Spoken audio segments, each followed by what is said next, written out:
Could be coming from across the room too, so it's all good. I was like, I put you on a headset, so it shouldn't be too bad now. Yeah, you're good. Okay. Good.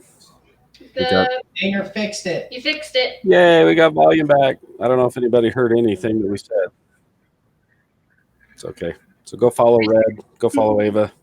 She's good. She's an artist. Fight the algorithm, Yeah, go to Instagram, look up hashtag secrets in time. Unofficially starting that hashtag. You'll find her artwork, Red Drawn Art. She's great. Yes.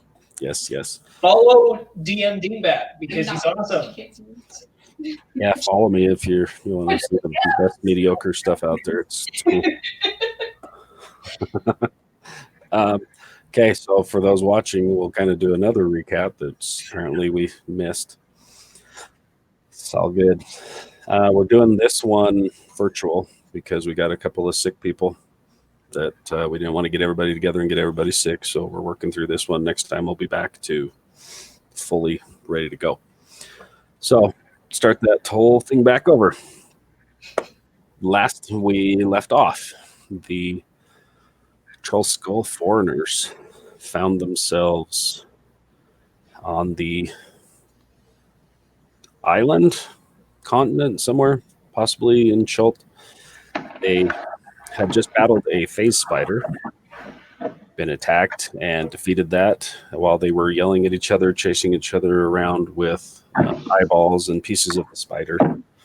They were approached out of the thick jungle by some people that took them. Dang near killed a couple of them because the aura that they were putting out, and took them back to their village. On the way there, they could hear some drums of some things and followed them to their village where they had been attacked and were asked to help some of the warriors go after Pima, who is one of their elders. The group went with them, following them, and found themselves coming face to face with some sort of a blood witch who attacked them along with three of her little friends, bamfing a couple of them 500 feet away into the jungle. Eventually, during that battle, they were able to defeat not only her, but a shambling mound that she had summoned. And getting some information from her, they discovered that the stone circle that they had last been in with her there is a place where they can place one of the gate keys that they are in search of. They were asked to help. They went back with Pima and her grandson, who's one of the three remaining warriors that survived. Once they got back to the village, they were trying to help get everybody healed, put together, when Dieter and Kilvar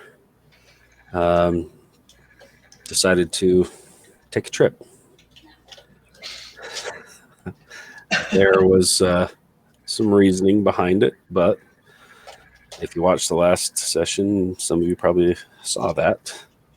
So, right before we left the group, there was some things that had been going on with Kilvar and his book coming alive while getting some information, a contact that was made with his grandfather through the use of a chat spell.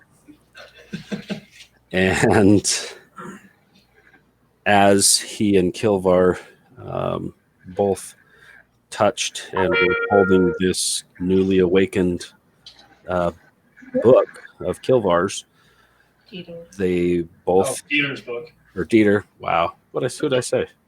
Kilvar. Yeah, Kilvar. Well, Kilvar and Kilvar, they're pretty much the same people. It's fine. Kilvar and Dieter made a connection that may have been building through this entire campaign, and found themselves face to face with Dieter, maybe Dieter's grandfather, maybe. And in a panic, once they came back after seeing some things that had happened in Dieter's hometown, in a panic, slamming the door in the face of their friends with a mage hand, Dieter and Kilvar clasped hands and plane shifted away from the village, barely rolling a 15 to where he needed to.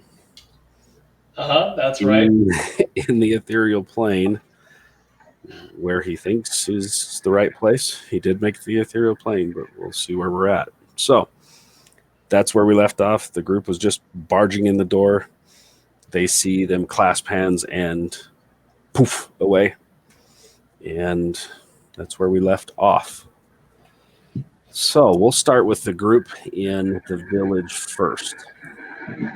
That would be Apollo, Tindo, Ava, and Belladonna. You guys just blasted this door open. You see the hands clasped together as they wink out of existence. You saw a trail of something from Kilvar as they bamped it, and then they both disappeared. We'll start with you guys. What do you guys want to do? Where did they go? Did you what? I don't know. I'm gonna try to send a message to Dieter. Okay. What are you using? Just Yeah, like instantly just send a message and be like, "Yo, where the freak did you go?" It just messaged. you can reply to this message. It doesn't like the message. Okay, so I assume he doesn't get it because he's not on the same plane of existence as I am. yeah, where'd you go? And there's nothing. That little fucker.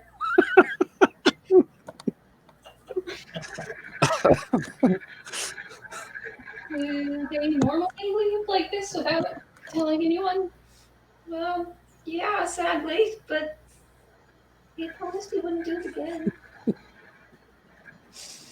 I mean, I don't know where they went, but they're not on this plane because I couldn't reach them.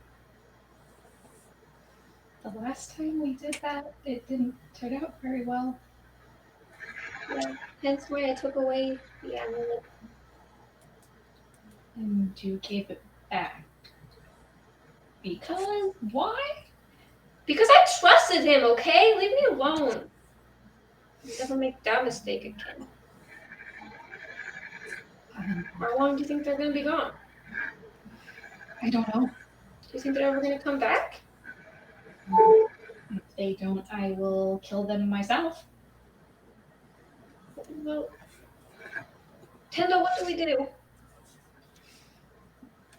I have no clue. they were here and now they ain't. Well, I mean, it's Dieter, and you know he probably won't leave us for very long, right? So we should probably just wait right here for him to come back. In about 3 seconds. And if they don't come back? Like they're not ever gonna come back, right? I mean, if they don't come back, then we'll just, you know, move on. But I bet they'll be back in like 5 minutes, and like very, very like longest 5 minutes. 5 minutes really wow. I'll just walk over to the corner and sit down and wait for them to return. Okay. I will nervously pace the little hut room, whatever we're in. Okay. So, if I remember correctly, this occurred just as you guys were kind of settling down for the night. Yeah. You guys were pacing. Well, Apollo was pacing, making awkward waves and appearing out of nowhere to hug you guys for having a moment. So this is just after dark when you guys bust into the door.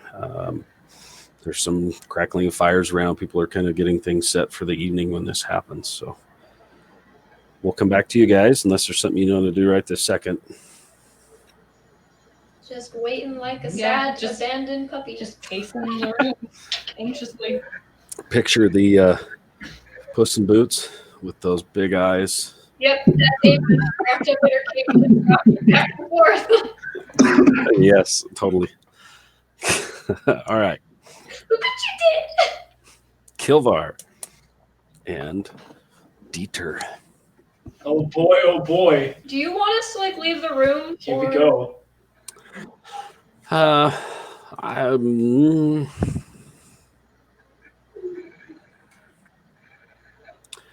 yeah, if you wouldn't mind, just for a minute. Just go into. We'll just go into Cody's room and listen to music or something. Paulo, you get to mute yourself. Sorry, buddy. Under the table. Follow yeah, can you just are. deafen. Yeah, in order to fit there. I'm just gonna have you guys step out for just a minute, so we can have see what these two see, and then we'll bring everybody back. Hi, it's me.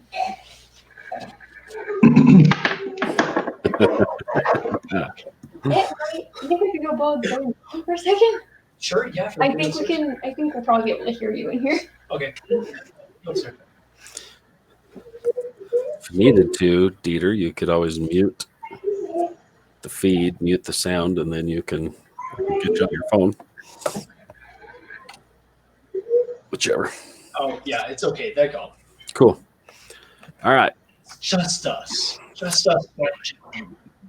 Okay. I'm going to give you something here real quick. Just a quick. I'm just going to drop everybody on here, so hopefully the others aren't watching. So, for the sake of everybody else watching, so this is Hill's Edge. You recognize it. It's your home. But when you land, you are, again, everything is kind of shifting. It's not what you're used to. It's your home, but it's kind of it's through the ethereal plane. Everything's kind of fluid.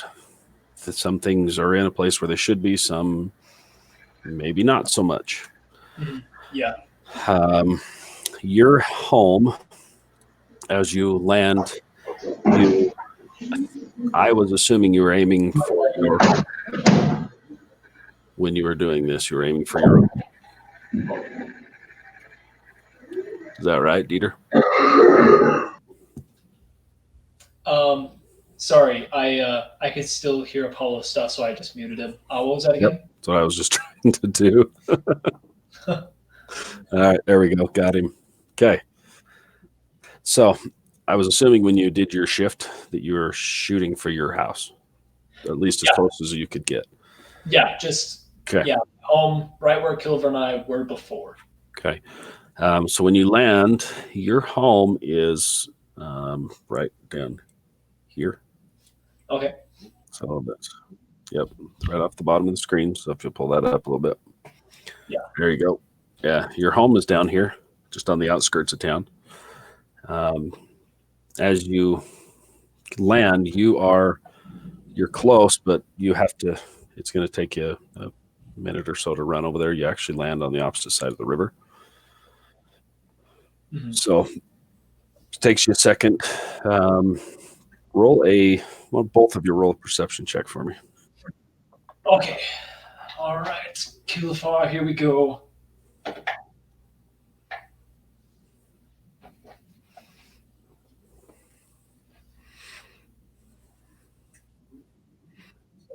Mm-hmm. 10. Okay. 3. So in the panic and landing, you're on the ethereal plane, so things are off anyway. You do notice as you start kind of running, you're not going to be able to run across the river. It's there, but it's not. It's the way that it interacts with the plane is a little different. You can move, you can do things, but gravity's off. Things are different here. As you focus on your home out of the periphery, Kilvar kind of bumps you and points towards the main part of town, and you look over, you notice that several of the buildings are destroyed, are what looks like have been leveled. Some burnt. Don't know if this is like a echo of what really is there or not. Maybe it's a little different time frame. You don't quite know when you're here in the plane. Where you guys want to go? You're on the other side of the river. It's going to take you a minute to either jog around or try and go through this ethereal river that's in front of you. Mm-hmm. Yeah. How high up does the river go, like elevation wise? From where you're at on the one bank, it'll take you. It's probably 15 feet down to where this river is, and then the river's probably only 30 feet across to where you get to the bank, and then it's another embankment that goes up about 15, 20 feet up to where the edge of your house is. Okay.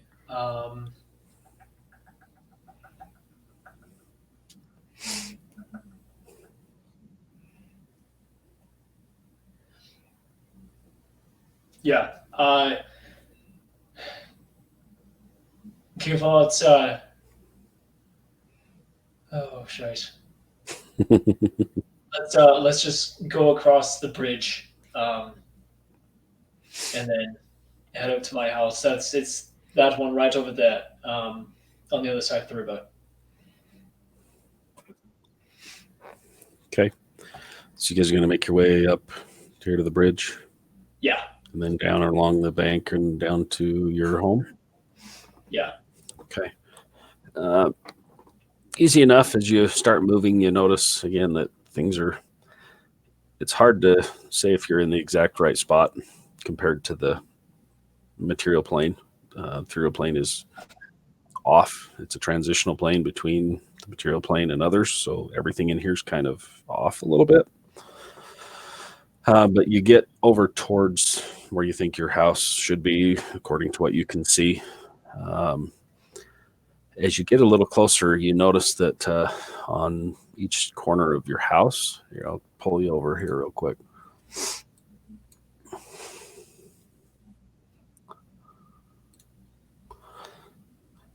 So this is the edge of your house as you make up to there. You got the well out front, come up to just off of the river.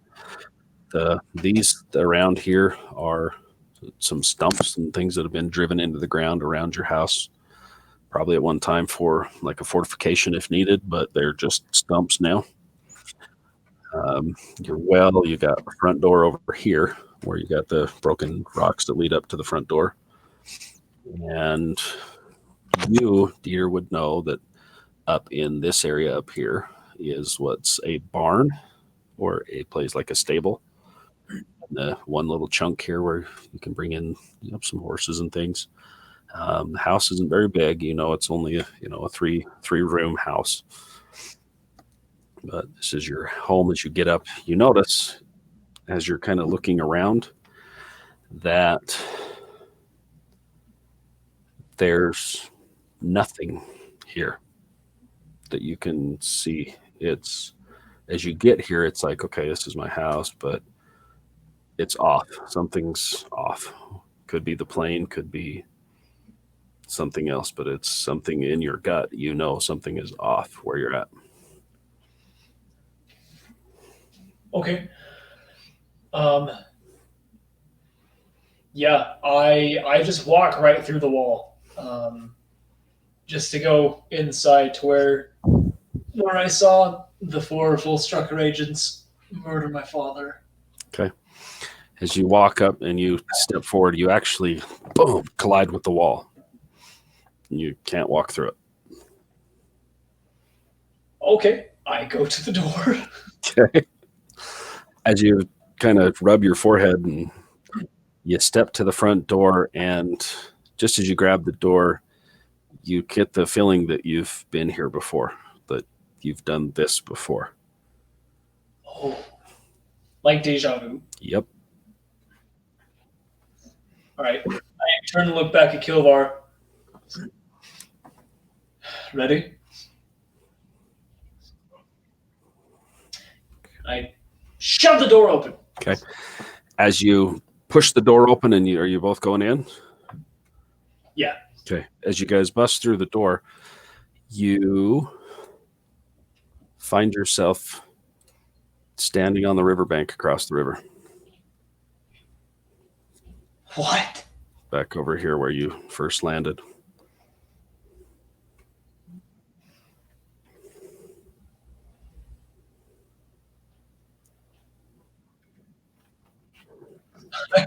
I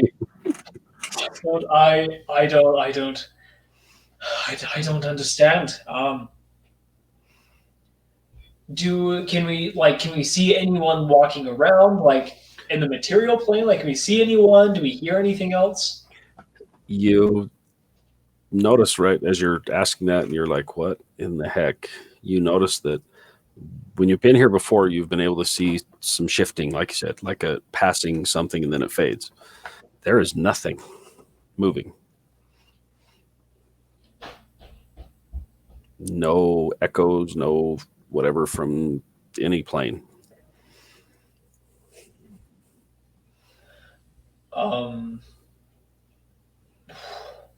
Yeah, I just looking at like the rest of the town, Kilvar. I mean, just look at all that. I mean, half of it is either burning or just completely flat.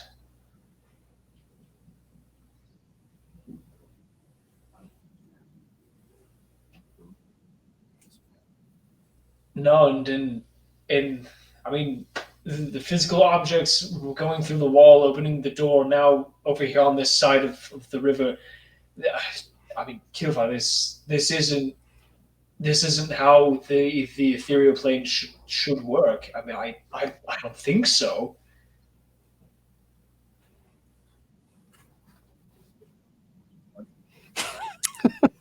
When you pulled him, and he was half dead.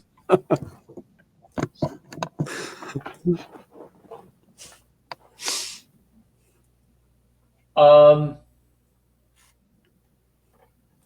want to take a look around. Are there any other like creatures or things like native to the ethereal plane that are kind of like lurking around? If you want, roll another perception check. All right. If you both want to, you can.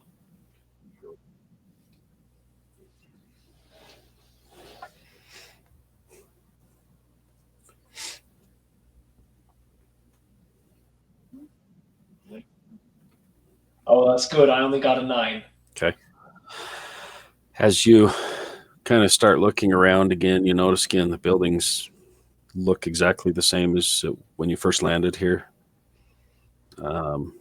Kilvar, you notice way up here by what you point. You're like, what is that up there? Dieter, you recognize it as the watchtower where you spent probably 6 months being stuck up there, where you would just watch the river, being an awesome town guard that you were. Heck yeah. And as you kind of focus and look up there, you notice that there's a person kind of leaning up against the wall with his arms crossed, just kind of standing there. Just kind of looking off towards the town itself, not really looking towards you guys.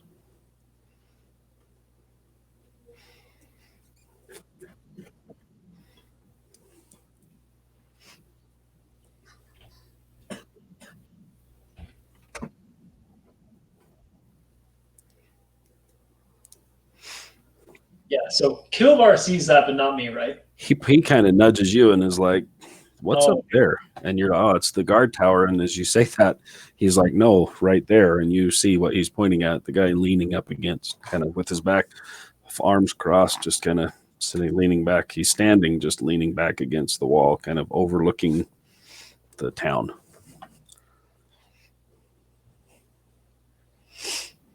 And he's far enough away that you can just see a person kind of with arms folded, has a hood pulled up.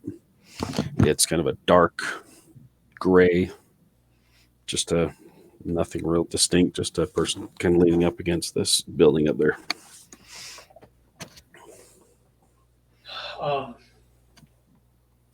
Kilvar, do you think we should go find that person and see who they are?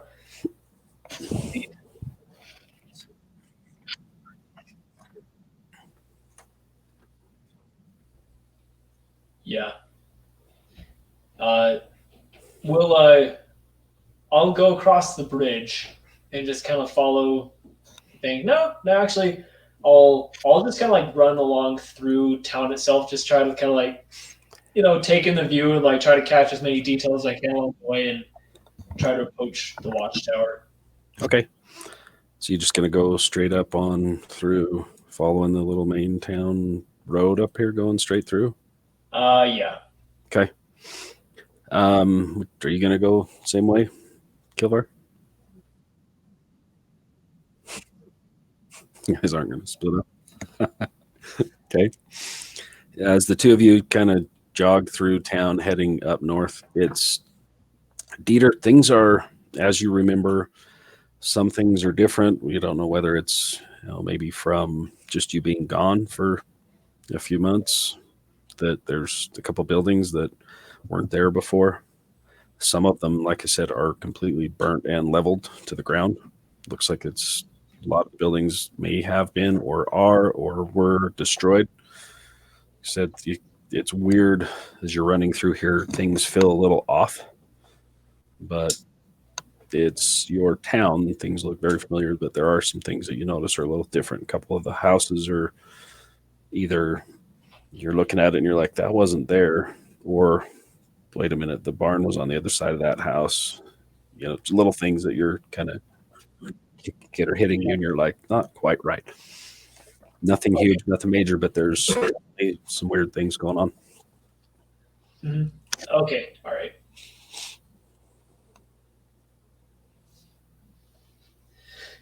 Yeah, Kilvar, that barn right there, that used to be over by that home in that space where that field is, and this home was never supposed to be here to begin with. Uh, that field was never cold when I left. So things are different here. Can we? How close are we to the watchtower? You can get as how close do you want to get? Not too close. I'd say we probably kind of like hang in the trees, or kind of like duck behind the buildings, getting closer to the watchtower, kind of like building number 2, Okay. and that kind of gray cornered building, and then the trees between 2 and 4. Okay. So number 2 here, yeah, you notice is that's the sharpened axe. That's the smithy of the town. He's got a shop up front. That was there. And you kind of make your way around. This right up here is actually his house, and he's got this massive forge and things across. So you can make your way up to there if you want to kind of peek this corner or this corner, or what do you want to do? Yeah, let's just peek the southeast corner. Okay. So as you make your way up along and get to right up in here, as you lean around and look forward, you notice that the guy's still there. He hasn't moved. He's still leaning up against the wall, kind of sitting back.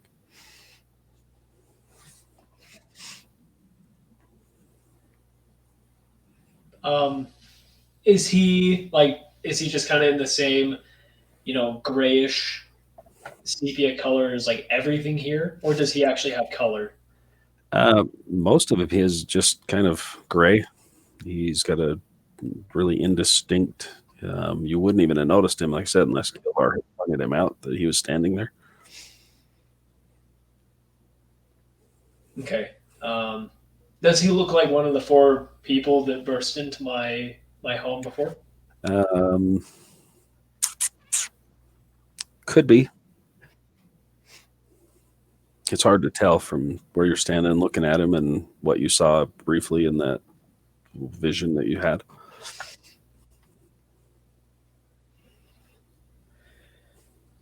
Well, Kilvar, anything else you want to see?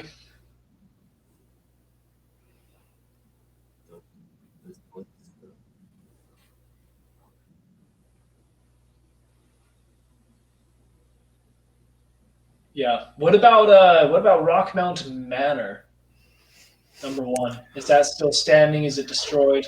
As you kind of look over, you notice that in the manor itself, across that's the main manor house for the mayor, the main guy of the entire town.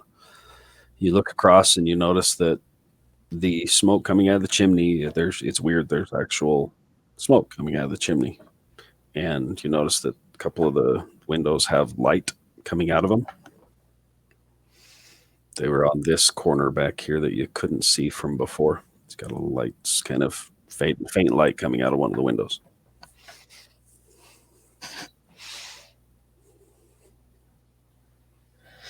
Okay.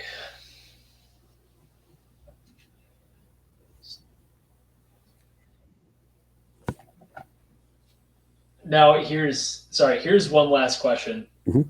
Like the smoke and the light, does it look like that it's just kind of like normal actual light, kind of like how Kilvar and I would create, like with us actually being on the ethereal plane, or is this coming from the material plane? That's what catches your eye as you look at it, and you're like, that's here. That's actually burning coming out of that chimney.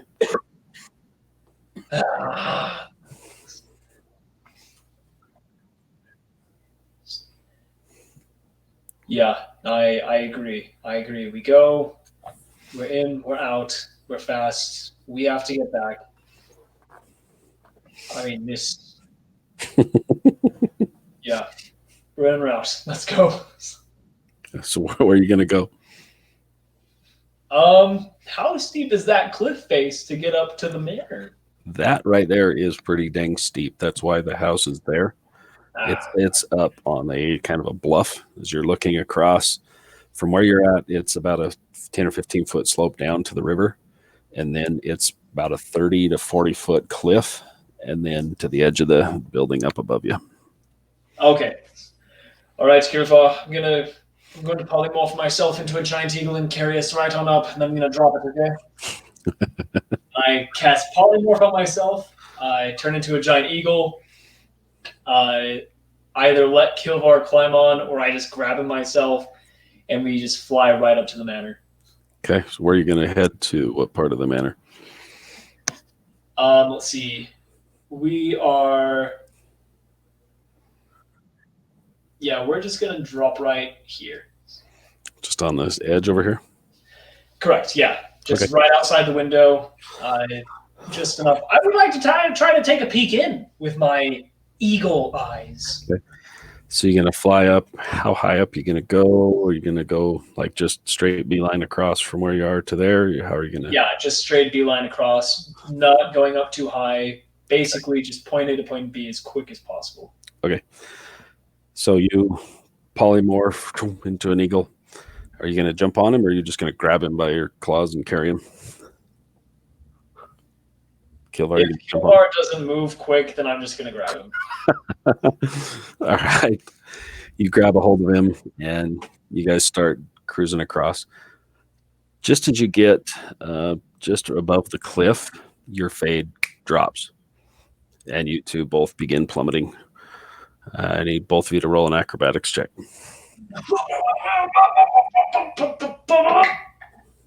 That's cool. Not much better.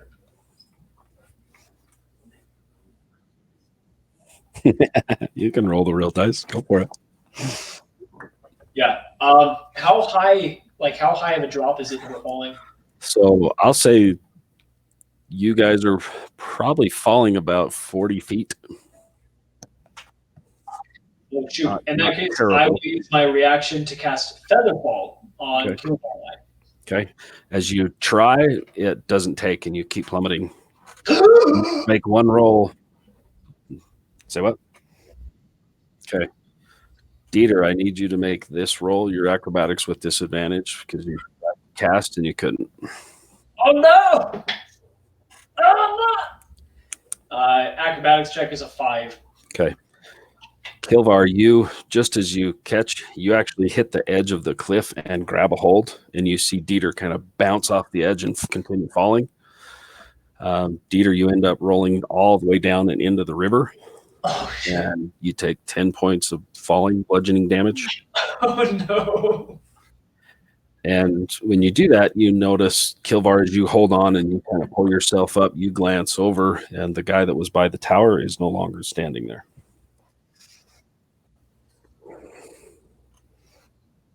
So, yep. Are you going to pull yourself up off the little cliff edge? Okay. So as you pull yourself up off the cliff edge, you glance to the left. The guy's not there. You look up, in the window where the light was on was right in front of you, and the light's out. And as you kind of stand and look, you see from around the side corner over here, you see 3 figures coming out right towards you.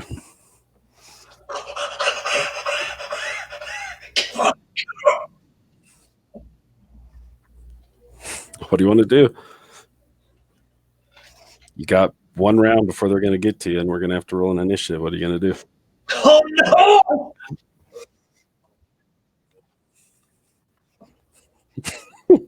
Hurry.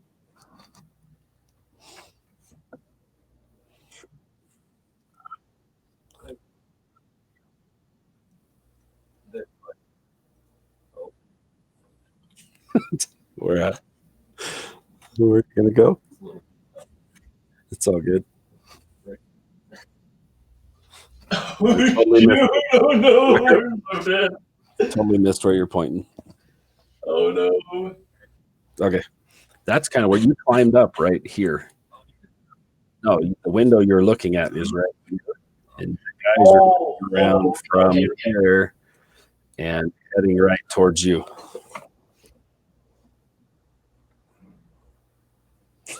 Hurry, dude. What are you going to do? Okay. Rolling athletics as you dive off just as Dieter's like in the water and then come up. Athletics. You see Dieter, you come up, you see Kilvar dive off the cliff right towards you. Yeah. Oh yeah. It's like swan dive into the water. Damn, you're so majestic with all of this. So you guys pop up and you find yourself here, and what are you gonna do? You're both in the water. It's like, hi,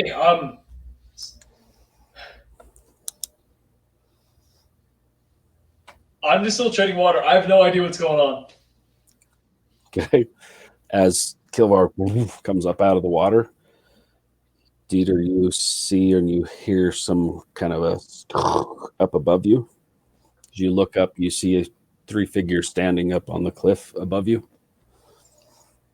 Oh, jeez. Huh?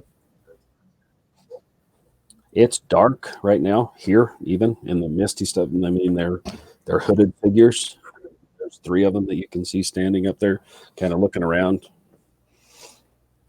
Are they looking down at us? I haven't seen you yet, but they probably will pretty quickly. Yeah. I look at Kilvar and say, I think we've outstayed our welcome. Yeah.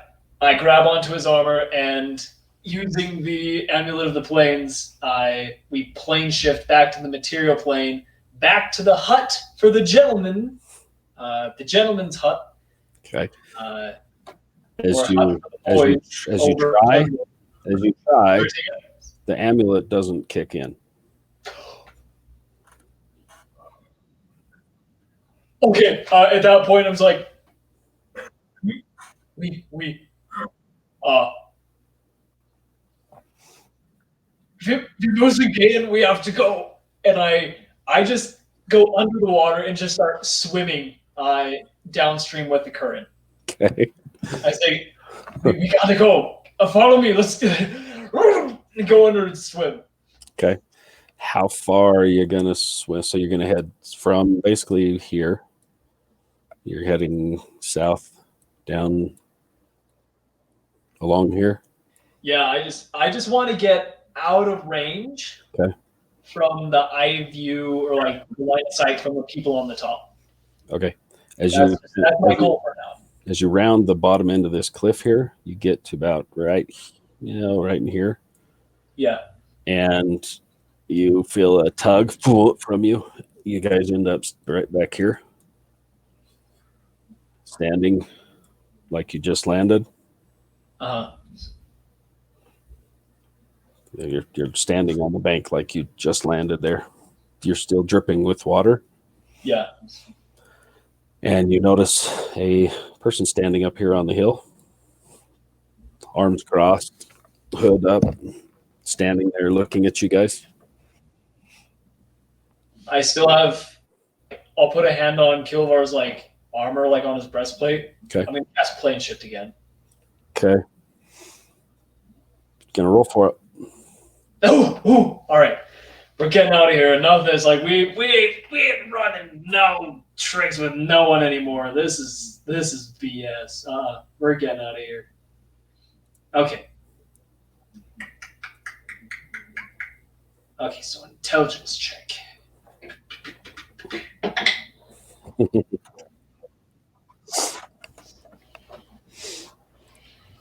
Okay. I'm going to use. We can use a chronal shift to re-roll because that was a crap roll. Okay. That's not even better. 11. Okay. Okay. 11. Damn it. Okay. As you catch your breath, you look up, you see this guy. You see, as you grab a hold of him, you grab the medallion and you feel the power of it there again. You're like, okay. As you go to cast and you think you know where you want to go, just as you glance, you see the person drop his hood. And it looks just like you, Dieter. And as he drops it, you see him take a step forward towards you. His eyes come up, your eyes looking at you, and it throws you off a little bit. And you guys bamf. As you bamf, you feel it normal, and then all of a sudden you feel a tug, and it pulls you back. And as you land on your back, you are laying on the bank over here. Shit! In the material plane outside your home, and you kind of catch your breath as you sit up. You look around and you see your village is hammered. It is burning. Oh no!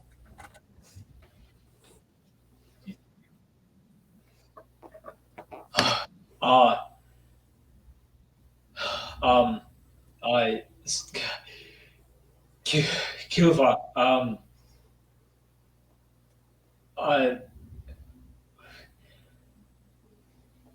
we were going back. We were going back to the hut.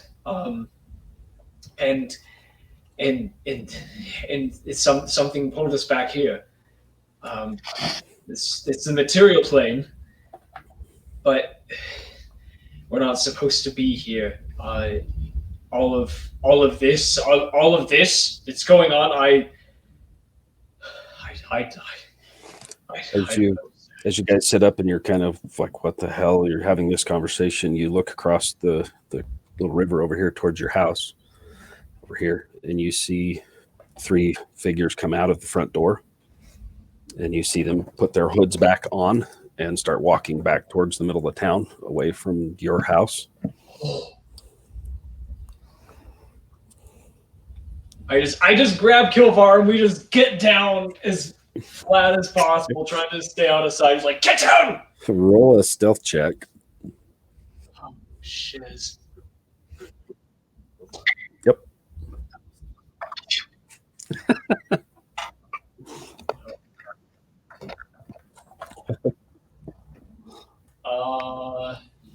Stealth 10. Okay. It's still nighttime. You guys are across the river. Okay. So you see the 3 come out. They put their hoods on. As the 2 walk, the very last one comes out, and you see he kind of stops for a second. This figure, he or she, not sure, and it turns and looks towards you guys for a second. The hood is pulled up, but so you can't see a face. And then it walking away and walks back towards with the other 2 heading away from you guys.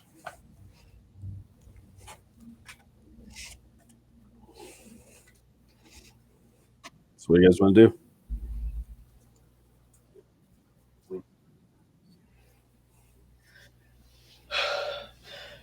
Okay.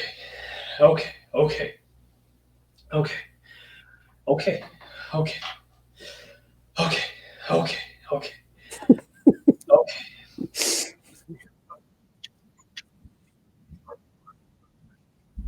Okay. Yeah, I get to my feet and run after him. Okay. As you guys run up towards the bridge, you notice that the quiet that you had seen in the ethereal plane is gone. You see there's several villagers. There's dead bodies up on the road. There's carts that are broken and burned. There's you hear some faint screaming of people off in the village. Like this may still be actively being attacked or destroyed. Oh, jeez. You guys gonna just head on across the bridge, or what are you gonna do? Yeah, we're gonna head across the bridge. I'm sure I recognize a ton of these people. Yep, you run across and you see a couple of families that you know that have been butchered. All of pieces of people, carts. Looks like some people were trying to flee when things happened. Some of them are cut in half. Some are looks like they've been burned. Some are a couple of them have actually been strung up and like filleted. And looks like several of the buildings are completely either leveled, blown apart. Some are burning. The large manor house up on the hill is fully engulfed in flames.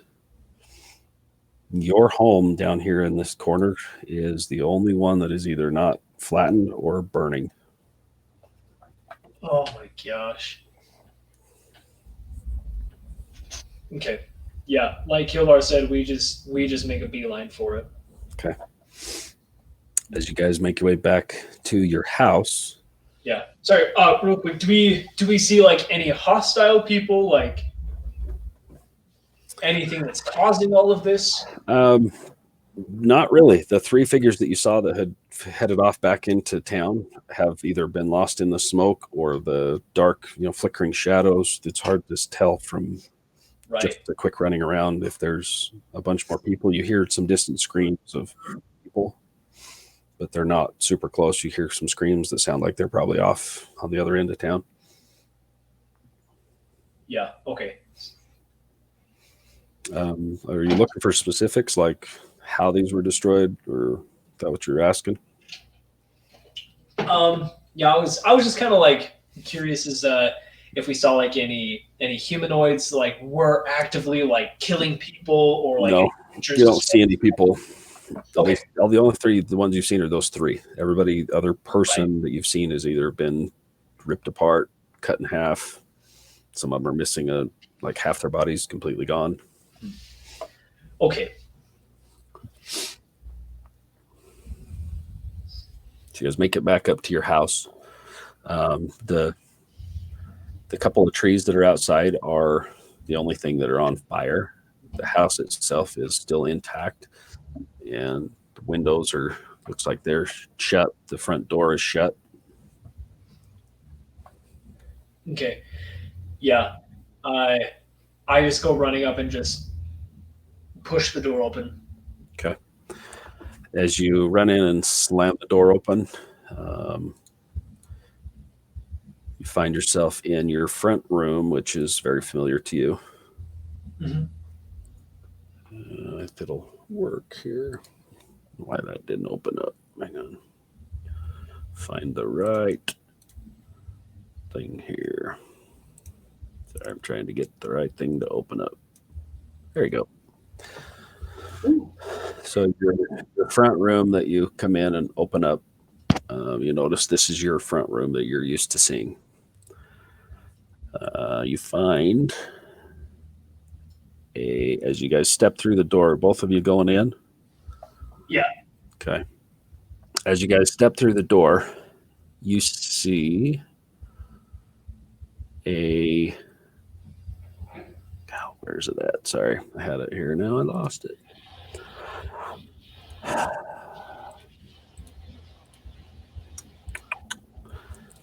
So what you see is as you come in the front door, laying on the the ground on one side over here is your father, who is laying on the ground, face down. You see a large pool of blood on the ground around him.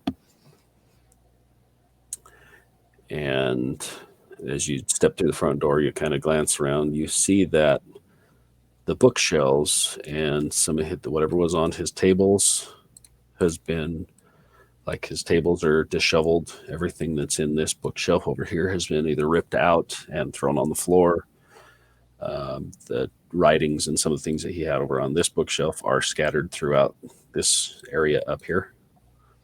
Like they're ransacking and looking for something or someone. Okay. Yeah, I just go right up to the body. Okay. I assume he's dead. As you kneel down and grab a hold of him and kind of pull him up, his throat has been dang near like completely decapitated. Like this was like a vengeance. Like whoever did this was super angry when they did this to him. Yeah. And he is dead. There's a lot of blood on the ground. You roll him over and kind of catch his head and stabilize it and look into the dead face of your father on the ground.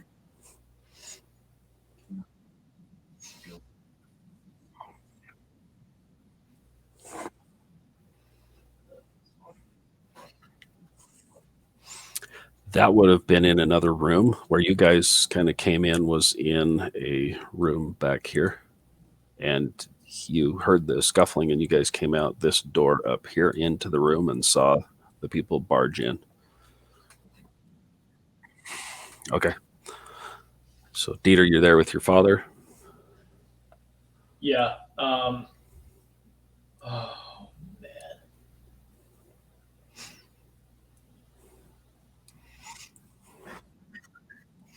Okay. So, Dieter and Kilvar. So, you make your way up to that door? Okay. You're just going to go through the doors pulled shut? Okay. As you step through, sorry, trying to get this thing to show. Good hell, if I can get my thing to work. Sorry. Okay. As you step through the door here, Kilvar, you notice there's... Come on, you stupid thing. Open up. There we go. You notice as you step through the door here, as you step through, you come face to face with a hooded figure turned away from you, kind of rifling through some books on the ground and looking at a burn mark in the ground and what's like some smoldering where you probably saw where he had thrown this circle to cast whatever he was casting. There's a hooded figure standing there as you open the door.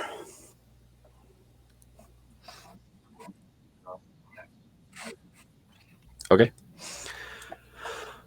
All right.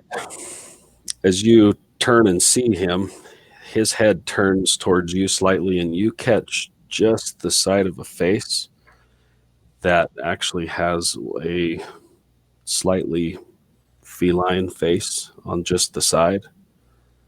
As it turns, you see a large, like the feline, almost like a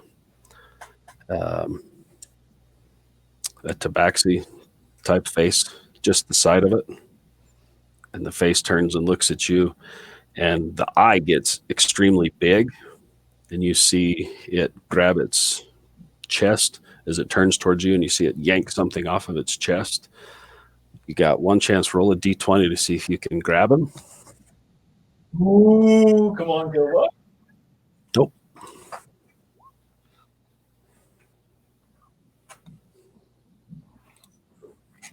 Ah! All right. I only rolled a 7, so.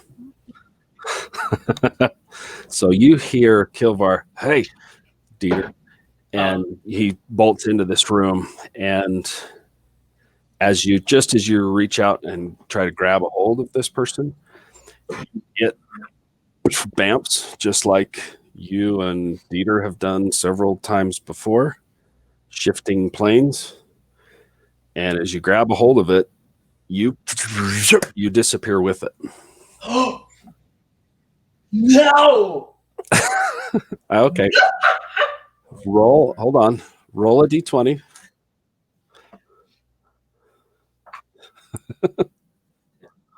Okay. We'll see if you were fast enough to grab a hold of him. Okay. As you grab a hold of him, and Dieter, you hear this, and as you glance towards him, you see Kilvar jump and grab a hold of this person, and you see him wink out of existence. And all of a sudden, you see an echo, and he comes back, and he's standing in the room, kind of wobbling. Oh. And I need you to make a Constitution save.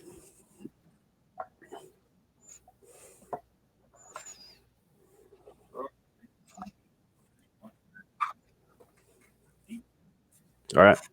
Ooh, As nice. you come back, you drop to your knees and vomit all over the floor.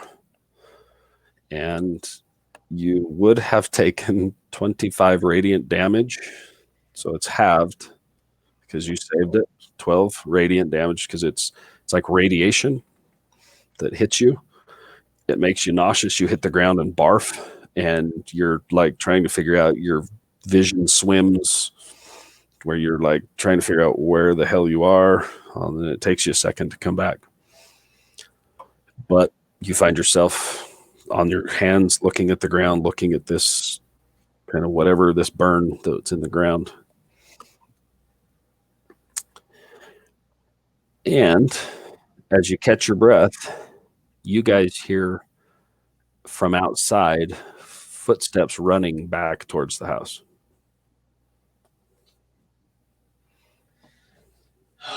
Okay. What do you want to do?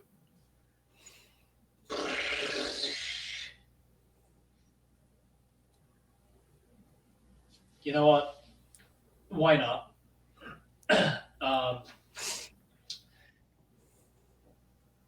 Kilvar's still doubled over, right? He's just on his hands and knees, had just finished barfing and kind of wipes his mouth. Okay. I'm just gonna say, Kilvar, with me. I'm gonna pull out some sulfur, and I'm gonna run my hand through it. I'm gonna cast Wall of Fire. Okay. Basically, just trying to surround the outside of the house. Okay.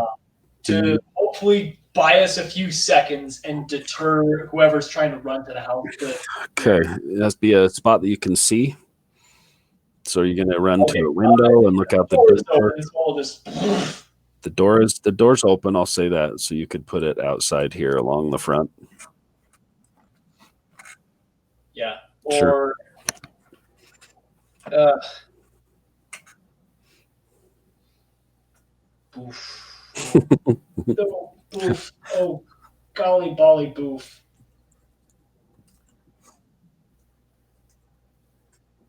So if you want to put it I out here. already said I was going to do it, so I'm going to do it. Okay. So a wall of flame bursts up out in front of you, of the door, right along the front of the door. Okay. It's there. Yeah. I'm going to, grab my old man as much as possible. Okay. I'm just going to shove that table aside because I assume that pale square is like a table. Yep. Okay, yeah, I'm just going to shove it aside, drag my dad, grab whatever papers are just left behind. And then as soon as Kilvar comes within range, I'm going to plane shift us back. Okay. What's the range on it? Oh, let's see. Let me double check it. Oh, yeah, it's within touch. So That's as soon as Kilvar comes within range of me touching him, just kind of like he reaches out his hand and like we slap fingertips. Okay. Okay. Shooting for... Mhm. Okay. Yeah, as you kind of wipe your mouth and you hear him yelling at you, "Get with me," you kind of start standing up and you look, and there's a book that is partially burned. Looks like the one that you saw your Dieter's father start on fire as he walked out of the room. It's burning or burnt. Half of it's kind of burnt, but it's sitting in the middle of this smudge circle that he had made with some runic castings around it. Okay. You scoop this book up and run back into the other room. Okay. Go ahead and roll. Where are you heading to?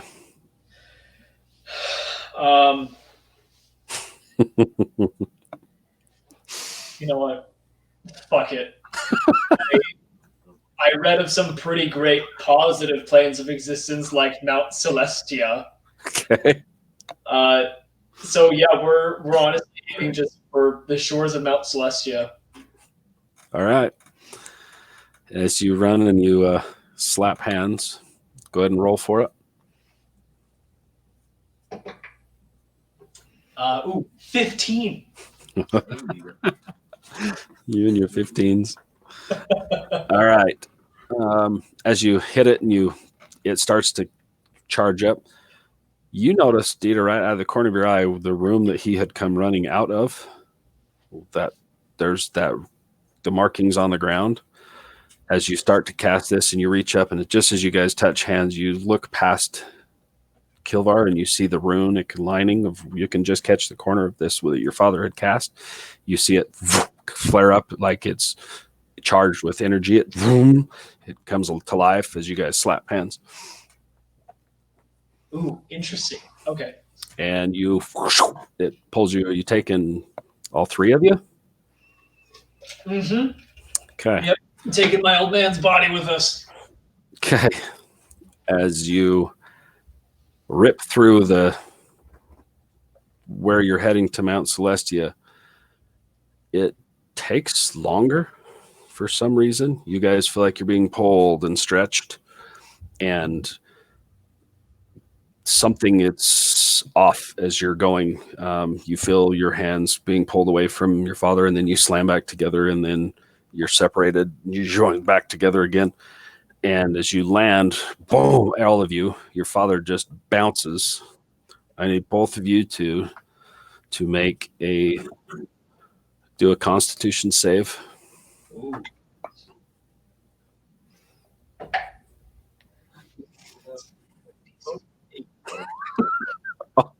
Oh no. Okay.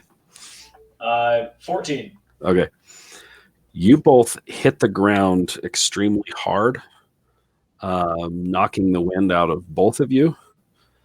As you land, you hit the ground, Kilvar landing on his back, and you hear some things kind of pop and snap as you hit the ground, and your vision begins to swim.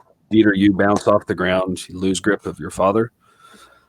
And as you guys open your eyes, and for a minute, as you start catching, you see dense jungle around you.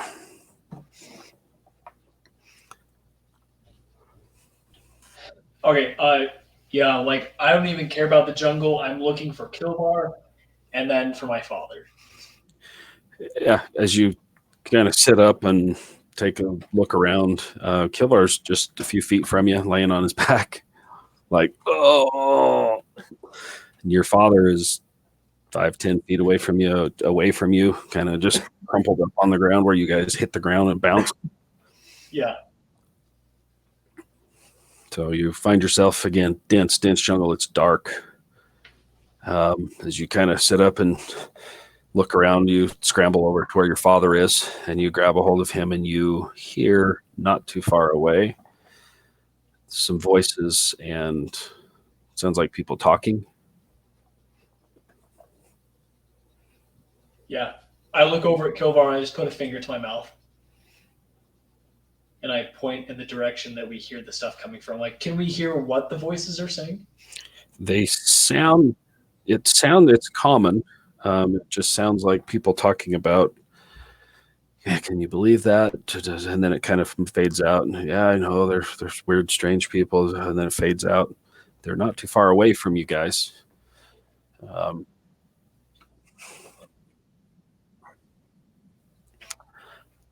Through where you're sitting right now, it's just thick jungle. You'll have to get up and either kind of walk a little closer. Okay. Yeah, I'll scoop up my old man because, contrary to popular belief, Dieter is not a skinny, weak wizard. He's got a strength of 14. He's pretty okay. Okay. He's proficient Kilvar, in athletics too.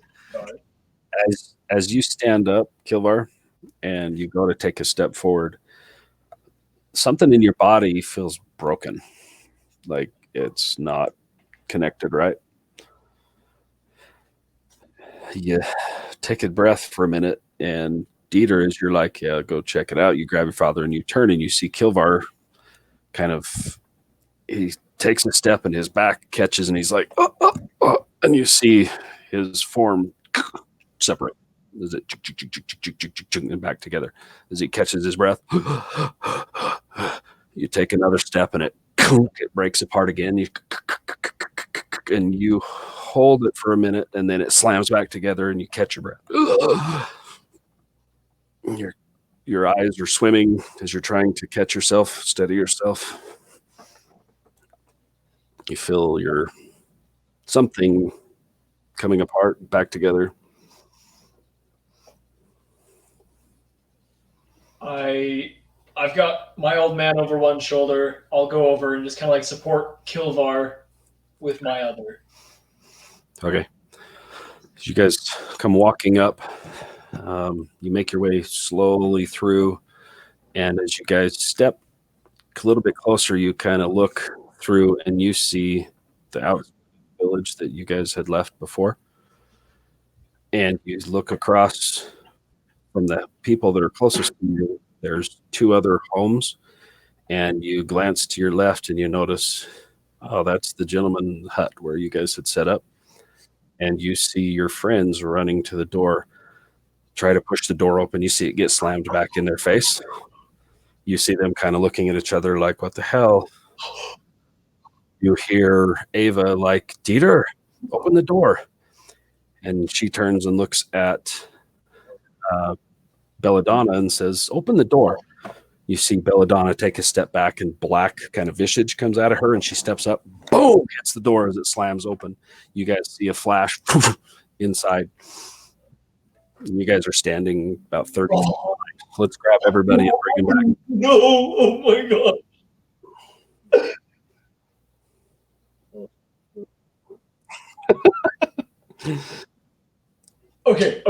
Okay, sorry. Real quick. Yep. Tay, real quick. Outside of character. Dude, we went back. We went back in time. Oh, dude, that opens up everything. Oh my god.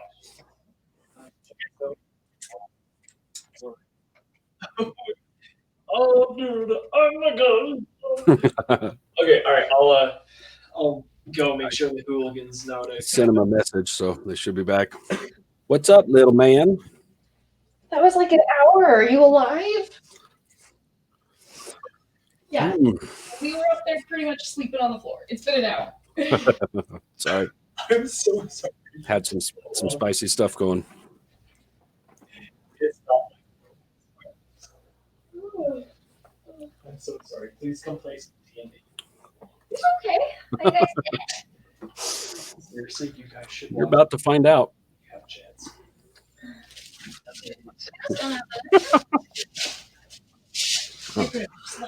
What's up, dude?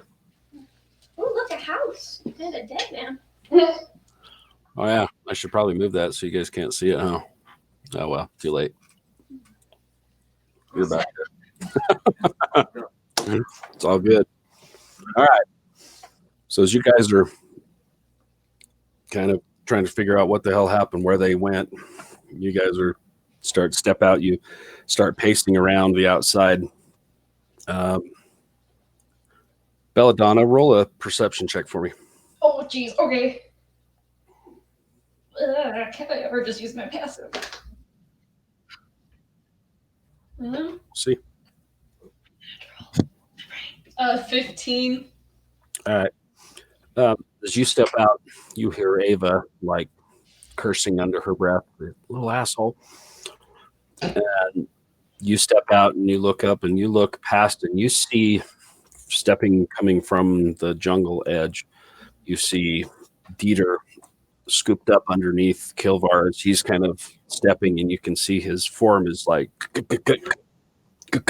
coming back together as he's trying to walk. And you see that Dieter is hooked up underneath a second person that is limp. And you see the head of the person disconnected slightly as he's holding him and he's walking towards you guys. Hey, Ava! What the? Ava, help, please! How long have they been gone? How long have you guys been gone? Our time? It's you guys just went in. What the hell? You turn and come walking back out, and they're coming out of the jungle towards you. Okay. I'll come running out if I hear him. Pretty much. I'll come running outside if I hear him. You would hear Belladonna like, ugh, and then you hear Dieter kind of yelling, Ava. I'm coming. So as you guys run out of the house, they are coming towards you out of the jungle. Dieter's scooped up, and he's not as weak as he looks. He's supporting 2 people, 1 dead. What happened? Where did you go? What the frick is that? I have Kilvar with me. I've got someone who's definitely have a slit throat and most likely dead. It's like, hey, Potendo, please, this is my father. You have to save him. Well,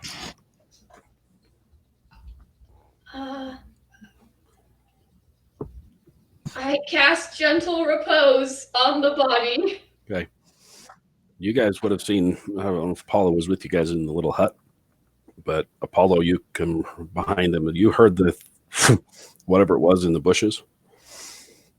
And you had already started making your way over there, and you see them stumbling out of the bushes just as he's yelling, Ava, you're right there by them.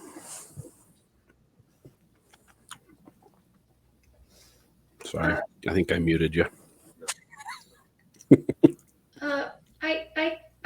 I can pretty You're much still muted? No better? There you go. Okay.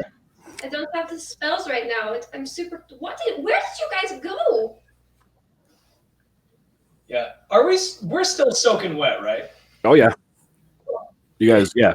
So the scene you guys see is the 2 of them stumbling out of the bushes, soaking wet, head to toe.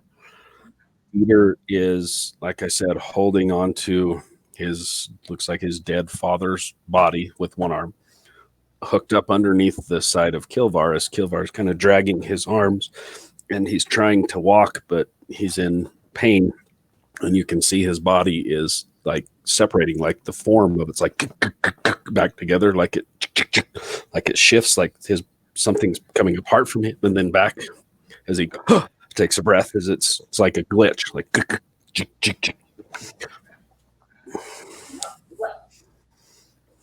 Kilvar, are you okay?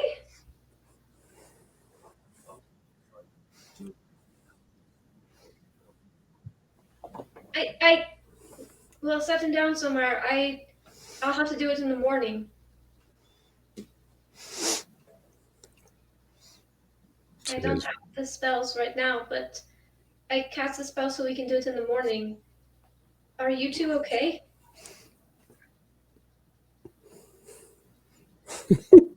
Yeah.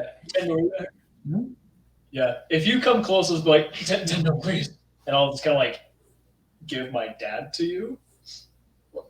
Okay. Okay, I'm gonna take Kilvar. Like, do I have any idea of what's going on and like what I might be able to do to? Actually, you know what? Yeah, I'm gonna try this. I'm gonna look at Kilvar and be like, let me try this. And I'm gonna cast momentary stasis on him to hopefully try to stabilize whatever like kind of fracture is going on. Okay. Momentary stasis essentially just if he fails the Constitution save, then he essentially becomes like stuck within like that moment in time for 6 seconds. Okay. All right. Yeah. As you cast this on him, you see it kind of stops it for a minute. It's holding for just a second. He's allowing to catch his breath for a second, but see how long it holds. Okay. That's what you guys want to do. We're going to go. Guys, please come into the hut. I'll kind of just like walk over to Kilvar, and he's still holding Dieter. Dieter's holding Kilvar. Dieter's holding him. Oh shit! Yeah, Dieter's the strong guy right now. These two, one's dead and one's wrecked. I will I'll help. Like I'll take the other arm of Dieter and like try to like kind of help him / drag him into our little hut that we're living in. Okay. All right. Let's take Dieter in there. What are we going to do with the body with his man? Just put it in the corner. You go in the corner. You're out in the village with two very powerful people. Oh yeah, I forgot to probably got them again. I've bugged them already tonight. Probably bug up again. I don't think they're very big on,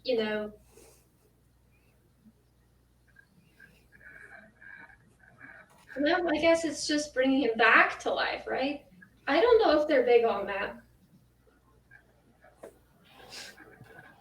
Because, I mean, they haven't really done it for any of their own people. You would think that maybe if they were that powerful, they would.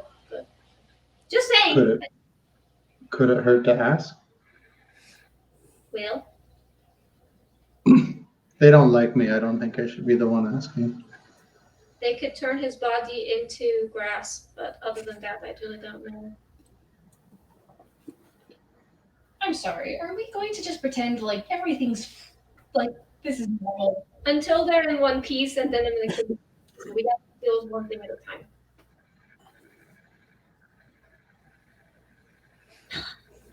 What? What? I'll go over. I'm gonna sit Dieter down. I'll sit Kilvar down. I'm gonna go pull Belladonna to the side. Okay. Yeah. I'm on my hands and knees, like pupils like super small, just kind of like non-responsive. Are they physically hurt? Wow.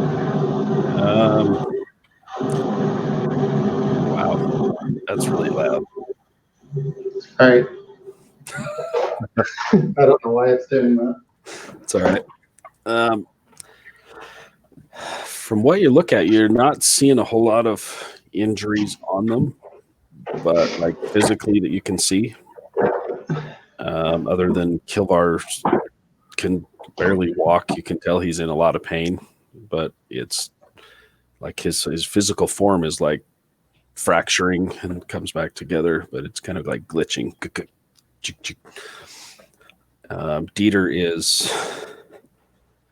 this is probably the most sad, most pale, most devastated you've ever seen him. Shocked, you name it. Going through his system right now as he's just drained, as he hits his hands and knees and is trying to catch his breath. And I just start puking all over. Yeah. Yep. Does Dieter have the amulet still? Yeah. Okay. I'm gonna go over to Belladonna and I'm gonna be like, hey, I need your help. With what?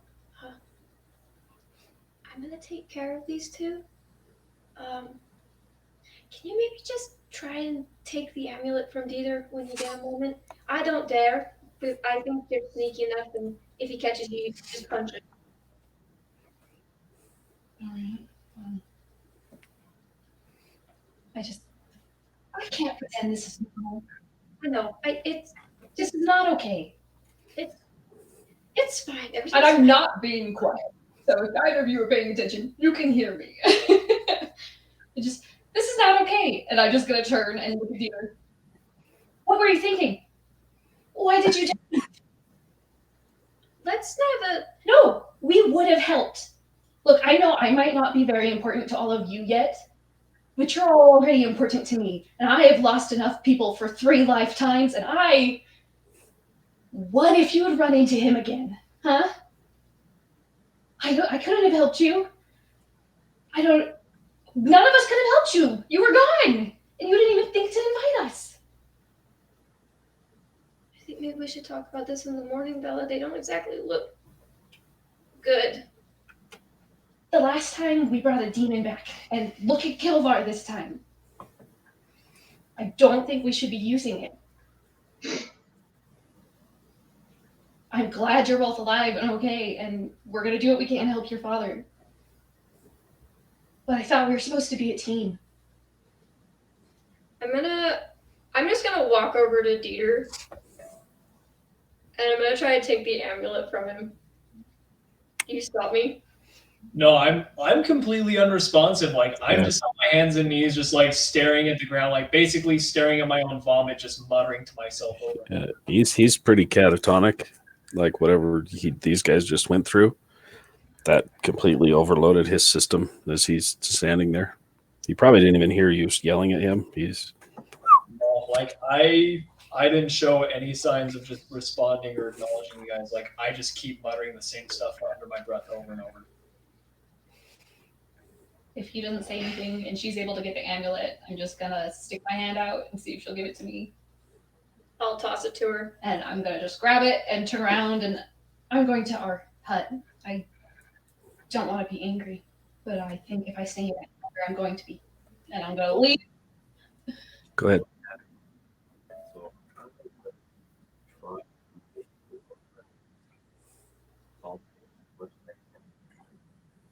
Okay. You see, as Kilvar probably heard you yelling, but he's still in pain, trying to figure out what's going on with him. You see him clench everything he has. Kilvar, you pull from the pain that you felt before being in the arenas, the injuries you've suffered there, that you've been able to calm yourself down and go back to fighting. You're able to draw on some of that as you take a breath, and you see Kilvar, the glitching kind of it stops as he takes a deep breath. You see his whole body is rigid, like he is fighting to keep himself together. As you stand, roll a strength check for me.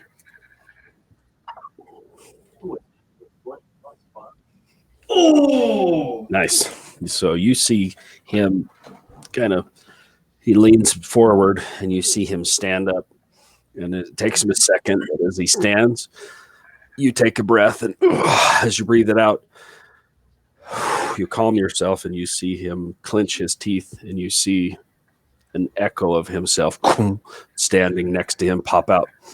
It's holding as it's his form is holding as he's clenching.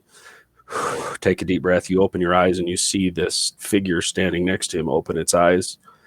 And as you look, it turns its head the same.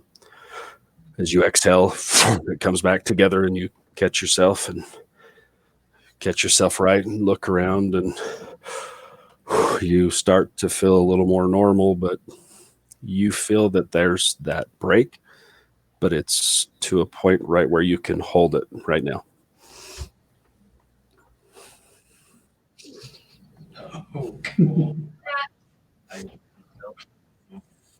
I don't know. Would you have done that while I was yelling or as I was trying to?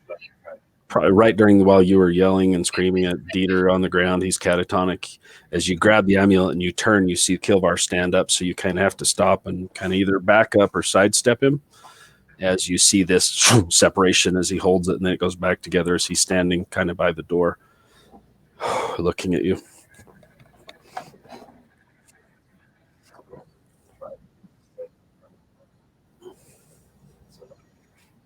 Oh, Cool. So as he sees that and he looks at you, you see him take a step to the left, and he's standing in front of the door, looking at everybody in the room. What do you want to do? Kilvar, what do you want to do? Pima and Sima? yeah.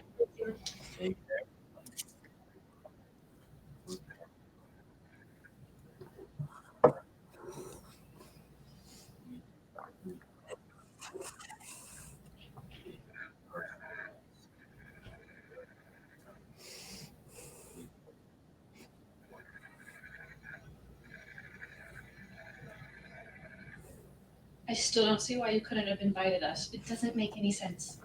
We would have helped.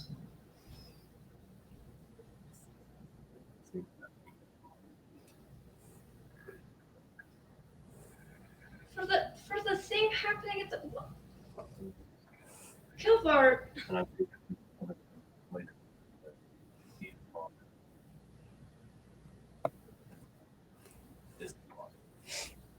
Okay, and that's why I'm trying to go get Pima or Sima, so let me go. Just belladonna. What? Leave the amulet. Fine, but I'm leaving it with Ava. I'll walk over to Bella and take the amulet As from to her. say, I'm gonna stick it in Ava's hand. And I'm gonna put it in my bag of holding. Kilvar, as much as I like you and I'm really concerned for your physical state right now, if you don't move, I'm going to kick your ass. You can have the amulet back when you and Dieter decide to tell us what the fuck is going on. Or you guys can both leave, so I don't have to fix your problems. Now move so Belladonna can go and get Pima and Sima, so, you know, you both don't die.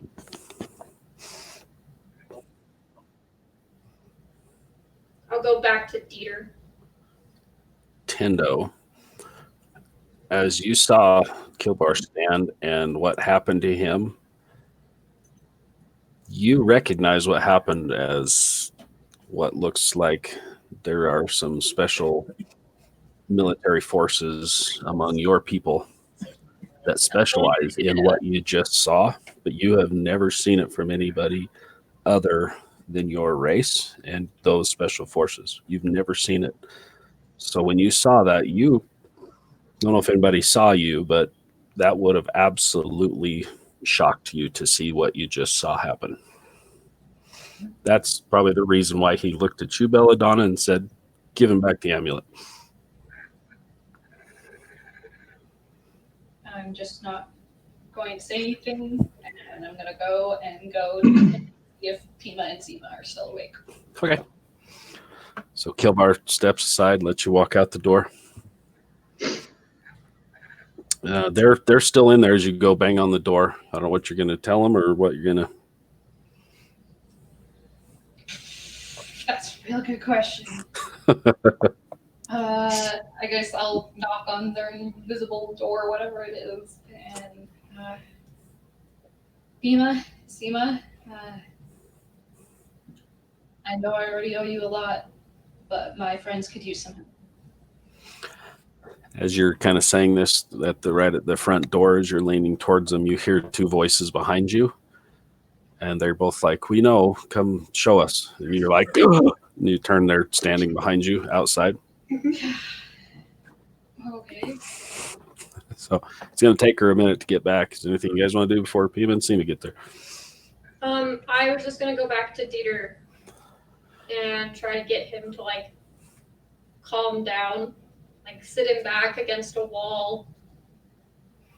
Just kind of try to get his pulse to go down, get him to calm down a little bit. Okay.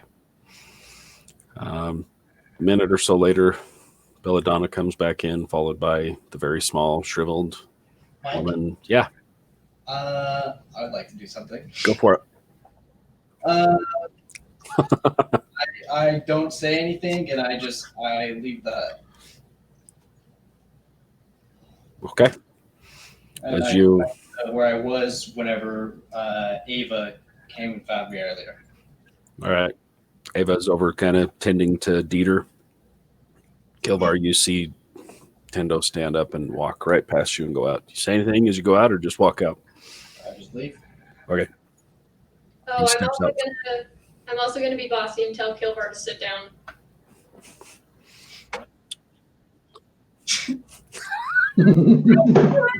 So He takes up the old up against the wall pose. all right, Okay. weirdo. Also, Kilvar, you see me not wearing any armor and no shirt, and if you glance, I don't know if you would have looked at my back or not, but if you did, you would have seen like a bunch of scars from flogging. Yeah. Have I ever seen that before? No, you probably would have seen it Noticed in the now, hut, yeah. so Just now. All right. As you exit and go out, Belladonna, you kind of pass him as he's coming out with no shirt on, flexing. Just you make your way back in, and Pima and Seema follow you back in. They look up and down at everybody. Paul, are you still outside, like making laps? No, I was gonna just be kind of in the room, sitting over in a corner somewhere, just kind of watching the whole ordeal happen. But I'm not gonna be talking. I'm just gonna be kind of sitting there in the corner, just watching. Okay. So Pima and Seema make their way in, and they're like, "What? Who is this? What happened?" And the Seema like immediately goes right up to your father, Dieter, and kind of tending to him. She actually like she did with her grandson, grabs him by the hair and kind of tips his head up and opens the wound up on his neck all the way and like looks at it, opens his eyes up. She's literally taking him in, looking at him, not really being gentle, but they grab a hold of him and she nods and says, "Okay," looks at you, Ava, and says, "Well, good use of the spell again, I guess." They scoop him up and they're like, "Can we take him to our hut?" I mean, I guess I'm the authority here, so yeah, go for it. So they nod and they pick him up and take him out and disappear out into the darkness with your father, Dieter. Okay. So I guess everybody's back in there except for Tendo. Yeah.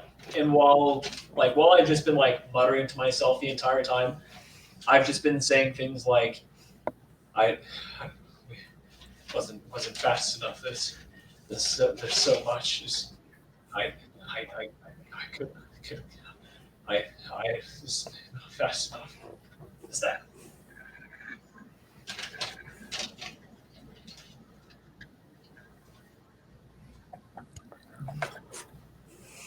So anything you guys want to do for the remainder of the evening, or are you going to all kind of sit and stare at each other in anger and take a long rest? Nope, I'm still angry. I'm leaving it. I'm going to this girl's hut. I will stay and take a 4-hour, chilling session.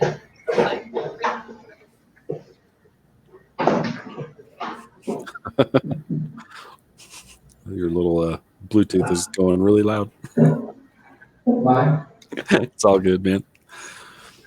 So I got part of that. You're going to the girls' hut because you're an angry girl right at the moment. So got it. What else you guys want to do? Anything before they spend the night? I'm gonna sneak back into the. I'll Go ahead, do Paul. a short rest and I was just gonna sneak back into the wooded area, just kind of by myself, since the whole village doesn't like me much, and find a nice safe tree to sleep under and start my trance. Easy enough. There's plenty of them around.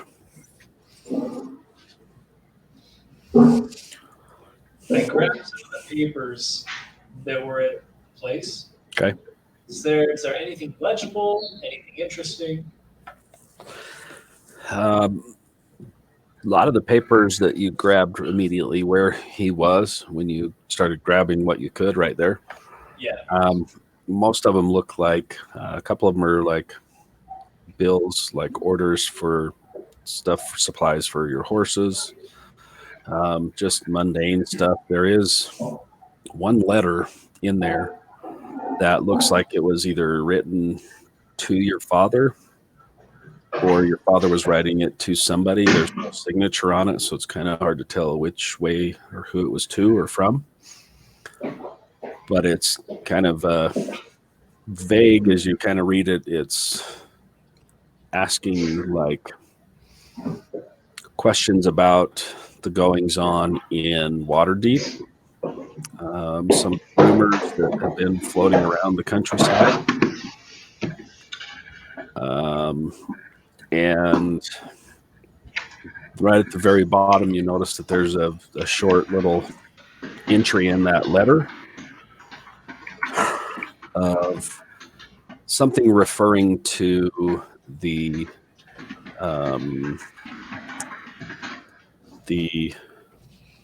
what's his face? The family in Waterdeep. Oh, the castle entries? No, yes. There's a reference to, basically at the bottom is like, it's almost like a note to whoever wrote it, like a note to themselves, like go see Neverember, kind of at the bottom circle. Okay. But everything else, there's really nothing in those ones that you grabbed right there.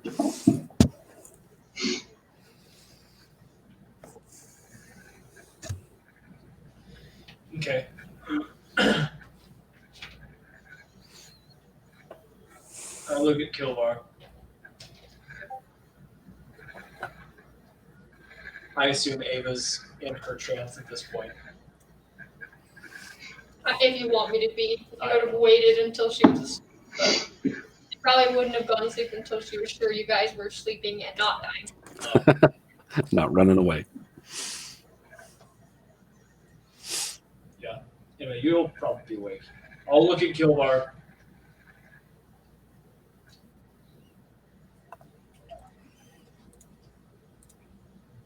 You okay?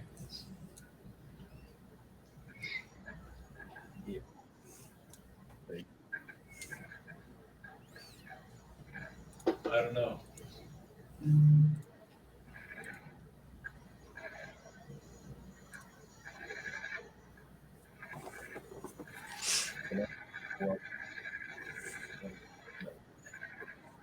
Sure. Yeah. You pull open this, you see him pull out this book. And like I said, the front of it, like the top where it was set down, a lot of it's burnt. Like the covering is what probably was leather that has been either dyed or tanned a dark, almost maroon, dark reddish color. And you open up the top, the first chunk of pages is completely burned out.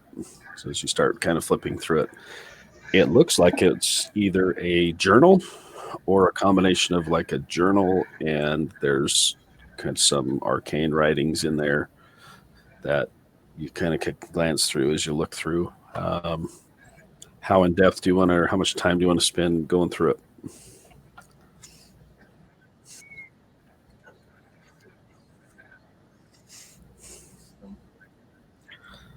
So as a glance, as you're kind of flipping through it, there's the back chunk, probably a third of the book is still intact, but it still is probably 60 or 70 pages worth. So it would take some time to actually go through. If you're just quickly glancing through it, that's kind of the gist you get. Is looks like a journal or some personal writings, but there's also looks like arcane writings and a couple references to either alchemy or something in there that, from the best of your knowledge, as you kind of glance through it.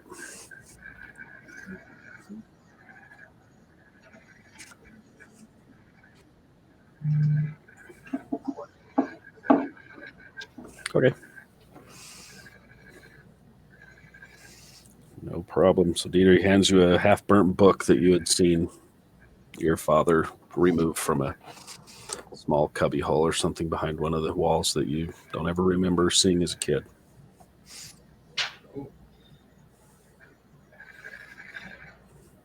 Oh, you got this.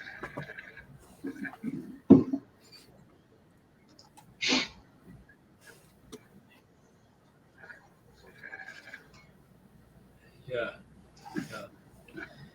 Thank you.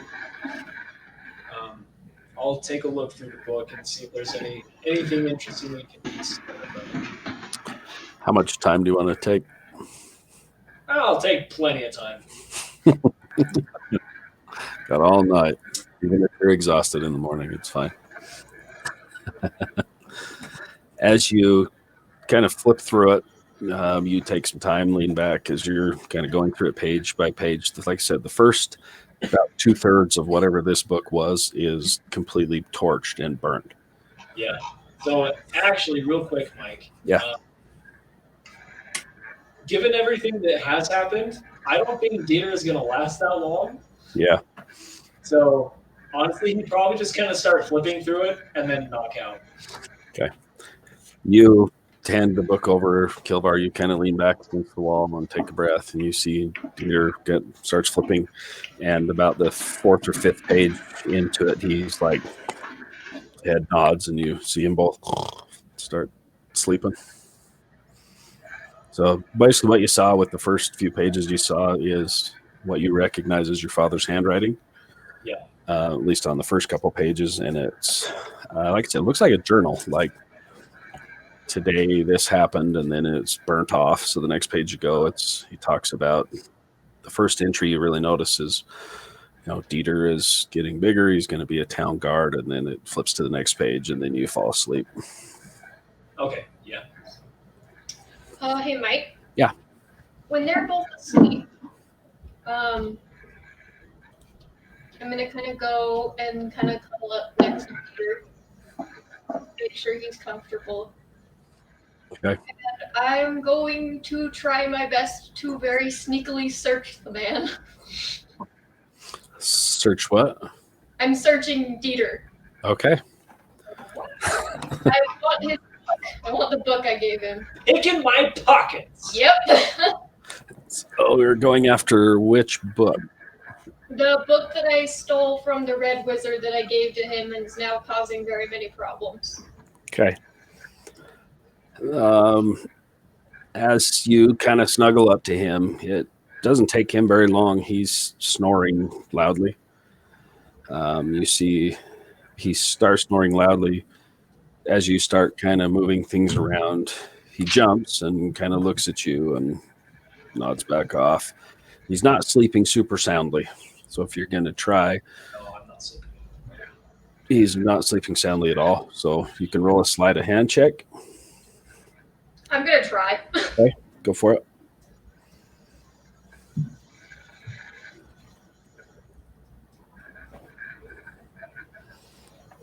What is my sleight of hand? It is a +3. Well, I got a 6. Okay. You kind of put your arms around him, and you get to where you can feel what you think is probably where he keeps his books. He has 2 or 3 of them strapped to his sides. As you kind of grab a hold and kind of move a book, it wakes him up, and he looks at you and kind of smiles, and you see him pull his coat back up over the book and roll back over onto the side. You're not able to grab it. It's not sure which one of, he's got 3, I think, 3 or 4 books strapped to him right now. Okay. He is not sleeping very soundly. He snores, and then you hear him kind of as he sits up and looks in a panic. Dieter, you are not having a restful night at all. No, I wasn't. Everything that you just went through is still running through your head. The faces that you saw looking back at you are flashing in your head, and it wakes you up. So it's a very, very fitful night's sleep. Okay, I will just stand up, grab a blanket, cover him up, and then I'll just meditate next to him. Okay. we'll say you guys make it through the night. Unless there's anything you want to do in the middle of the night, you can get through the rest of the night.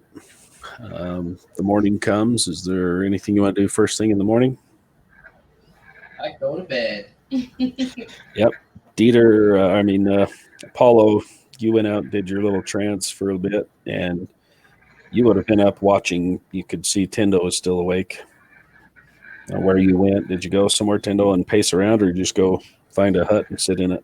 No, I just went back to the same little grass clearing that me and Ava had our conversation in. And I was Okay. just there the whole time. As the sun starts to come up and just come up over the horizon, you see Tendo roll over and go to sleep.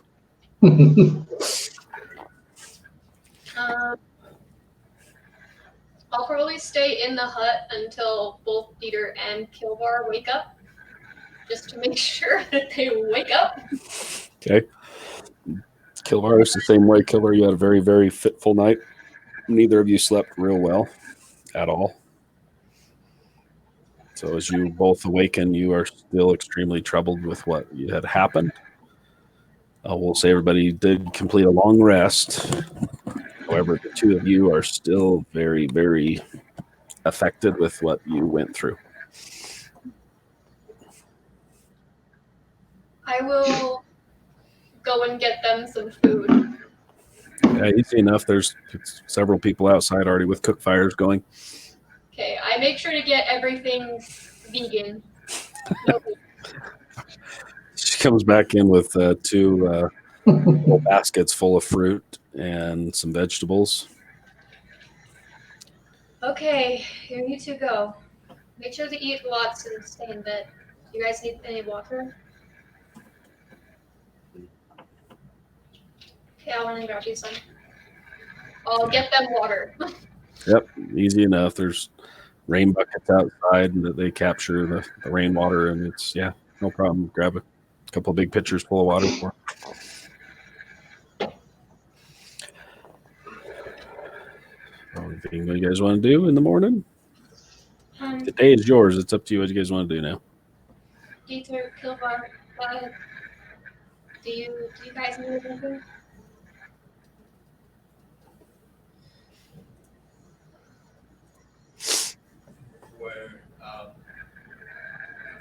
Where's my dad? I believe he's in Finland. I'll go check on him and I'll let you. Okay, thank you. I make my way. Actually, I'm actually gonna go find Belladonna first. Okay. Did you go to the girls' hut?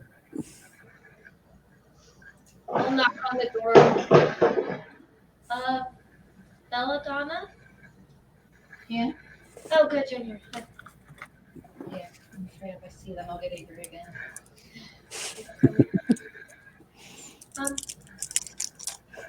Do you want to hang out with me for a bit? Sure. It's not, before I can't heal anyone, so. Neither can I. I wasted all of my spells yesterday. Holy crap. Let's go check on Dieter's dad, and then I have something I want to talk to you about. If that's okay. Okay. We'll go to Sima's house. Okay. Check on the daddy-o. You make your way over there and you see that Pima is just stepping out of the hut as you guys exit your guys' hut. It's not too far away as you walk over to her. She looks tired. Looks like they probably didn't get a whole lot of sleep. And she kind of gives you a wary smile and says, coming to check on your new friend. And she said he's resting. The life will be back to him soon enough, but he's still trying to find his way back to us, but he'll get there. Wow. Well, thank you guys very much. I'll let Peter know. And Belladonna, you see, she gives you the same smile she gave you earlier and looks very, very drawn, very tired. And she just smiles and says, it's totally fine. Well, we're happy to help. And she wanders off towards going towards either the mess tent or back towards the ward where they had all the wounded people to go check on people. So where were you guys heading to next? I'm going to send a message to Deer. Okay. In my brain. And I'm going to say, your dad's going to be fine. It will take him a couple days to wake up, I think. Just stay in bed. That's what I'm saying. I'll reply. Thank you very much.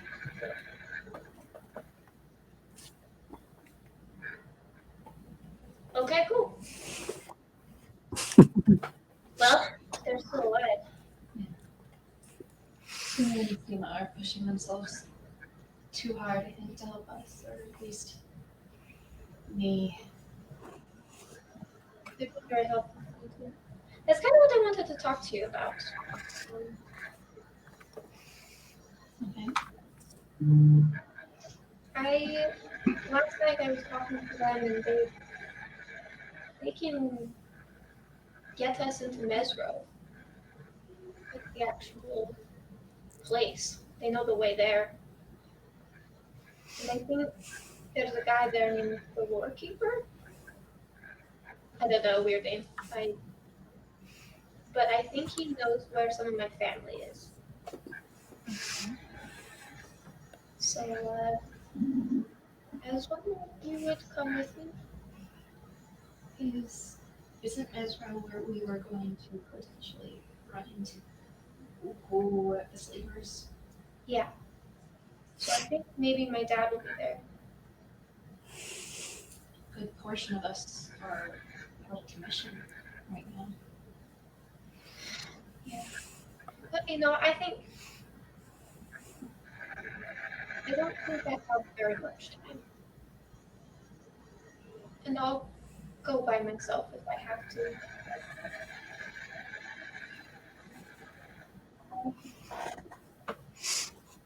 I just wanted to ask if you were interested in coming with me.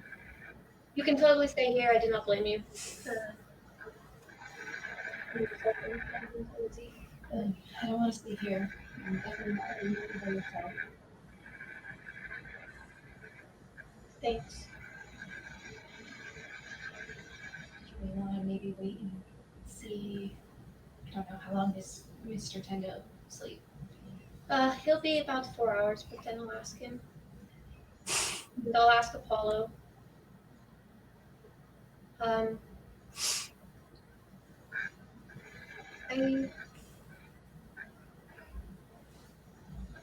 know this is going to be kind of a weird question because you kind of just joined the group and everything, but we're friends, right? I mean, I know I'm the most new, so I don't know necessarily. I don't know yet.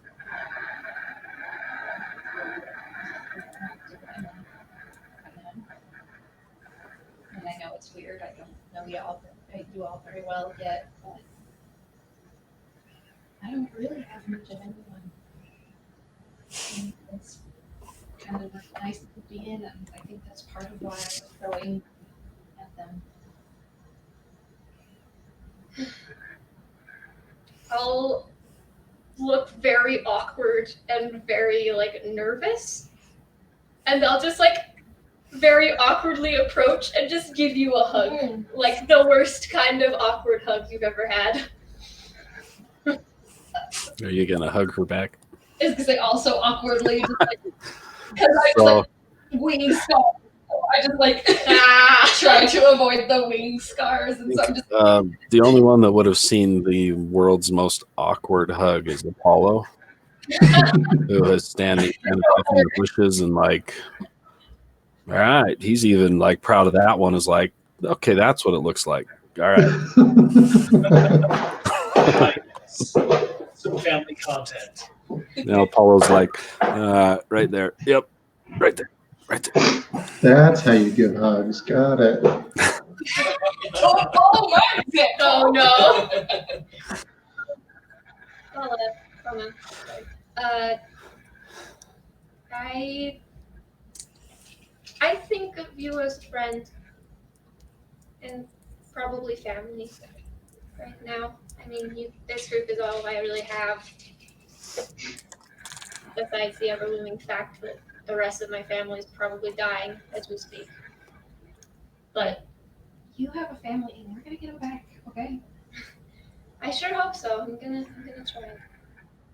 But I really don't like to be alone. Is the thing, it's I kind of need your help a little bit because I ever for a really long time it's just been me and Dieter because Dieter was the first one who like actually took care of me when I was alone. I owe Dieter a lot. I think maybe he's ready to move on and go somewhere else. I think he has maybe some other things that he needs to get done, and him and Kilvar seem to be on a whole other quest, and I don't really want to get in their way, especially have to do with his family now. So I need your help to not be alone,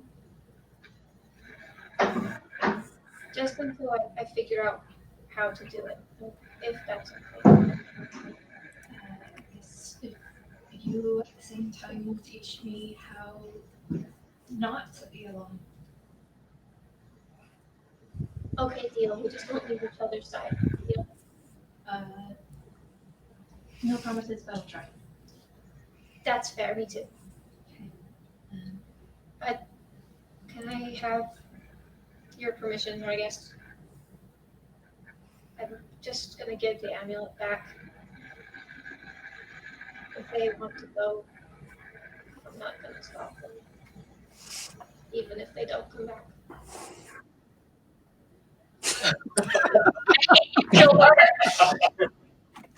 He's eavesdropping in the corner, like, yeah.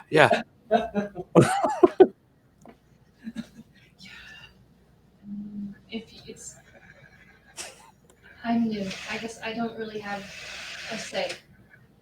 Of course you have a say. You're a part of the group.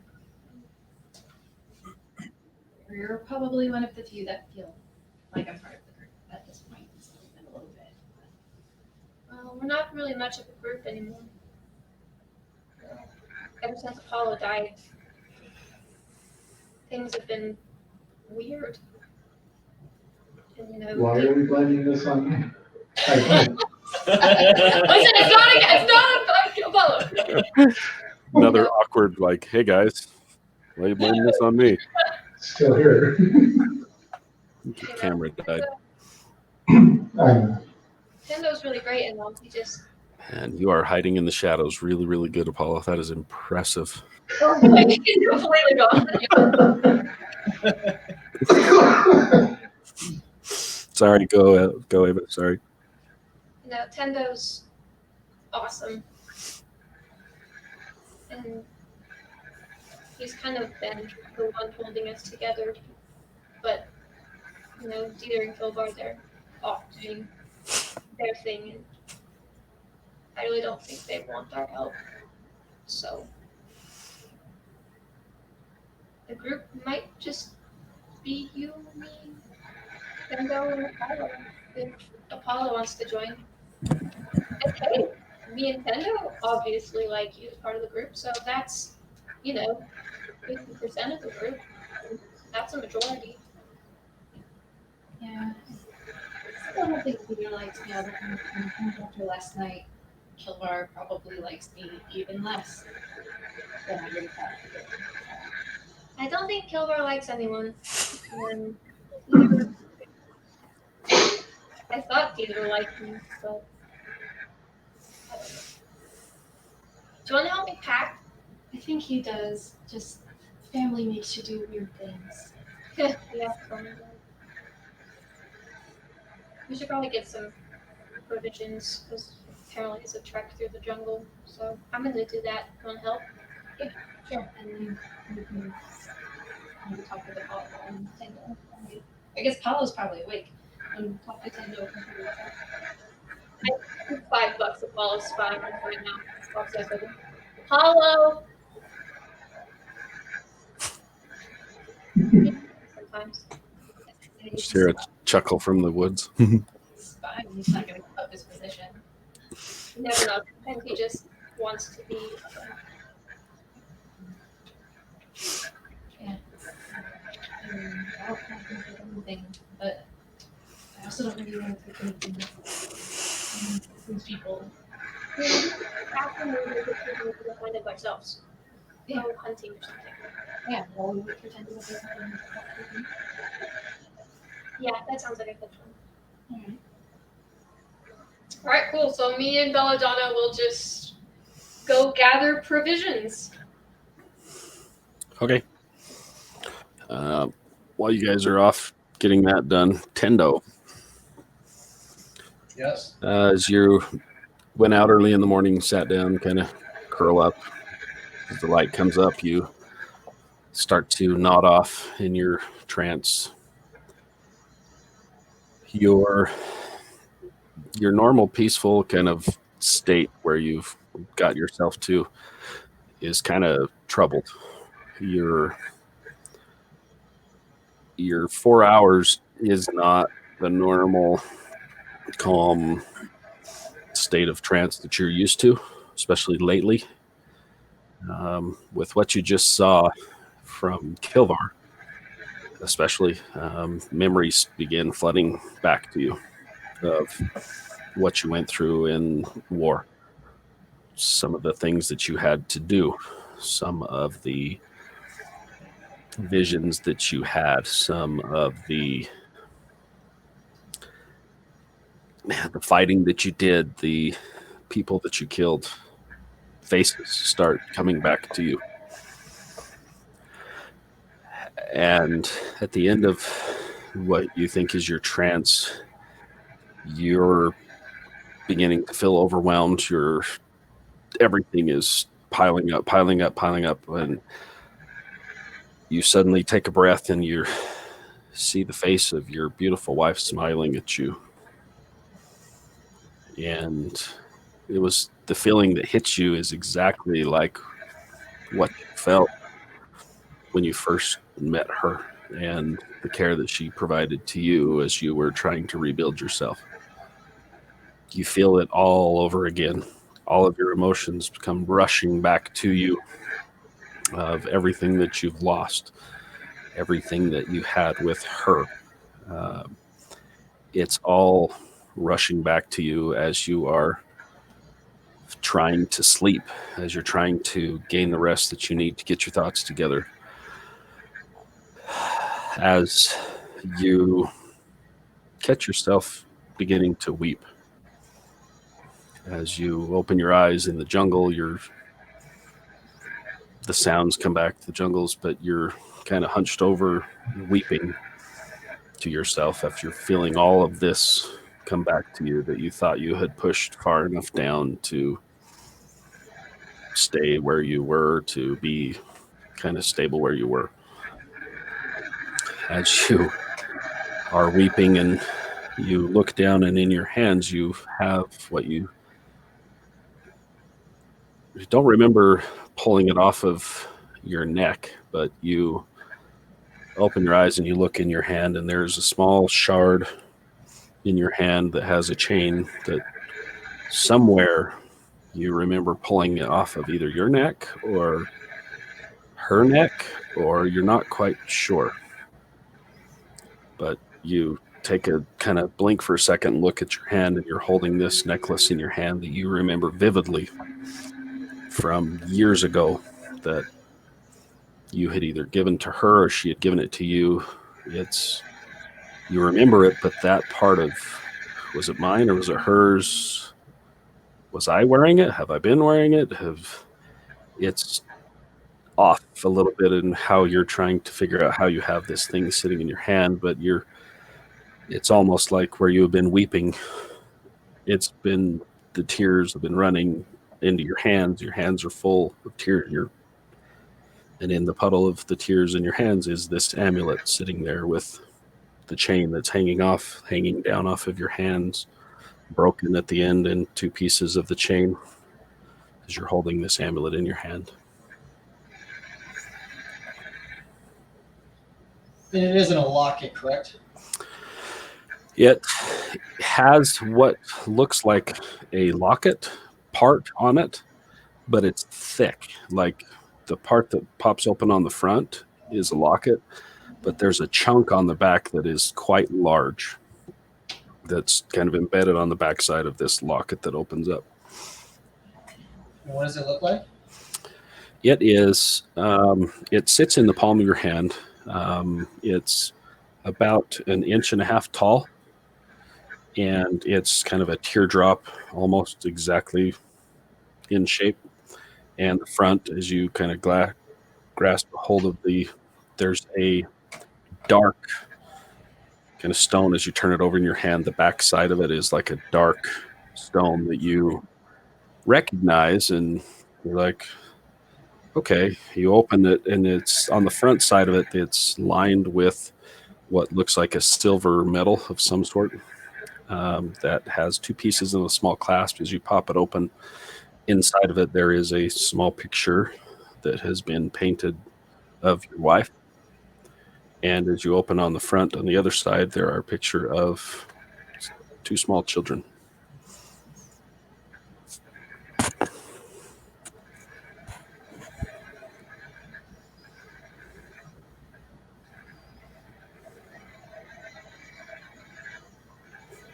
I will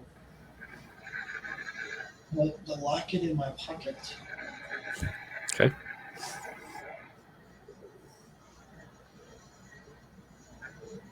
And it's about noon. Noon to 1 is typically when I get up. So it doesn't look about that time. Yeah, it's about noonish. You're kind of, you wipe your tears from your eyes, and you see this and kind of take a minute to look at it and put it in your pocket and kind of wipe your hands off. And yeah. Did the children look like my 2 eldest? Yep. Okay.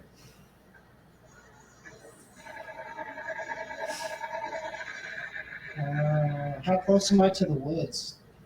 You're in the woods right now. You had walked out and kind of sat off by the clearing, which is right next to the forest. Like you're right on the edge of the jungle.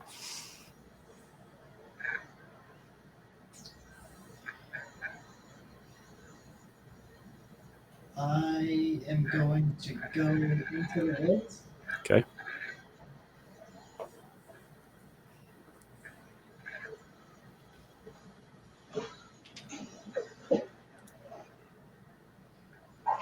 And spend however much time it takes looking for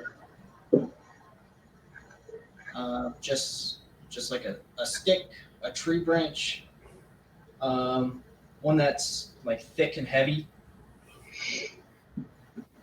Okay. If there isn't any, I'll just go grab my longsword and make one.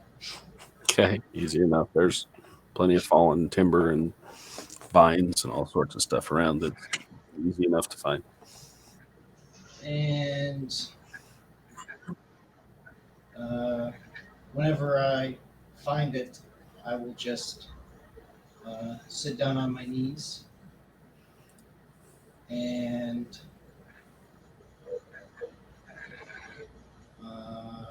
just flog the emotions back down. Okay. You spend the better part of the next, I'd say, hour deep in the jungle by yourself. Snap. Snap. Snap. Over and over as your back begins to kind of go numb from repeated smacks.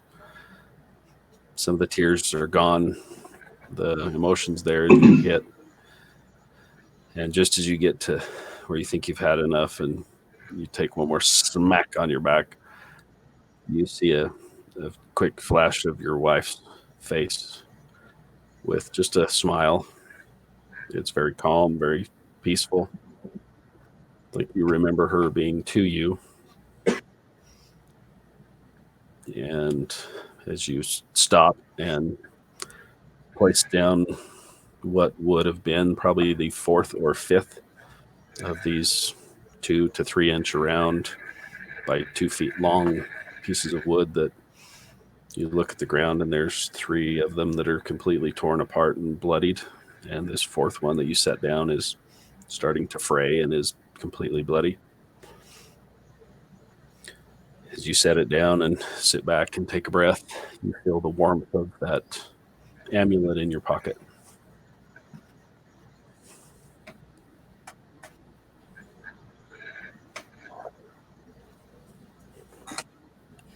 Take it out and look at it again. Okay.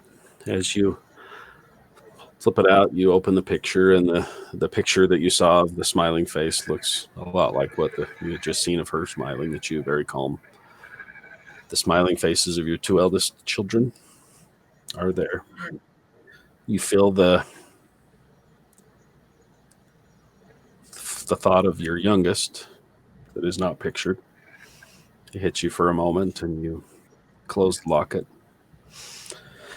turn it over in your hand again, and you see that there's some kind of a glint in this metal that wasn't there before. It's almost like it's alive, like it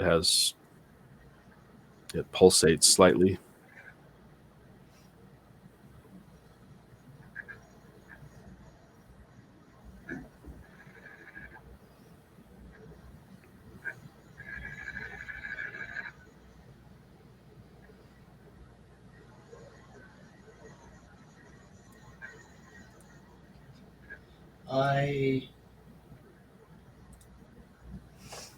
I'll just clutch the locket in my hand and head back to where the rest of my equipment is.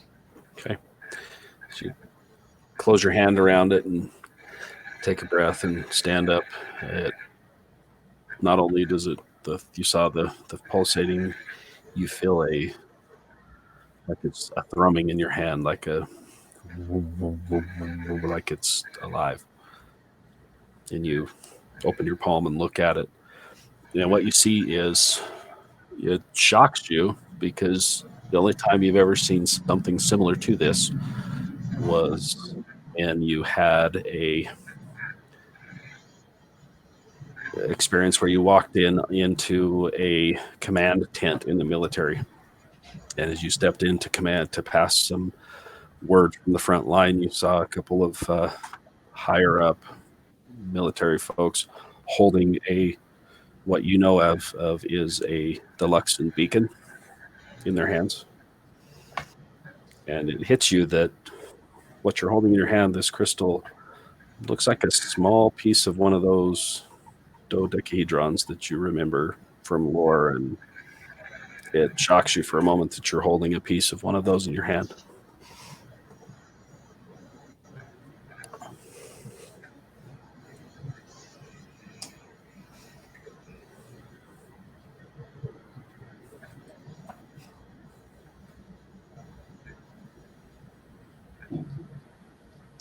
I will.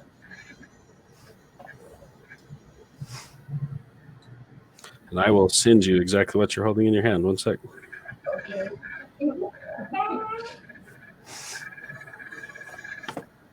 As long as it'll come through on the little chat for you. Are you sending it via Discord? Yep. It's slowly loading right now, so you should have it in just a second. So you can close your hand around it and start walking your way back while this is loading up. I haven't received it yet, but what I know that it is essentially a fragment of it. Yeah, like I said, you're like, wow. And it hits you what you're holding in your hand, and pull that up. Should come. I think it just went through. So basically, what you're holding. You want me to tell everybody, or you can?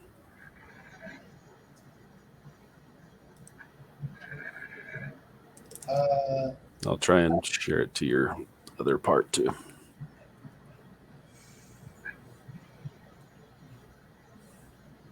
Oh man. Yeah, if you want to, you can tell everybody else. So as he's holding this, what he is holding is an amulet that is made of a piece of a Luxon dodecahedron. It's a Luxon amulet. While wearing that, you can use an action to summon an echo of a Luxon beacon into his hand. The dodecahedron faintly glows, pulsates, and thrums just like it does when he's holding this amulet.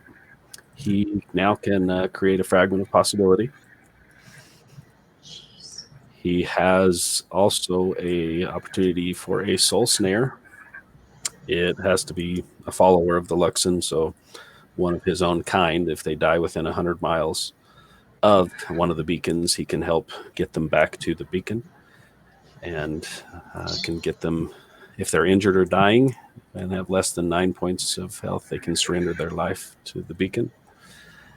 But the very last piece on this, he is called a soul echo. If the amulet is placed around the neck of a targeted follower of Luxon, so it has to be a targeted somebody who's a Luxon follower, and the user speaks their true name, the amulet can pull an echo of the target from an alternative timeline or reality. If the echo comes from a living timeline, the wearer of the pendant can transfer their life essence into them equal to the maximum HP of the wearer. If used on a living wearer, the amulet is drained and cannot be used again this way until after a long rest. And if used on a deceased or non-living wearer, the amulet is destroyed upon transfer of life essence.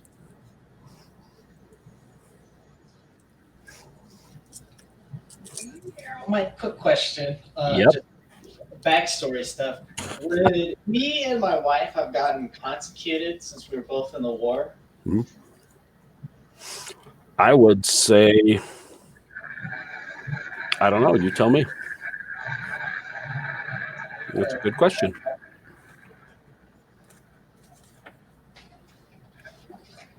Okay, I'll think about it and get back to you on that one. Okay. Yep.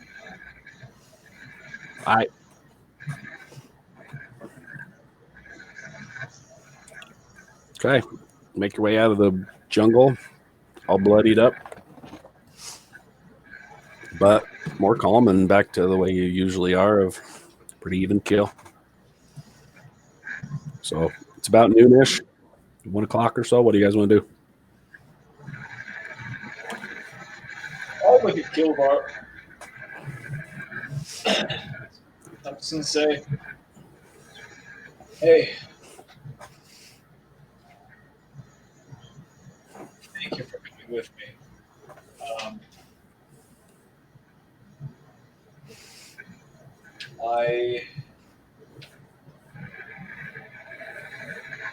I would be lying if I said that I wasn't expecting it to be somewhat dangerous. But I do owe you an apology for how incredulously dangerous that was.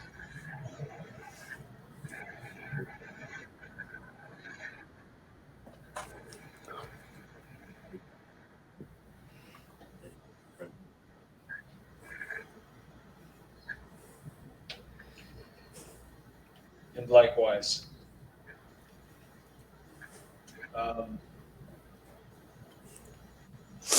Is there anyone that you have that you would want me to try to send a message to?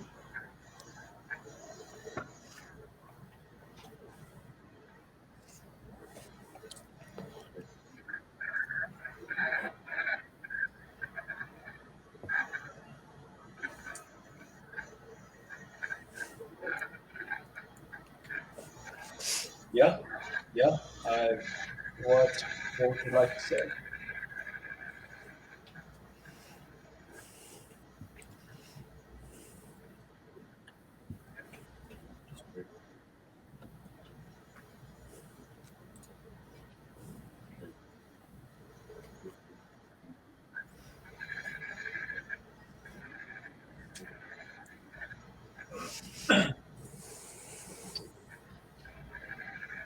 Okay.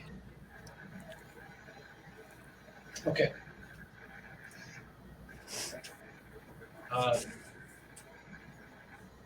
I will go ahead and cast Sending. Okay. I've seen a likeness of his old man. I wonder if that would be sufficient for me to somehow contact him. You saw his face in that, Oh, yeah. so Right. you've seen him. Yeah, okay.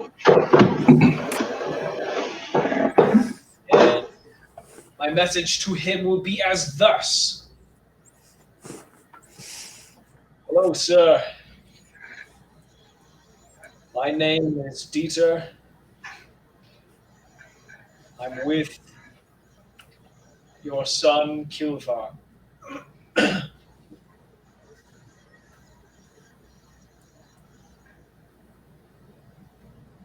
Where are you?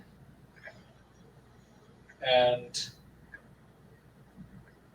do we need to be cautious at this time? Okay. It takes a while. You're sitting there, kind of. You guys are like staring at each other. Like Kilvar's like looking at you, waiting. And what you get back is a okay. Well, Dieter. I'm glad you guys are okay. Please be very careful.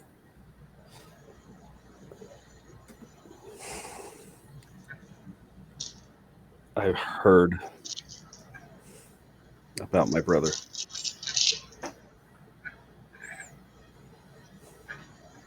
Come to Tallenstad when you can. And Wait, sorry, could you run that? Could you run that by me one more time? he said Just just the place. The place you said. Tallenstad. Talonstadt.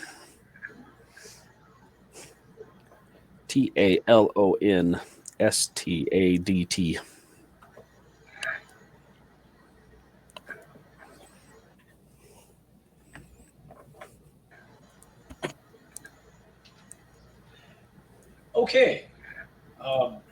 Well, Kilvar, your father's alive. Sounds like he is doing well, as well as anyone can be. Uh, he said that he knows what happened to my father. And, well, that was his brother.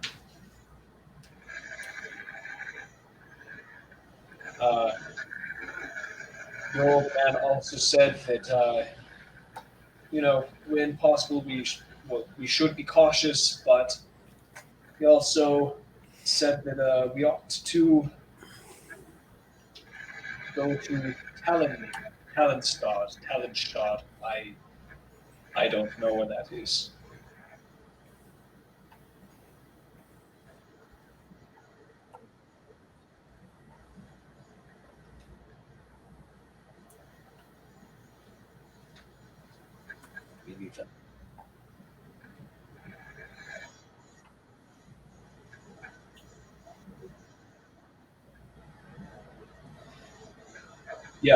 Yeah, one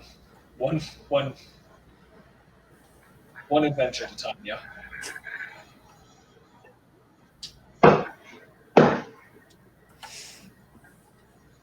One adventure at a time. And thank you for what you said to Belladonna last night.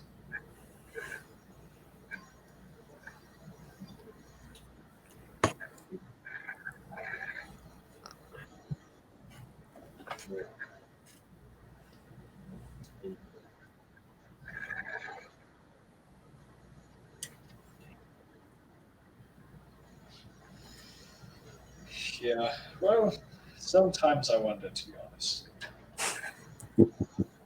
But hey, that was pretty cool what you did.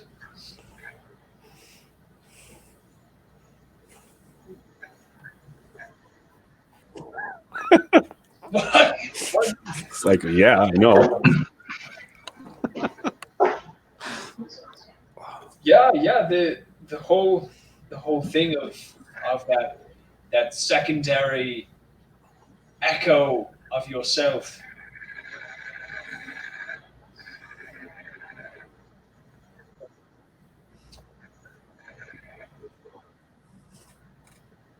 It's very strange.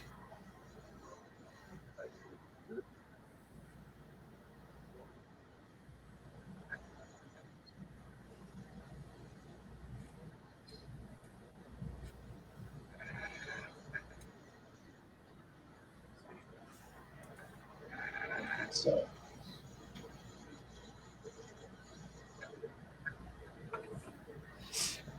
well, I'm just gonna stand up. Like, well, I think that I don't know about you, but I sat down for long enough. My legs are restless. Yeah. Yeah, it's easily pushing 1 o'clock or so by the time you guys are having this conversation and finally make your way out. It's so hot and humid in here. Yeah. It's sticky in there, and you guys, it smells like your locker room. I mean, what the hell happened? I mean, first things first, we end up in Hill's Edge, ethereal plane, and then it's just a cycle going back to that bank of the river. People in the hoods. Then I tried to get us out of there, back here. Something pulls us back to the material plane of Hill's Edge. And then we find my home. We find my father. You find the things that you find. That book. And there were more. I believe that those people were coming back. I could hear them outside of my house, so I put a wall of fire between us and them to try to buy some few seconds.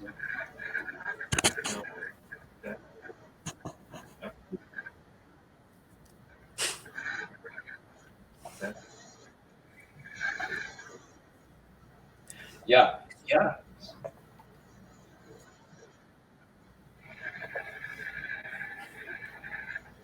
Kilvar, I saw myself.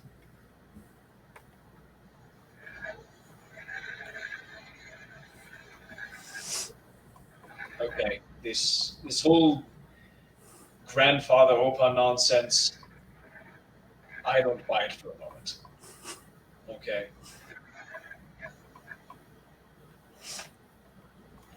That man, the one that we saw when I tried to get us back here again.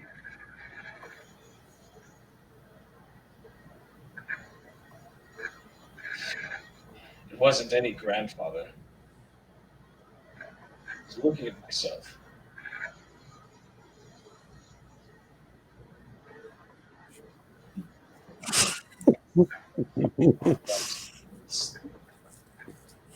Just all of this, all of this.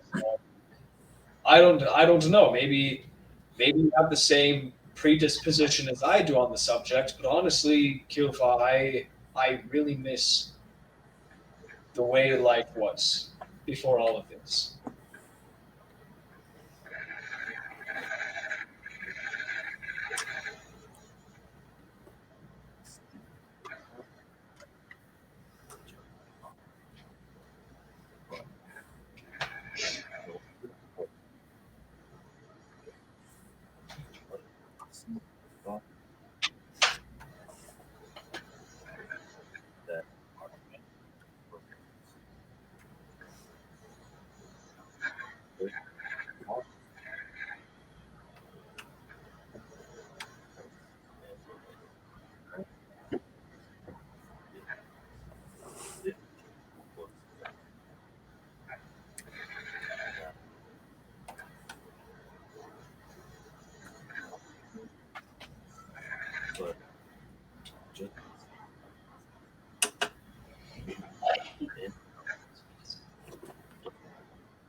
It, it very well could.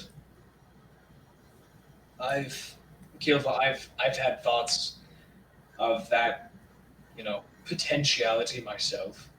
Um, thought about it time and again, and on paper this it became so muddled, and in reality it became so much worse. But Kilvar,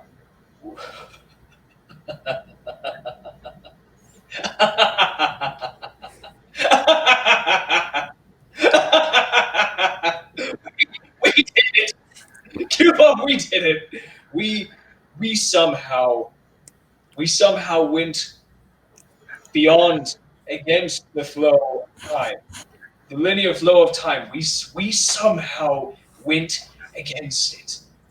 Okay, we somehow went back, and yes, it was by mere seconds, but on the in the grand scheme of things, that those few seconds, that that is the most monumentous of any progress.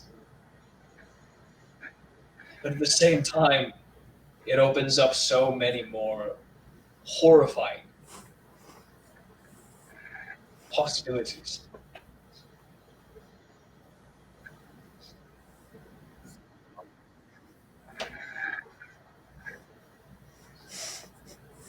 I, I don't know. With this being with us somehow being displaced linearly through time, I've been trying to work on a spell that could, push or pull time through an object or a creature. Your arm, for example.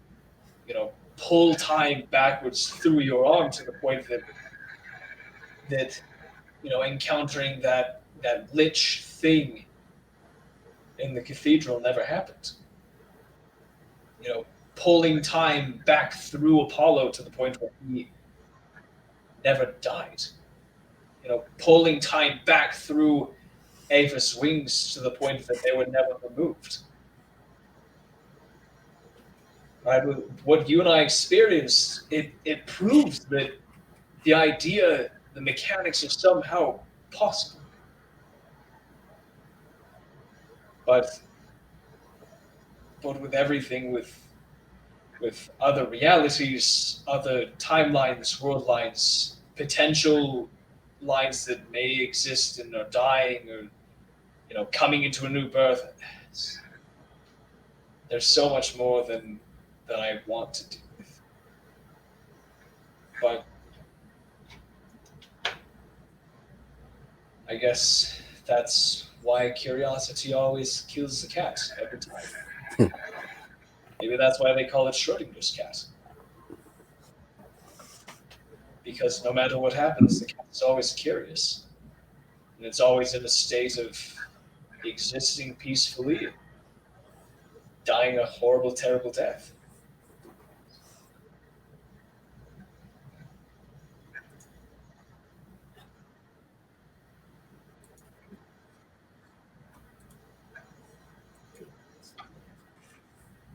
Of course.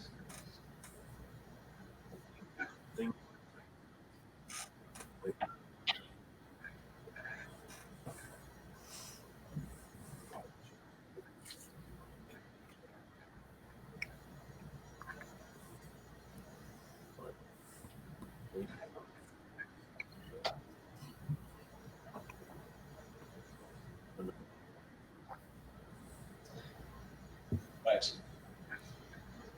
Kilvar, I can't help but be afraid sometimes.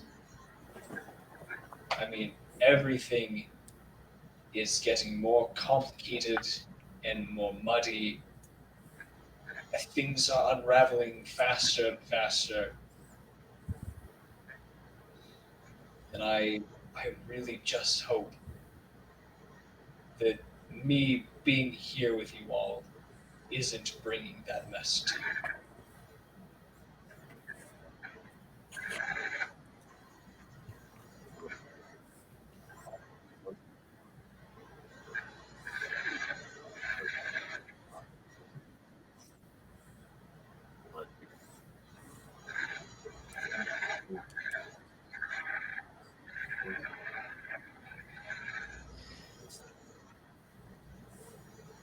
Yeah, yeah, I agree. Smash my brain cells. I can't believe it. Oh my god. This is coming from the murder hobo cleric. I'm not the murderer. Right. Right. You guys have no idea what they just went through, man. That's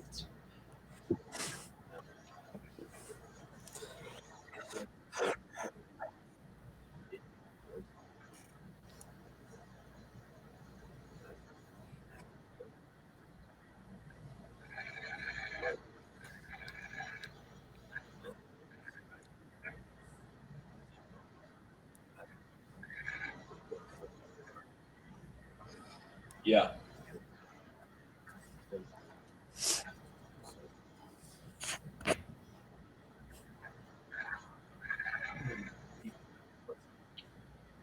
Yeah. And honestly, Kilvar, if things like that come up again in the future, even if we have the rest of the group, I don't think it's even worth the risk. I mean, to be perfectly frank, I don't know by what kind of universal irony we escaped. All right, or what kind of what kind of you know deities or otherworldly beings were just looking at it and felt pity. I don't know. But honestly,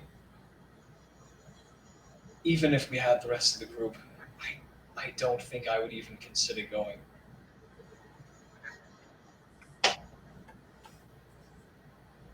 Right.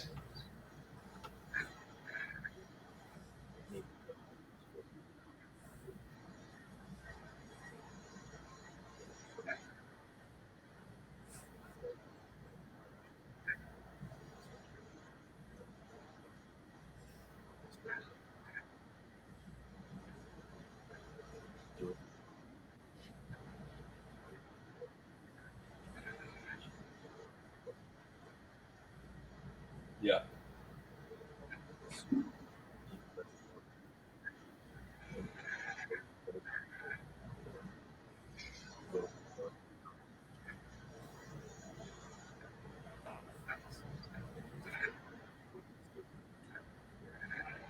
Yeah. Do you know me? If any of this comes up again, and if you need me to go, of course I will. There's no question about it. Let's just pray that it doesn't.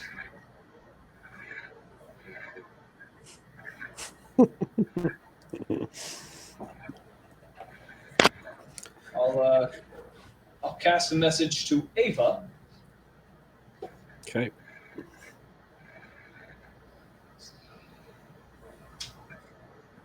Hello, Ava Gates. Where are you? Kilvar and I are asking for permission to leave the hut. Nice. Message.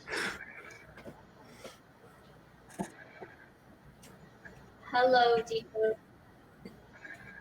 The gates to you as well. Me and Bella are getting supplies. Belladonna! Ah, shoot! Sorry, Belladonna! I keep saying that! I'm so sorry! I know I didn't mean to! Oh, I probably just used up all my Yeah, power. you heard the Whoops. Yeah, no, she said it was totally fine. She's very happy to hear from us, and we should definitely stretch our legs. Well, shit. Yeah, he was asking for permission to go outside. I you can't guys, let that go. you guys see them walk out of the tent. We get the close kill with that. You guys, Yeah, he might see him.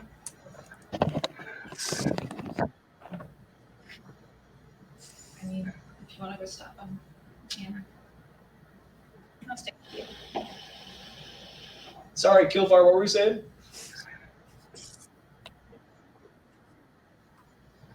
Yeah, I agree. He's very, very quiet after everything last night. Follow your lead.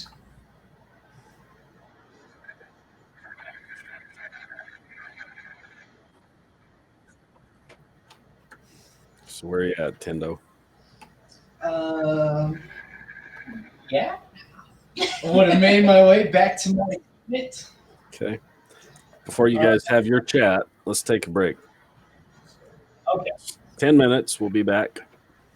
I need to grab a drink, so we'll take a quick break. So we'll be right back with all y'all too. Hope you're having fun.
Oh, don't go. And we're back. All right, we're back. Sorry, I think we all took a short rest, so we're good to go. All right, so before we took a break, Kilvar and Dieter had just made their way out of the tent. The others were kind of gathering up items to, I guess, head off back into the jungle, while Apollo was wandering around staring at trees. What do you guys want to do? Kilvar, Apollo, Tendo, or Dieter, whoever. Apollo wants to go find a cave and find some spiders that are not going to just completely immediately attack him and see if he can befriend one. Probably like a giant wolf spider style. I'll say that you walked over and there is a large tree that's kind of uprooted that it's almost as tall as you can walk into. And you dig into your pocket, pull out some of the eggs that you had taken from the burrow, Mhm. and you see that they're starting to hatch. Nice. So you're in there kind of tending to those inside of a tree off in the woods a little ways. Good deal. We'll come back to you with whatever you want to do with them. So Dita and Kilvar, you guys were heading towards the Tendo. Yeah, we're going to the Tendo. The Nintendo. So you guys make your way out of your little hut, and you see him making his way back into the village proper. I would just be sitting where all my equipment is in the same, just on my knees. Don't have any of my equipment on still. Just looking, essentially meditating on the amulet. Okay.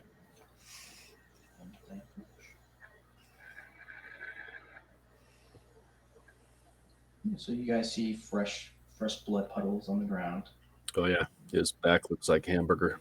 and on my back.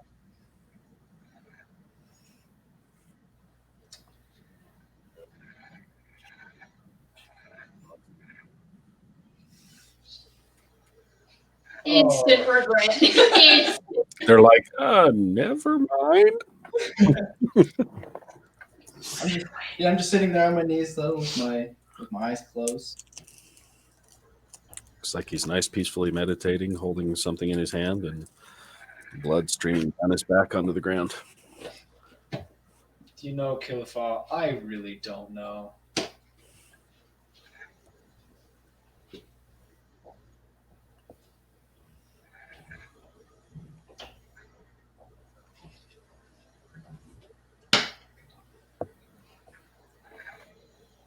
Head Tendo! There we go. Look at Mr. Dieter. Wie geht's, mein Freund? Beautiful day, is it not?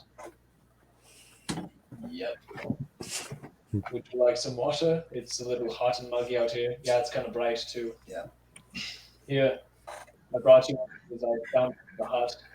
It's a straw hat. I've got one as well. Kilvar, I have a third one. Did you want one too? Oh my gosh. All right, straw hat for you. It's pretty bright out here. Yeah, I'll put the amulet on and then I'll try it on. cool. Yeah, you look very thirsty. Would you like some water? No thanks. I've been staying hydrated.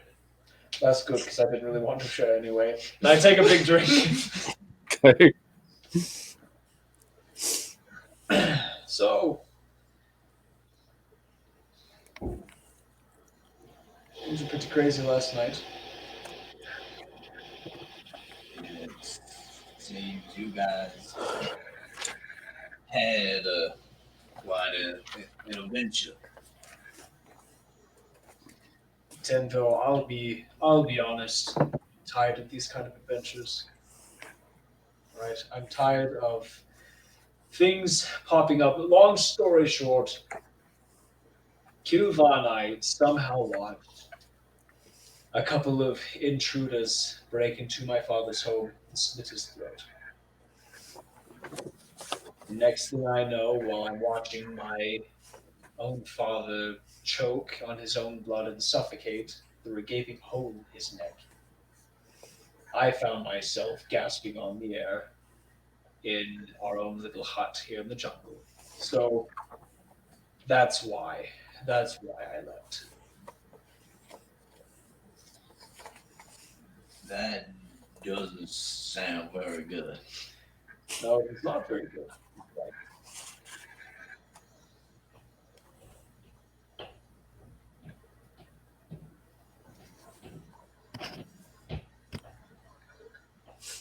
It wasn't good at all, actually. I mean, yeah, we went and managed to bring him back.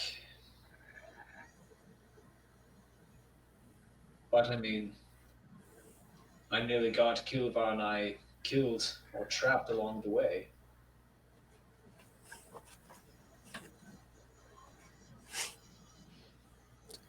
Honestly, Tendo, I wasn't even expecting to see my dad.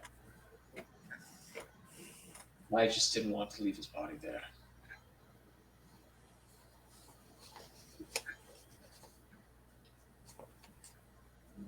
What now?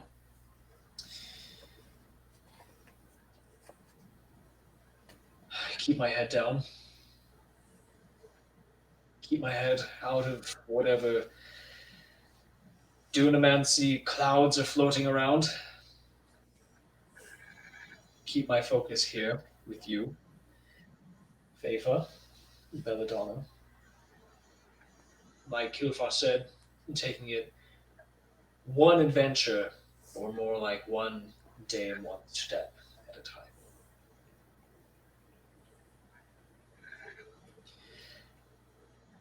You see, Tendo, things are happening that I don't understand.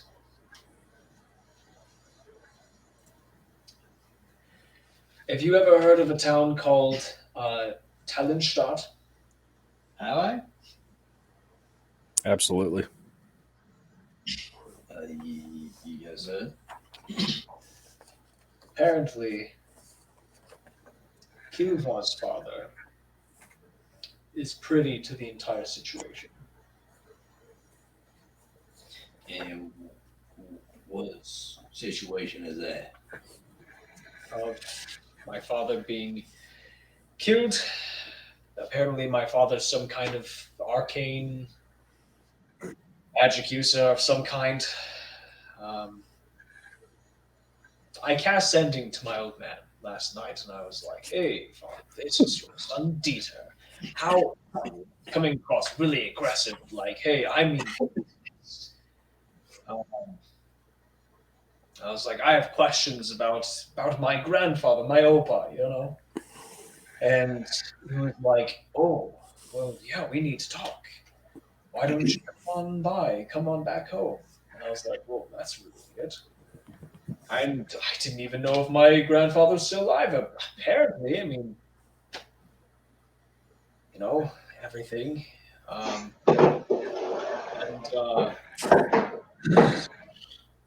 uh,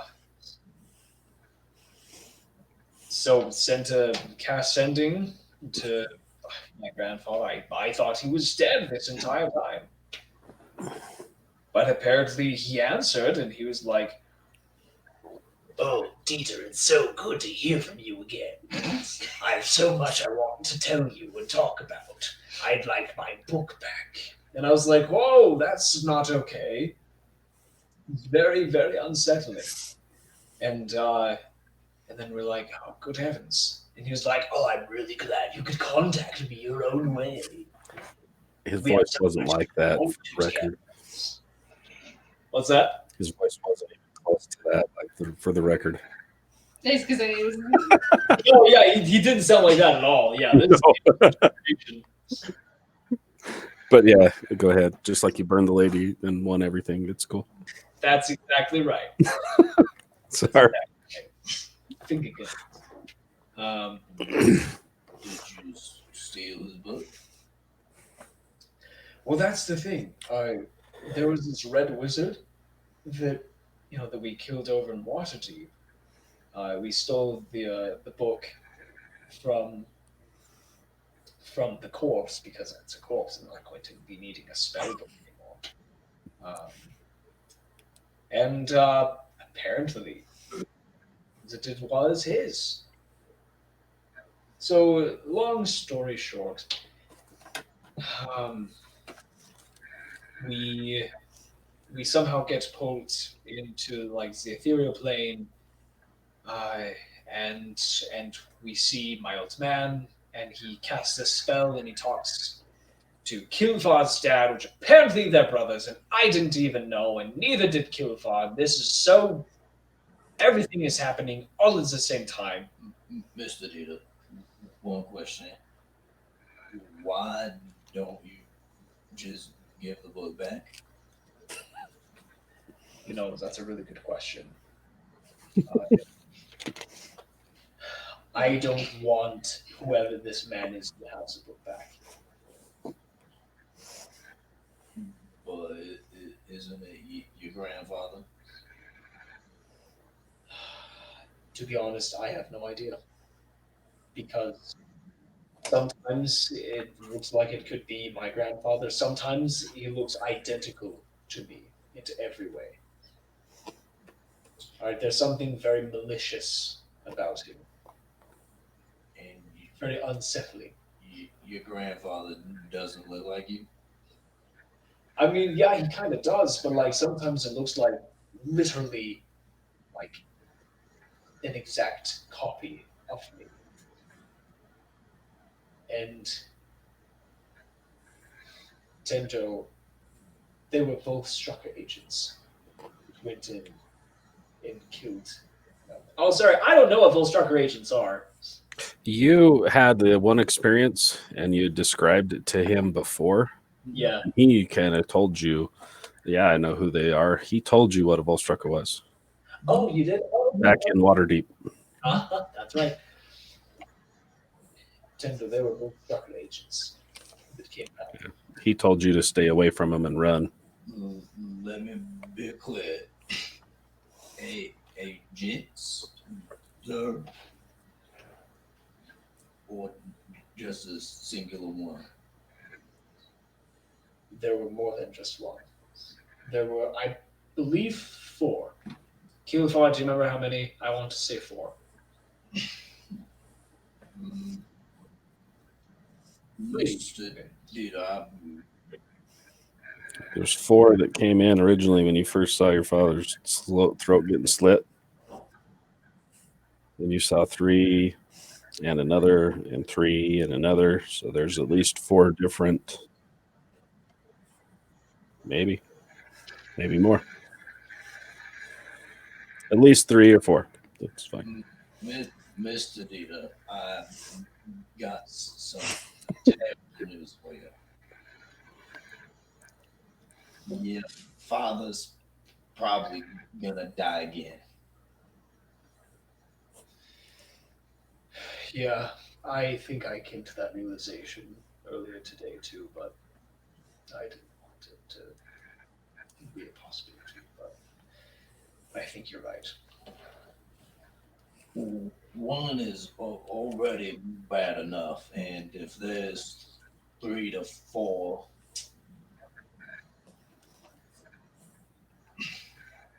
they gotta make sure that the body is unrecoverable next time.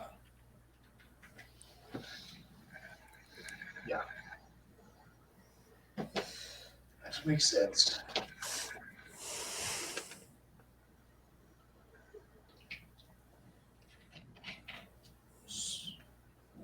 What do you need from me, Mr. Dita? You're telling me all this for a reason? To be transparent.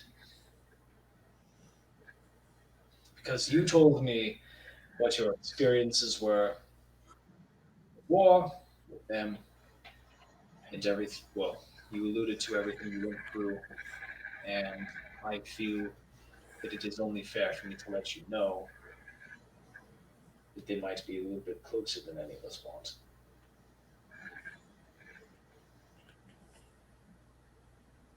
Do I have any intention of actively pursuing them? Not a chance. That's a good step.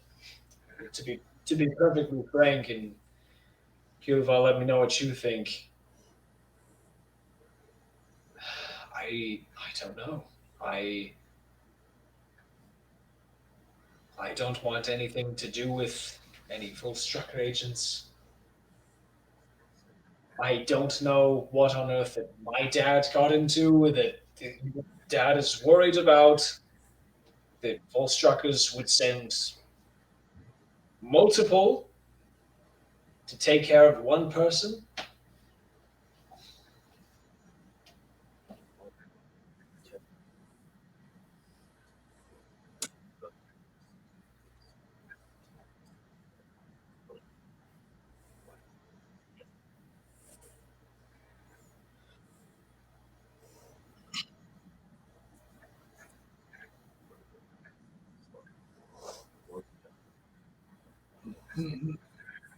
Mr. Kilvar, I don't mean to be that guy, but I'm probably the last person who you need to explain anything to.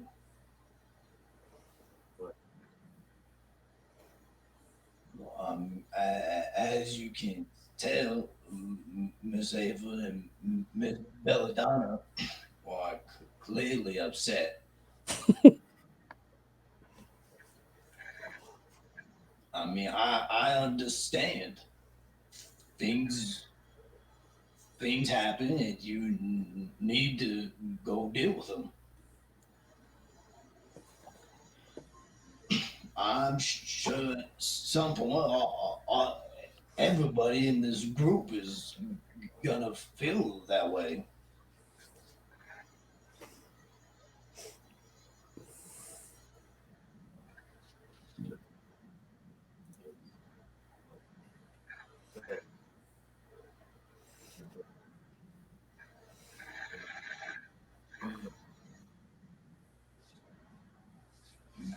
Very much so. I'm not disagreeing with you, but I don't think that you solved anything. If there are multiple people looking for Mr. Dita's father, Mr. Dita's family's in some deep some deep messes.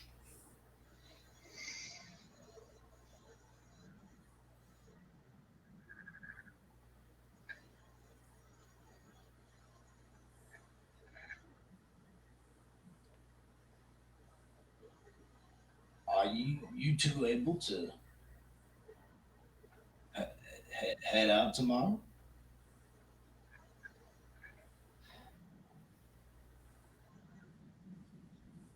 I mean, are you guys able to today if you guys would like?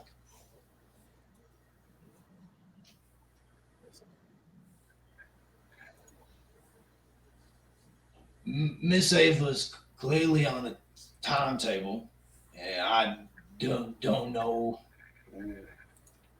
how long that table stretches.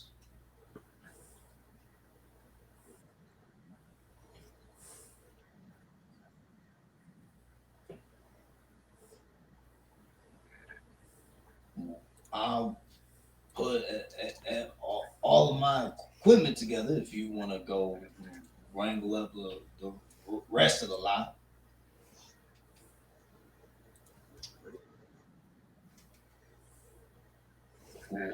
What do you mean? I feel fine if that's what you're asking. With a hamburger back.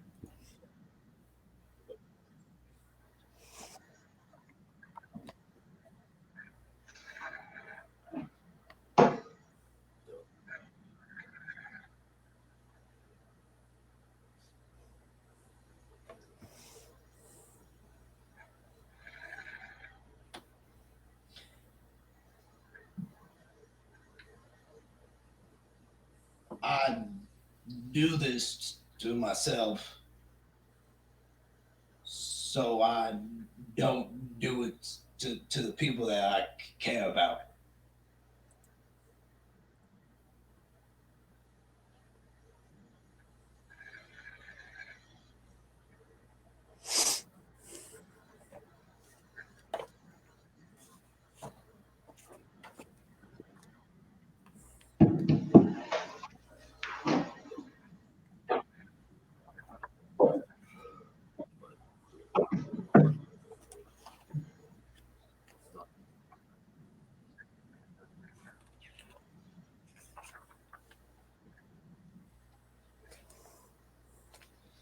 And right back at you, Mr. Kilvar. Oh, group hugs. Right. Speaking of watching out for each other's back, I'm brilliant. You might want to make sure that maybe you apply some kind of ointment. There are lots of nasty things here. Mr. Dita, I'm immune to disease. You know, I actually, it's funny that you say that because as soon as I said it, I was like, hold on, Tendo's one of those religious folk that don't have to worry about that thing. Well, enjoy the open jungle air. Something else. Nice. All right, well, I'm going to leave you alone. And Dave, and Tendo. Perfectly frank. You'd still like to find your wife, wouldn't you?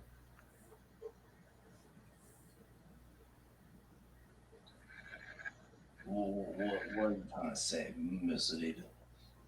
I'm trying to say, Mr. Tendo, that whenever you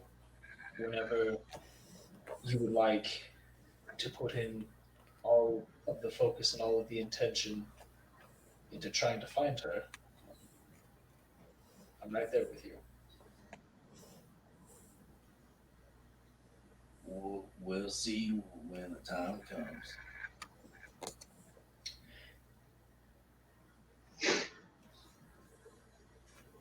Enjoy the hat. Looks good on you. I'll stand up, stretch, send a message to Ava. Hello, Ava.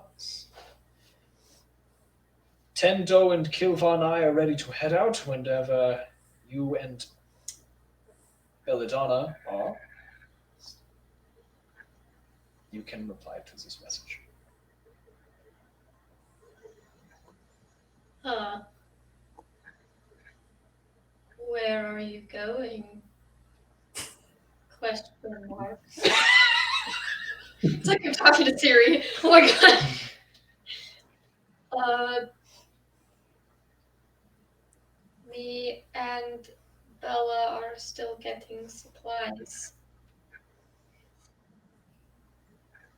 Where are you going?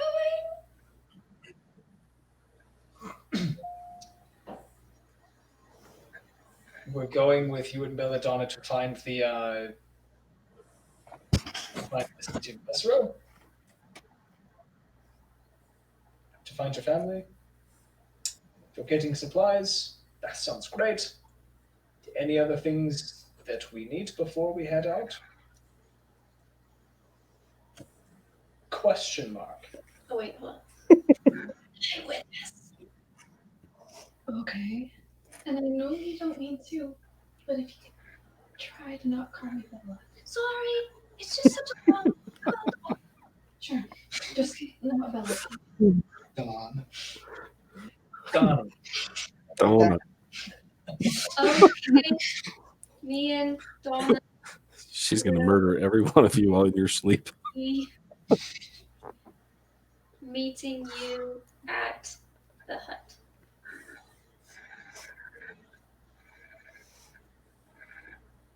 Sounds great.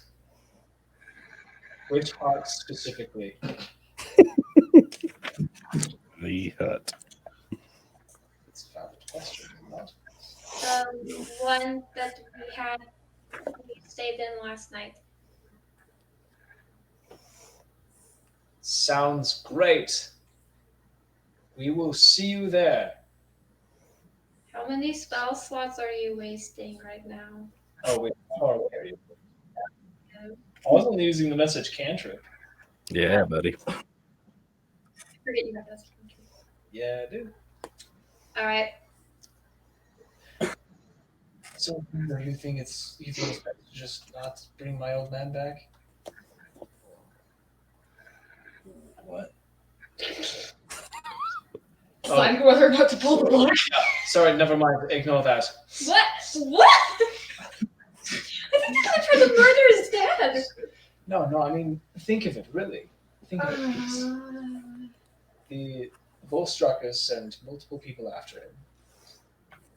They're gonna find out that he's not actually dead or gone. I mean, you know them better than I do, clearly. And like you said, Kilvar and I running out there didn't solve any problems. So perhaps it's best, as terrible as it is, to just leave it to be.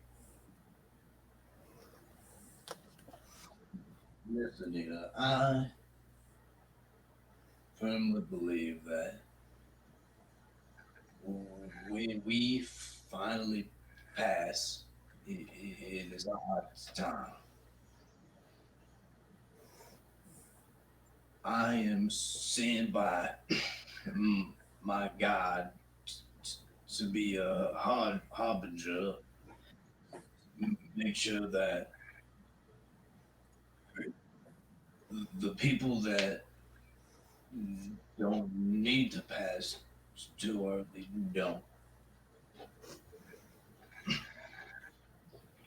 But if he died, it was meant to be.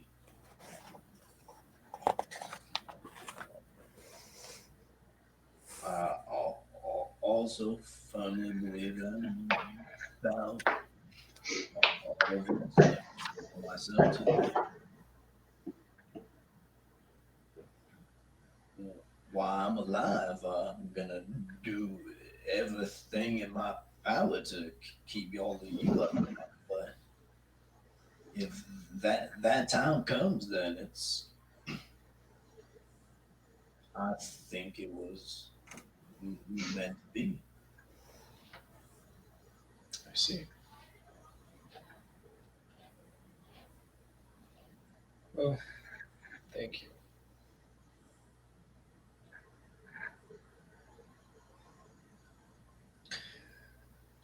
And now I will leave you alone.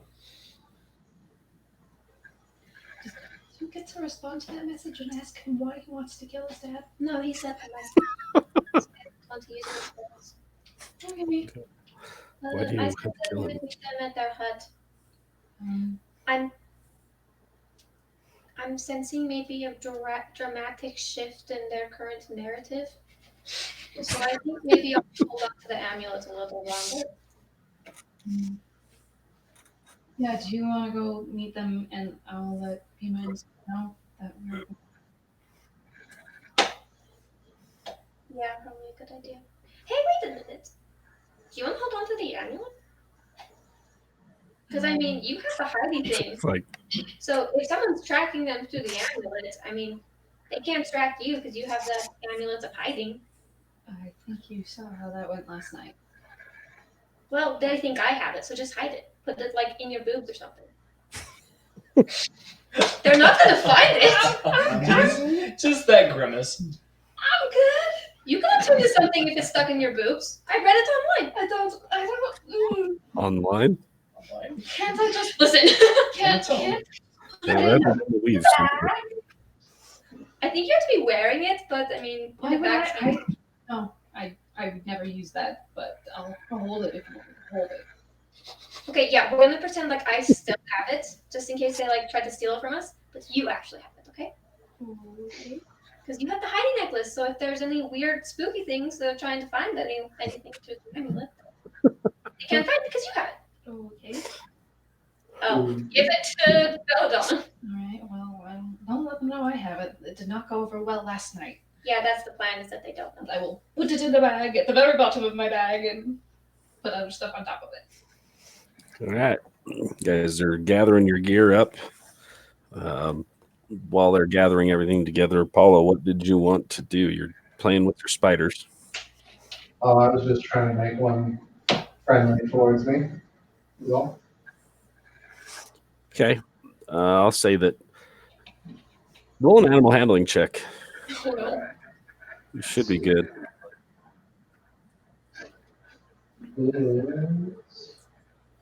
yeah.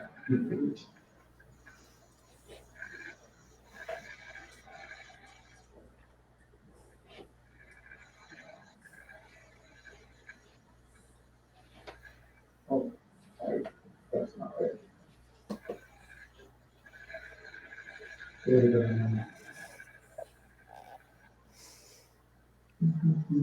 My phone wants off. There we go. A 19. Nice. There's about, you have a small sack of the eggs, or then you set them down, and there's, of the ones, a couple of them are crushed, but you have about 6 that hatch as you're messing with them over there for the better part of a few hours. A couple of them kind of are pretty timid, and one comes up and bites you on the finger. A couple of them just take off, but you have about 3 of them that are right there with you, just kind of playing with you, crawling up your arms. So what you want to do with the 3 little baby spiders? Yeah. I don't know, is there any way that I can just kind of keep them with me? Like, I'm probably used to this because, Oh yeah, yeah. you could have them climb up, and over time you could probably get them to maybe listen to you, but you can let them crawl around you, or scoop them back up and put them in a little bag and hold them. Yeah, we'll let them crawl around for now. He's got little spiders crawling around him while he's cool. What else did you want to do? I'll just find the rest of the group and hang out until they decide what they're doing. Okay, so you guys gathering up all your gear? Are you getting everything together? What are you planning to do here? I'm just kind of going to meet the boys. I kind of don't expect them to actually be coming with us. Okay. I think this is a trap to get the amulet back. Say as you and Belladonna have your gear like packed up, ready to go, as you guys walk over to there. I was going to Actually, go and Seema know we are leaving. okay. Yeah, you walk over to the main tent as Ava walks to their little cabin thing. Just as you get to the door, you go to reach up and kind of knock on the door, and the door swings open, and you see the 2 of them stepping out with all of their gear packed, ready to go. Step in there like, oh, meet you in the door. I'm trotting down the tree, down the path on Lilith, fully donned in my Yeah, armor. he's ready to rock and roll. Lilith has like the majestic walk.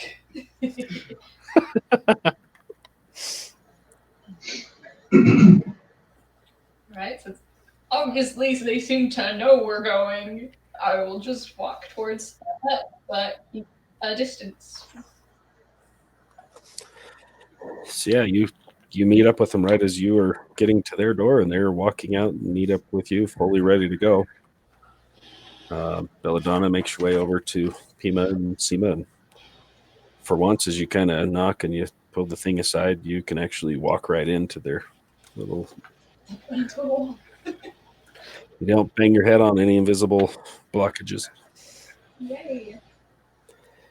So you step inside, and you see a table, kind of familiar what you saw before, back in the corner. There's now 2 of them. The grandson is still being nursed back. His chest is rising and falling. He's still asleep or unconscious. And you see the table sitting next to him, kind of on the other side, that has Dieter's father, who is still as still as he was the day before.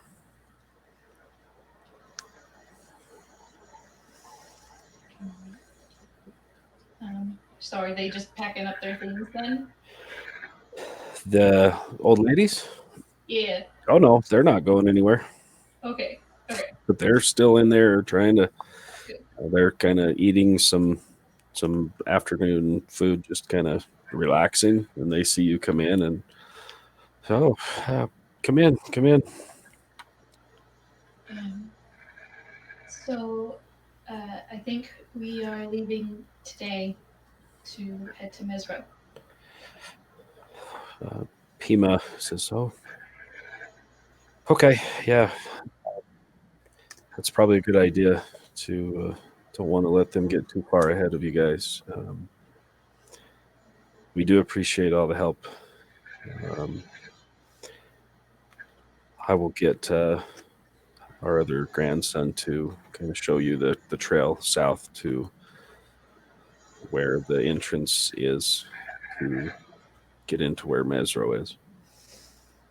Thank you. She says, "I'll give you probably should have told you this before, but the entrance, there's a forest servant there that hides the entrance to Mezro from people from the outside. So when my grandson gets there, he'll help you talk with her and can get you in." All right. What are the odds that she would act violently towards us? Well, she's an interesting gal. She's been around for longer than we have. But if my grandson is with you, and she'll know you're coming from with us and you don't mean any harm, he can talk. He can talk to her, and she'll let you through. She doesn't seem too concerned. She's just more tired than anything, just kind of trying to give you a little bit of a heads up. Hey, there's somebody there you're going to be meeting to talk to that before you can actually walk into where Mezro is. So, Well, thank you. I know for me alone, you've done more than I could have asked, and I'm very grateful. I know you're also helping my friend's father, and you've helped my other friend as well, so I'm very grateful, and I owe you a lot. oh no. She motions and kind of points over at their grandson and says, "We owe you guys more than you know. If you can get the key back, we can continue to help you and hopefully bring peace back to our village as well."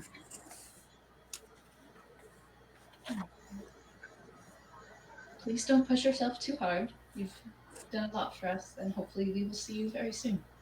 They both kind of smile and laugh, and they're like, "Please, we've been here longer than you. We're okay, but thanks for the concern." I guess I'm going to go meet with the others. As you turn to go, Seema, who was quiet the whole time you've been sitting in there, she kind of catches your arm as you go to turn to walk, and she turns you back around and grabs both of your hands, pulls them up into hers, and is holding your hands, and she kind of turns your hands over, and she's like, you're really good with these things." And she smiles at you and says, "Hang on." She turns, walks back, and you see her kind of push some things back, and she grabs a hold and pulls out a large, looks like a staff, and she turns, and on the top you see it's got a large, like a pointed, bright white stone that has been carved into a point that has wrappings around the front end. It's like a staff with a spear point on the end of it. It's got wrappings around it that are very familiar with kind of things that they're wearing. And she walks over and reaches over and sets it into your hands. She says, "You're awfully good with those hands of yours, but if if you need to maybe reach out and touch somebody, take this with you. And hands you over this cool looking staff that has a spear point on it. And as you grab a hold, you look at it, and it's got wrappings around the middle that are a leather. There's, looks like 2 different sets of wrappings, and there's carvings and runes that kind of wrap up around the top, right towards the top of the blade.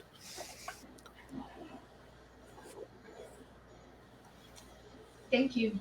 I She don't think I could possibly accept another thing from you, but thank you. says, "Oh, it'll serve you. It's been sitting here collecting dust for far too long." She says, "The last holder of that was our mother." And they both stand and walk, and they are both standing now facing towards you. They said, "It's been far too long that that's been sitting here. You're strong enough. We've seen what you've already had to deal with. This spear should not be in the hands of the wrong person. So we're trusting you because we have seen what you can do and what you have been through." And as she lets go of the spear that you're holding, you feel it kind of connect with you. And you feel a soft kind of a sigh in your mind, like, ah. Okay. Like an actual sigh or just a feeling of relief? It's almost like a legit sigh from something that has just connected with you that you're holding. I'm gonna just kind of look at them really confused and just. She's the Seema smiles again. She just says, "The spear holders from our tribe, they would battle the darkest demons, spirits, things that threaten our people. And in the case of this and several others of millennia past, they would use those beings to fight against themselves. And a little piece of the first one that killed is what you're feeling." She says that you may find it speaking to you. She's like, "But don't worry. You're strong enough to handle it. Otherwise, I wouldn't have given it to you." Just give you an evil stick. I just got a stick possessed by part of a demon. Oh my gosh. I thought we'd give you some more demons to add to your demon. That's basically what she's telling you. She's like, "Look, this thing is not for the faint of heart, but we know what you're already dealing with and what you have dealt with. They know with what they just did with your book, what the hell you've got going on and what you've been through. They have looked right through you, and basically they're like, you are strong enough to hold this, or we wouldn't be giving it to you." I'll just kind of give him a little smile and. What's one more demon? They both kind of look at each other and laugh, and they're like, "You have no idea how true that is." And they both kind of chuckle and smile at you. Thank you. It means a lot that you trust it to me, especially if it was your mother's. So they both kind of wave at you like it's no big deal. She's like, she was a strong woman, and you're just as strong. Don't ever forget it. I'll do my best to honor her memory.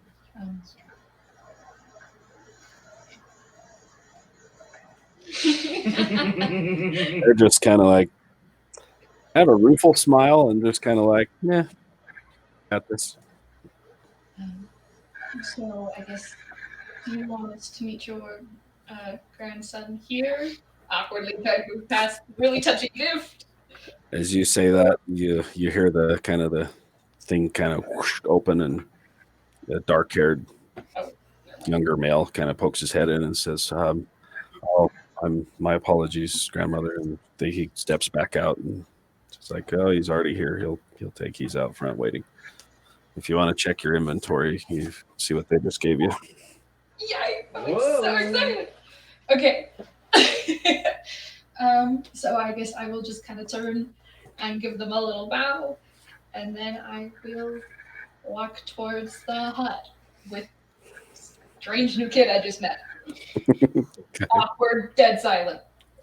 You step outside, and you see him standing there, and he's got a very small pack. Like, he's not packed for a long trip. He's just got a small pack with a spear himself that he's holding, and he sees you come out with that, and he's like, "Okay." And he's like in awe, like looking at you like, "Wow, okay, cool. Is your friends ready to go?"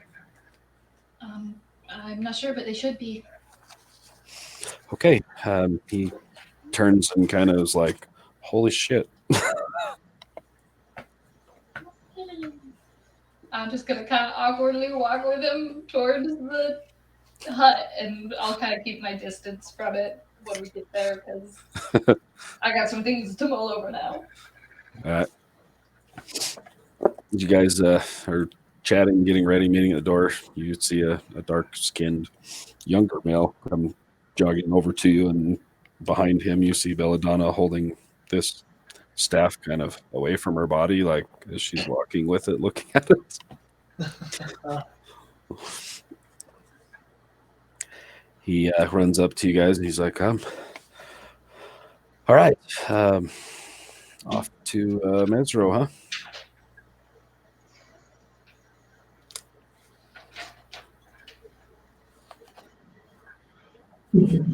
He's like, Well, "All right, big gulps, huh?"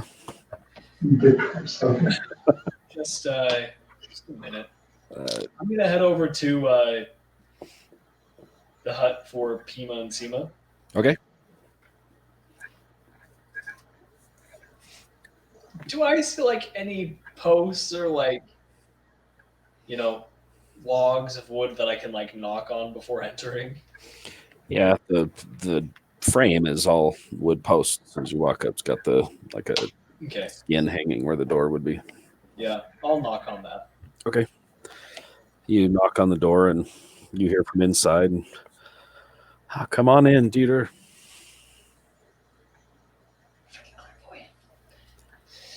I'll walk through the wall of beads. All right. Yeah. So walk on in. You step inside, and you see the very quaint. It's decent size. It's not massive, but you've got the basically like a communal fire pit kind of thing in the middle. Benches and beds on either side, and then at the very back, you can see one bed in the corner that's got the warrior that you had been with on one of those, and on the other one, you see your father.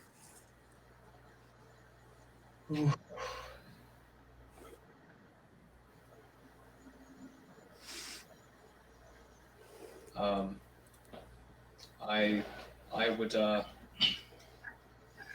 like to apologize for intruding as much as I have. And I'd like to thank you for your patience and for the kindness that you've shown these people that I'm with.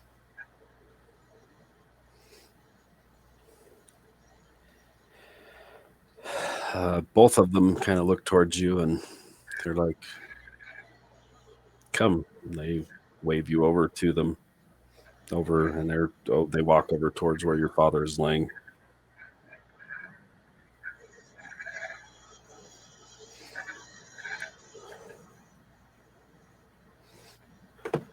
As you walk over, Oh yeah. Seema, the smaller one, just kind of puts her arm around your waist and your elbow. She's about as tall as your elbow. And then Pima's standing on the other side of you, and you're about to her elbow. I mean, they've got these two massive differences, Yeah. and they both are kind of drawn and a little bit looks like a little sad. They're just they. She reaches up, and puts her hand kind of on the bed next to your father, and says, "You know, you don't need to apologize to us. Your crew here, your group, you have a lot of good things going on with you, but there are some things you could do a little better." And they both are like, "Mm-hmm." But she's like, "You've helped us. You saved our grandson. You saved my sister." And Pima's kind of like, just sniffs and kind of nods her head. Says, "We're doing what we can for your father. We're hoping he can find his way back to us." But Do you think it would honestly be the worst thing to leave the sleeping lie? they both kind of look towards you and are like, "Well,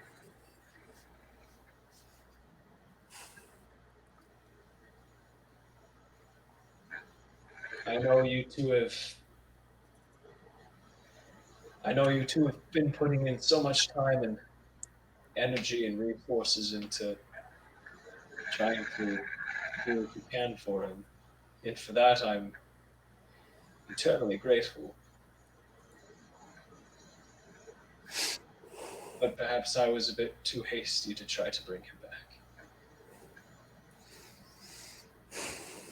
the larger Pima places her arm around your shoulder, and as she kind of pulls you a little tighter, it's strong grip. She's kind of tearing up even, and she says, "You know, we all do things that we feel we need to for our family. So don't ever feel bad about trying." She says, "We can keep trying, see what we can do." Yeah. The entire time Dieter just has like the most dead expression. Okay. Just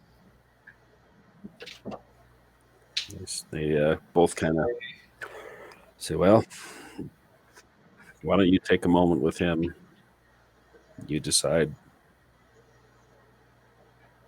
And they kind of push you up towards the edge of the bed and turn and walk kind of towards the other side and start kind of going through some things they would need to do.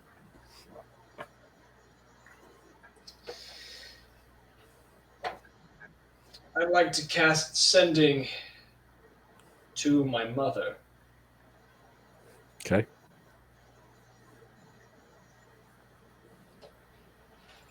And all I say is, "Hello, Mother. It's me, Dieter. A lot has happened the past year or two that I've been gone. I hope you're all doing well." And I leave it at that, and I just wait to see if there's a response at all.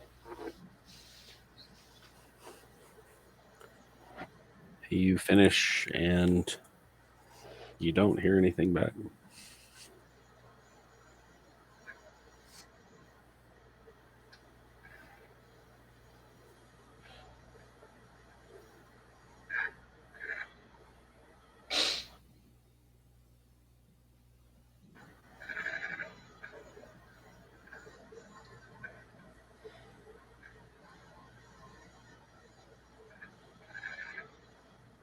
You know, I never thought I'd miss you so much. Things are pretty crazy. I've met these wonderful people.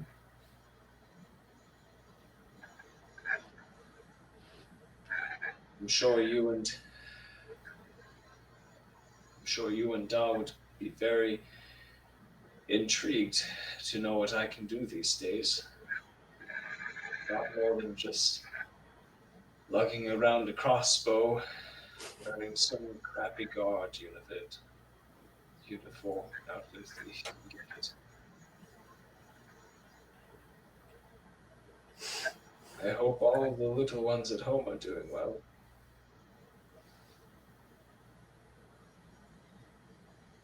I wish I had time to come by and say hello, but I was pretty busy past few months. You know how the city can be sometimes.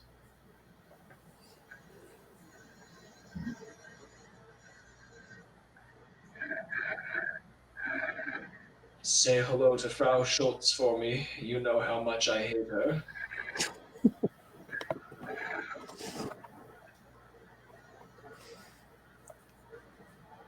And try to leave a good tip at the bakery the next time you go for me.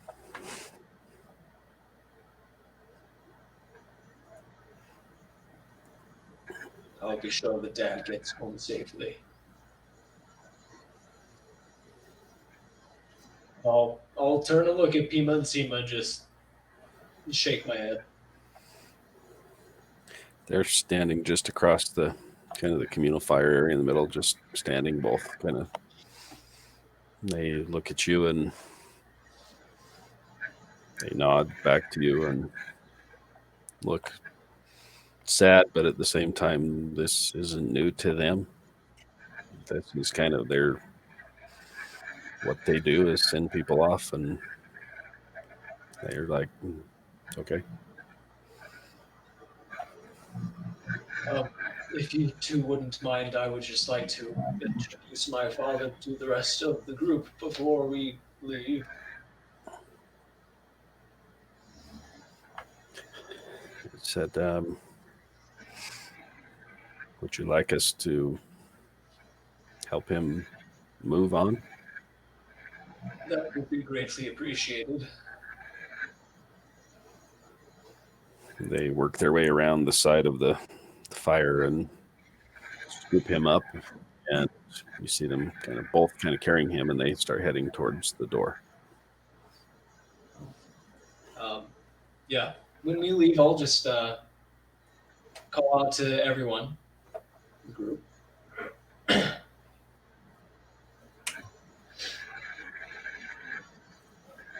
So they go outside and you follow. They kind of make their way over towards the hut and then off to a clearing not too far outside of the main area through some thick jungle, and then it opens up into a nice little clearing that has some sun shining down into it.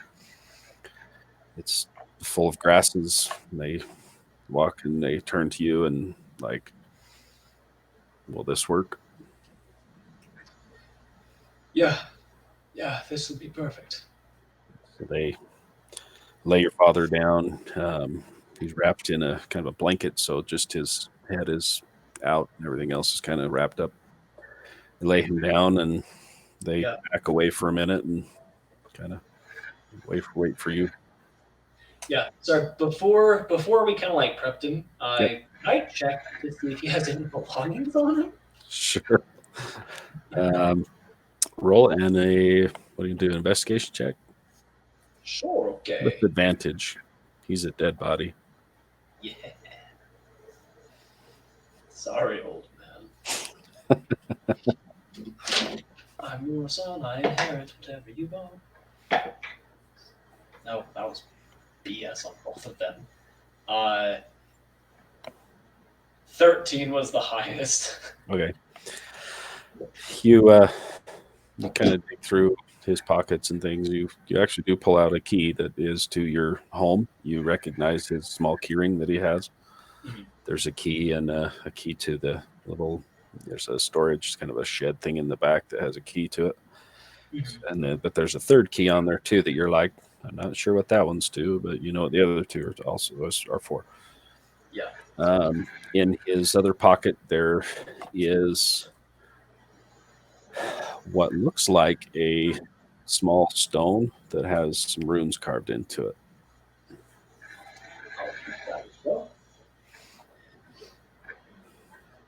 And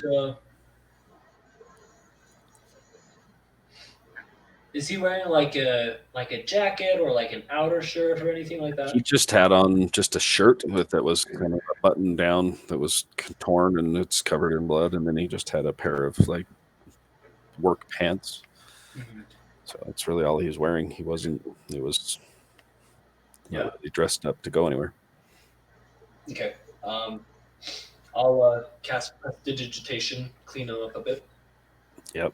All the blood and the shirt kind of fluffs up and when it comes back down nicely. Yeah. Nice, pretty shirt. I'll get a gold piece and I will stick it in his pocket. Okay. And I'll say, well, they say you can't really take it with you, but if somehow you can, try to buy Mom something nice. Nice. And then if everyone else is there, I'll be like, well, this is Pima and Sima. They've been helping take care of you for a while. That over there is Kilvar. You already know him, apparently. That's interesting. That one over there is Apollo. It's very sneaky and very quiet.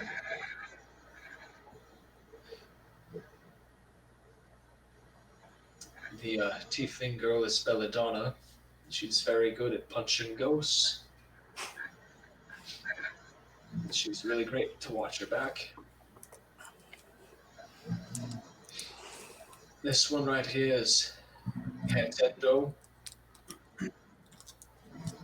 He's saved my life on more than one occasion.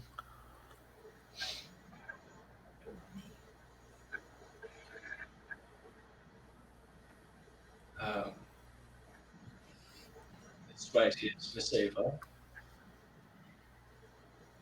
She's a very good friend of mine. And she's been with me for this whole crazy journey. And we're gonna make sure that she can have more time with her family.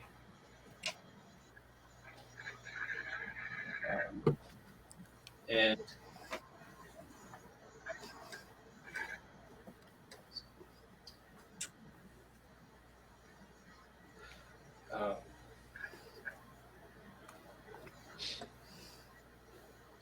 you were wrong. I did a lot more with my life than just being a town guard in Hill's Edge, so you were wrong there.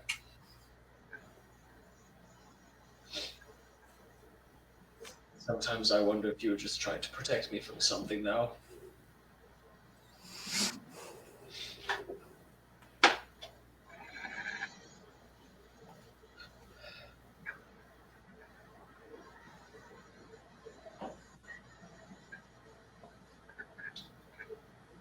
And I'll just say a few more words in Zemnian. And if anyone understands Zemnian, I'll happily translate, and if not, I'll leave it up to mystery. I'm not sure if anybody else does. You don't? Then we'll leave it at that. Peter? Yeah, Eva. I still have my diamonds. What can we do? No, it's okay. It's time I let my dad go home. The rest of my family's waiting for me.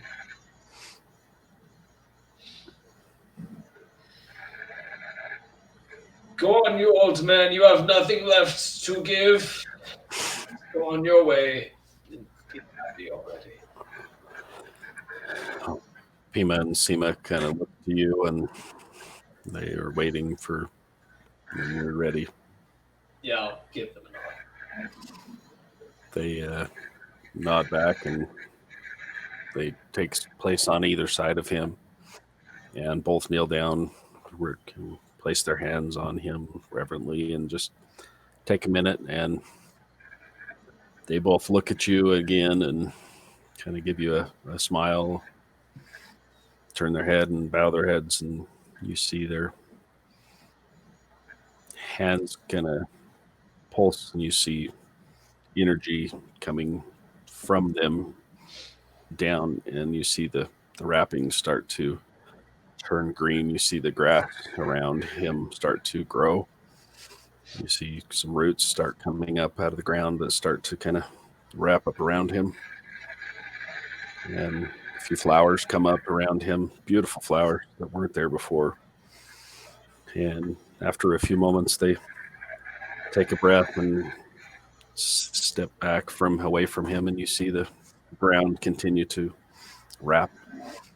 Vines and branches and things start to slowly take him over, and eventually his face is covered with kind of some moss, and then it disappears into the depth of this.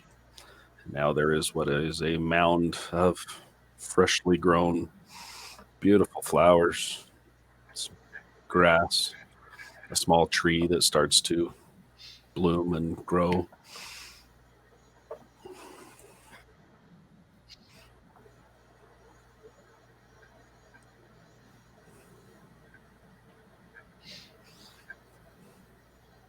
And I'll just get out a little piece of parchment.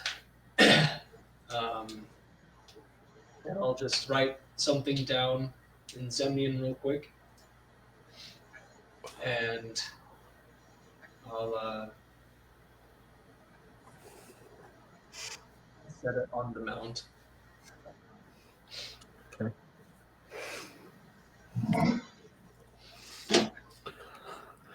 And then I'll stand up.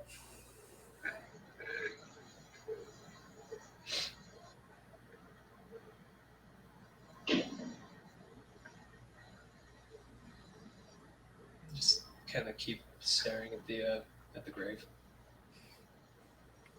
So Pima and Seema are the first to kind of turn and walk past you, and they both kind of touch your arm and just kind of give you a little bit of comfort, and then they walk off back towards the village.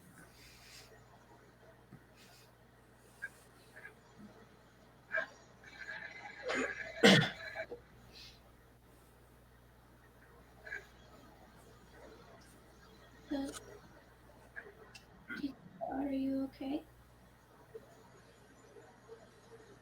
Yeah, I'll be okay. I have Lilith go and lick his face, clean up the ears. Nice slobbery. You see his hair like whoosh, slicked up. Tonka.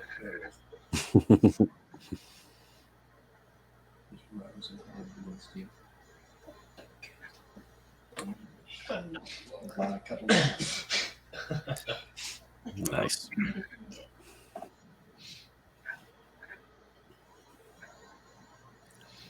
Yeah.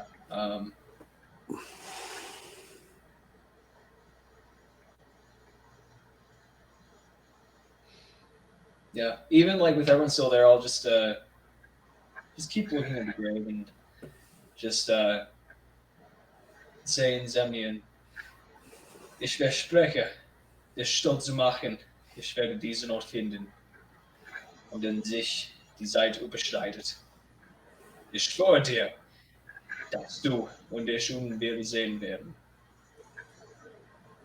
And with that, I'll just turn around and walk away. Okay. And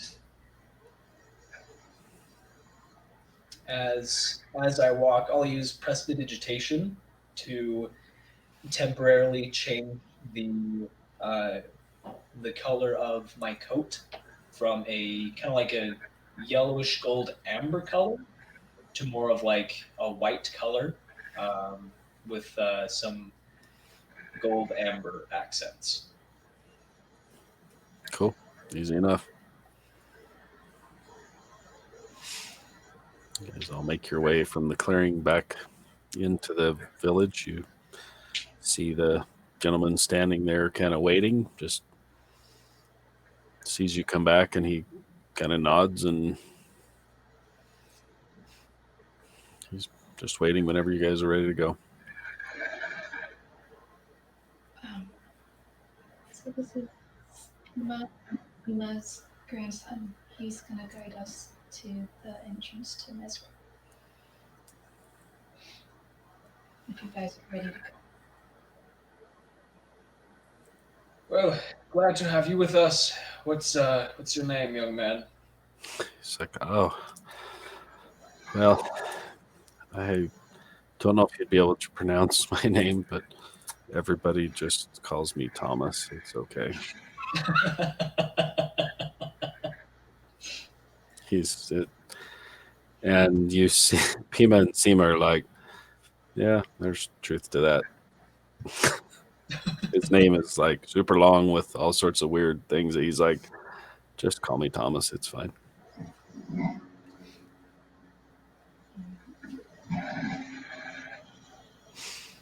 I said, I can lead you to where the entrance is if you guys are ready to go.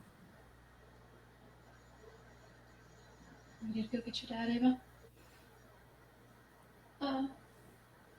Yeah, if everyone else is ready to go. He's coming. But he's got their packs ready to rock. That's right.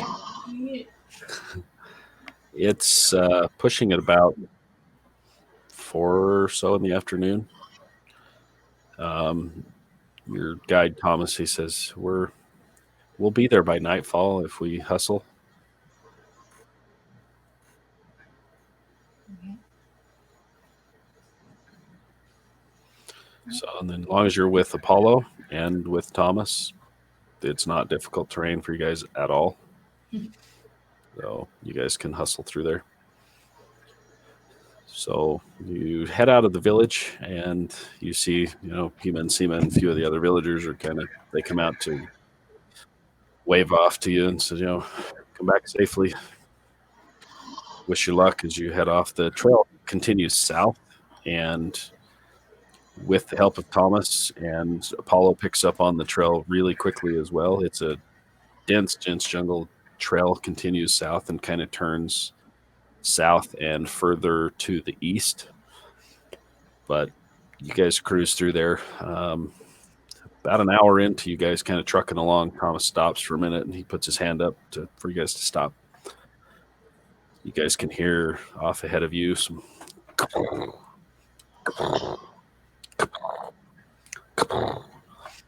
he holds his hand to wait. You hear the gets a little quieter. Then you stop hearing it for a minute, and he sits for a minute, and he starts walking again, keeps going. About 20 minutes later, he kind of stops and points down to the trail, and he's like, there's no talking. He's like, let's walk. Points to the ground, and you see a large, massive footprint that is smashed into the mud from something that came through here that you probably heard.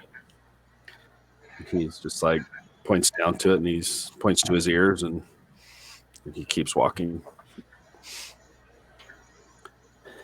At about just as it's starting to get towards dusk, you guys come to a spot where there's a river that he steps to. The river itself is a small stream.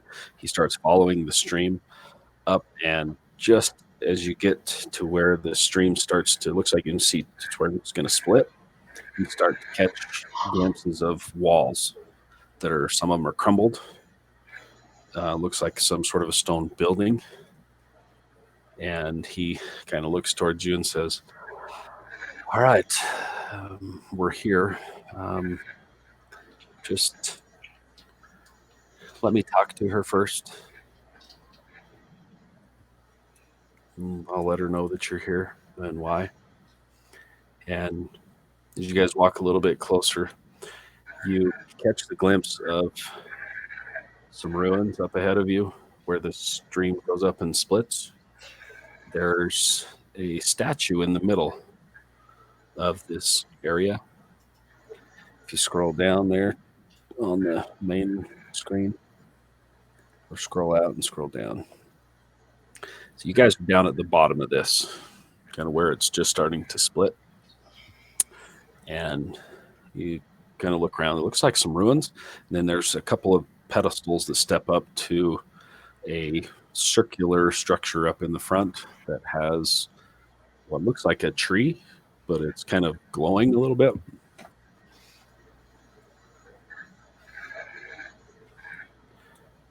And Thomas just says, just wait here for a minute. Let me go let her know we're here.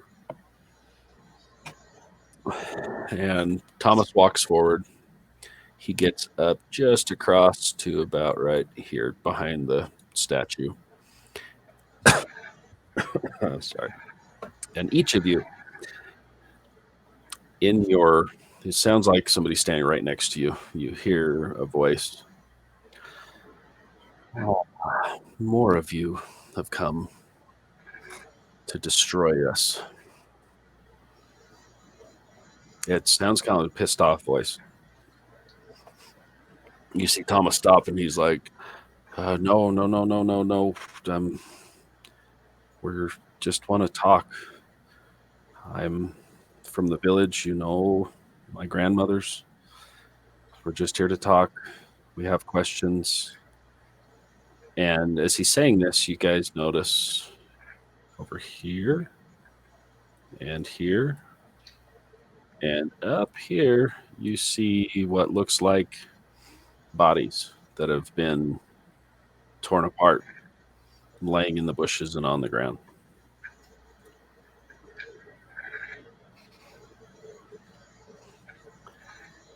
You hear a voice come back in your head, and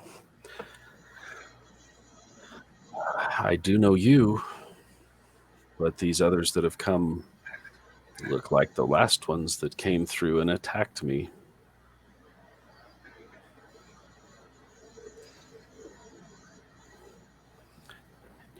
Thomas keeps his hands up, and he's kind of looking around, you kind of get the gist. He's trying to place where the voice is coming from, where this being may be. He says, no, we're the people that were here before took our key and attacked our village. We want to catch them. And you see a figure come from up in this area up here, kind of out from behind some trees, that steps forward, and it looks female. That is green. As it steps forward, walks out kind of into the light slightly, and then looks towards each of you. And this is what you see that comes walking out. If I can get it to show.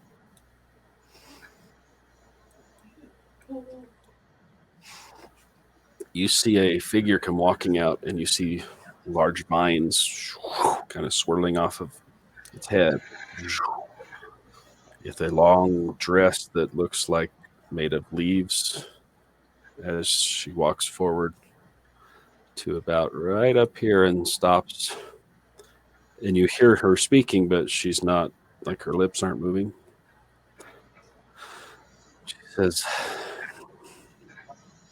some of you that are here are not natural. This is, why do you come?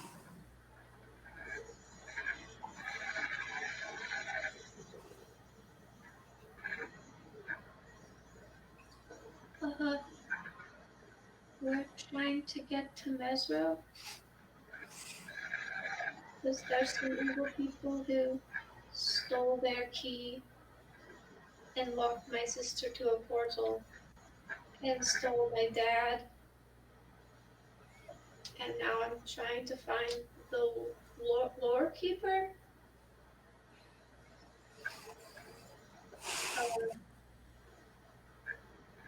So yeah, the village lady said that you could help us. This figure steps forward, comes down the bottom of the stairs, steps right over the top of one of these bodies that's right here, and walks down, gets to just about the side of this statue that's here in the middle, and he turns and looks at Thomas and back at you. And she says, all of your people come here with lies. The last group lied. They were after Mezro too. You're here for treasure, aren't you? Treasure? No, I don't know about any treasure. I just don't. She is really scary. What is the statue of in the thing? You notice the statue. Now that you kind of look up at it, it's a lot of it's overgrown, but you see that you're looking at it from the back. It's facing away from you guys to where she just came walking down from. And you see it's a figure of a personage, humanoid, something that has large wings off of its back. Okay, that's the only lead I have, so I'll go with that. I'll slowly approach her and put my hands up and be like, my name is Vanya. I really mean no harm. I'm just trying to find my family. Have you seen anyone come through here with wings? This being, as you walk towards it, steps closer to you, and you see its full height, and you're about to its waist as it steps forward to you. It's like, oh shit. Huge figure as it steps. Her hands come forward, large. Their go-to points like claws or like sharpened sticks. And you see as she steps, her legs, the flesh looks like or branches, and everything on here appears to be either tree, bush, plant life, something. And you see the large tendrils come out around from her head that are large like branches and vines. She kind of walks towards you and circles around you a little bit. Her eyes are bright gold, like shimmering gold with like mist that kind of comes off of her eyes. She looks down at you, and her head kind of cocks as she's trying to take you in and look at you. She says, why? The only people that come from Mezro are for my treasures and for my sisters. And she looks past you at the rest of the crew, and upon looking at Apollo, her eyes kind of widen, and she takes a step back. She looks at you, Ava, and one of the lashes come out, wham, hits you. I want to need everybody to roll initiative. Oh my god, freaking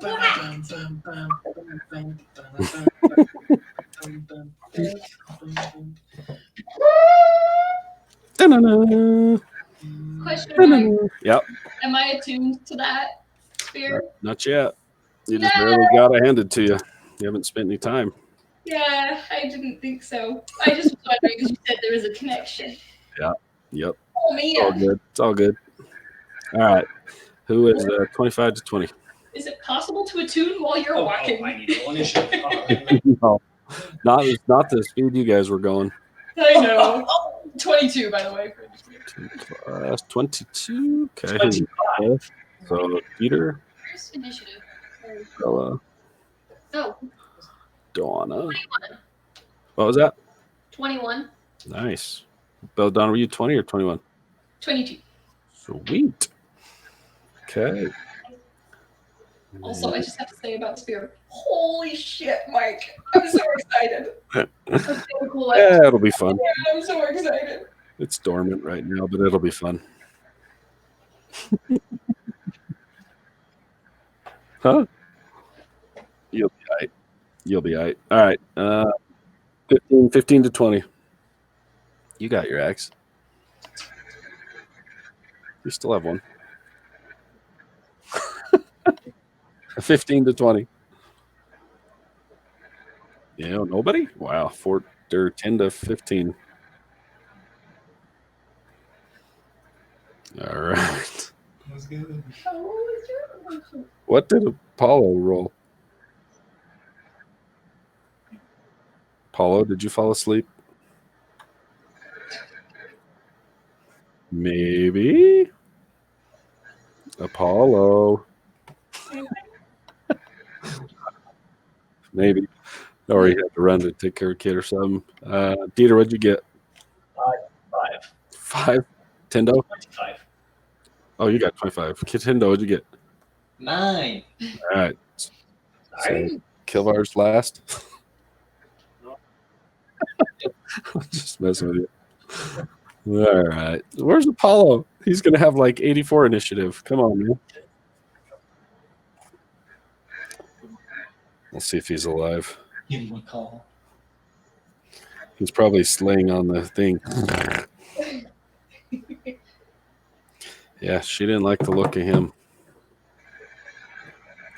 That's just gonna be everywhere. Huh? We're just gonna get that look everywhere. Anywhere that people Maybe. Yeah. All right. I'm going to move her kind of up here out of the way so I can throw out a couple of things here. All right. So we're going to go with Mr. Dieter down here. Mr. Kilvar here. Ava walked up to here. Right up next to our friendly lady. Yeah. And then Belladonna's down here. And then Tendo is down here. All right, had everybody on there. Yep. All right, now let's throw out. Come on. Oh, that's my other one. All right, so she took a whack towards you. It really. We'll see if it'll connect or not here in a minute. All right.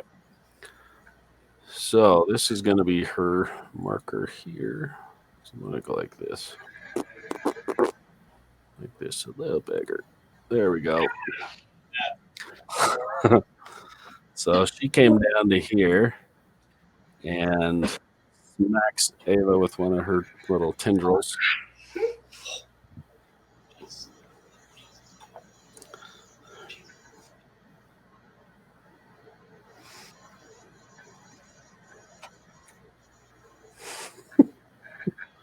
I'm trying to see if he's awake or not.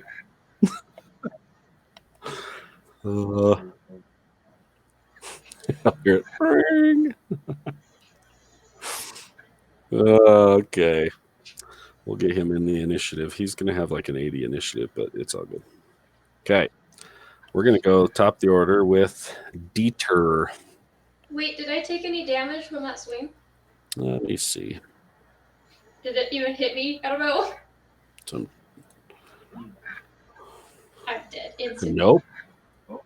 All it did, it just basically pushes you away as she takes a step back from you.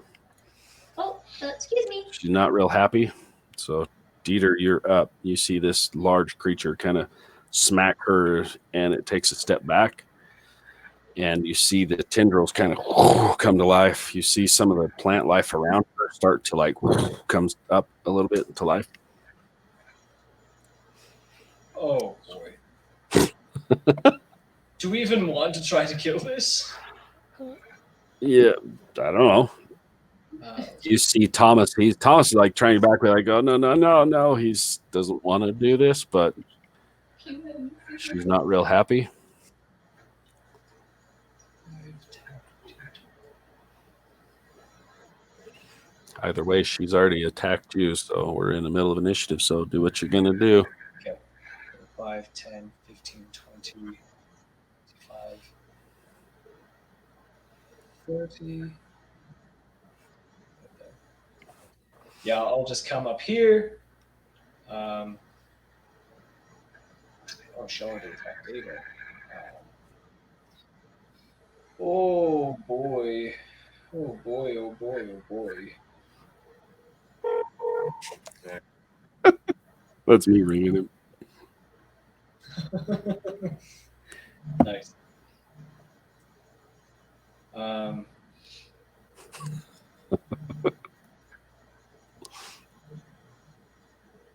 Yeah, I come running up and I'm going to. You know what? Sleep. Yeah. Come running up. I'm going to cast Fireball at 4th level. Oh, Ooh. Okay. Let's see. Sphere.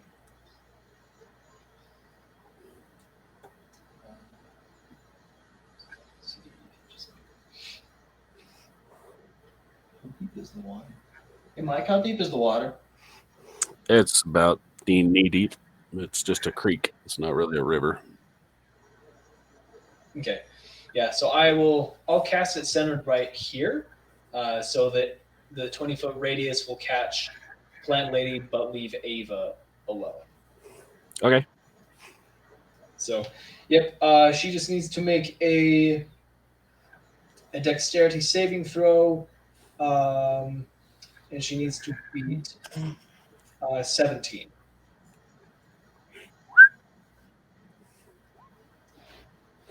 All right. 17. So she fails. Ooh. So roll your damage. Yep, 9d6. Ooh. So nice. 15.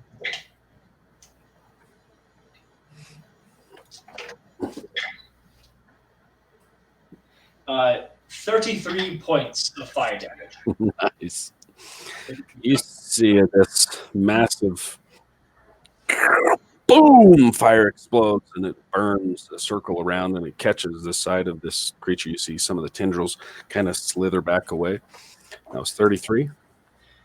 Correct, yeah, 33 points of fire damage. As soon as she lashes out and attacks Ava, that's when I come running up with a tiny little, kind of just like a tiny little miniature sun in my hands, and I just snap my fingers and launch it just around her. Okay. So Sorry, I anyway. missed one. Oh, yeah. She's good. You takes full damage. Singes the side of her a little bit. God, really, she did not like that at all. why would you do that? She attacked you. No. Anyway, yeah, that's my turn. Okay. She kind of turns away a little bit from that burst. You see it singe a couple and it burns off a couple of those tendrils. Her eyes go bright yellow and her face turns from somewhat kind of weird to super angry. She's pissed off already, guys. Belladonna, you are up. Okay. How far is she? Which one am I? You are this one, I believe. Let me throw a. Hold on. Can you make it so Cody can control it? Yep. Right there. Let me show this on here. You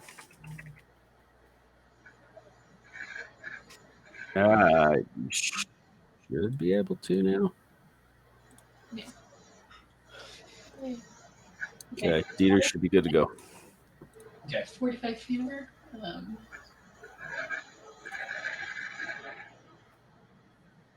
45 right here. I'm proficient still. Okay, get me there. Okay. I could run across the water.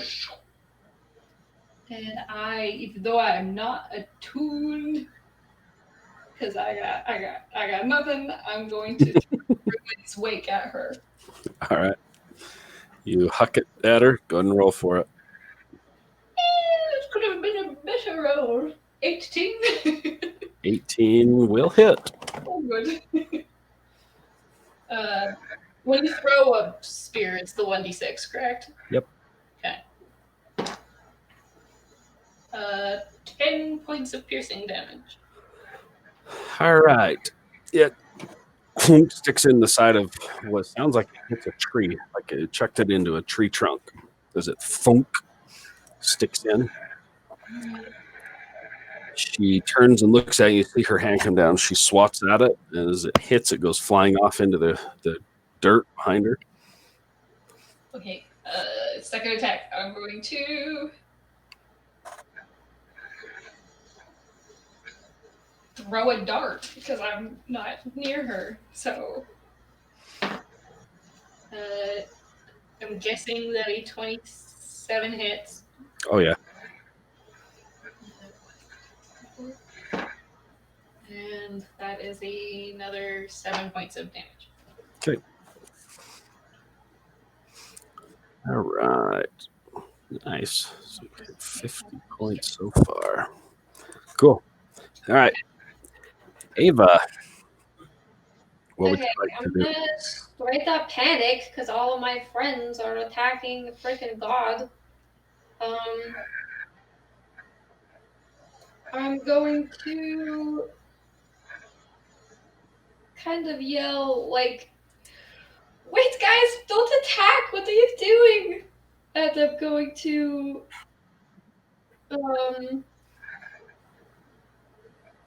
where's this though?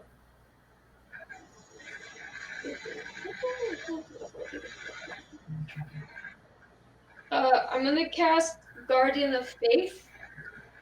Okay.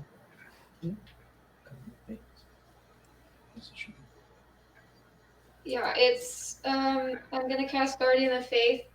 I'm gonna put it like right. Let's see. Right. Here. Hold it down a little bit. Right here. Okay.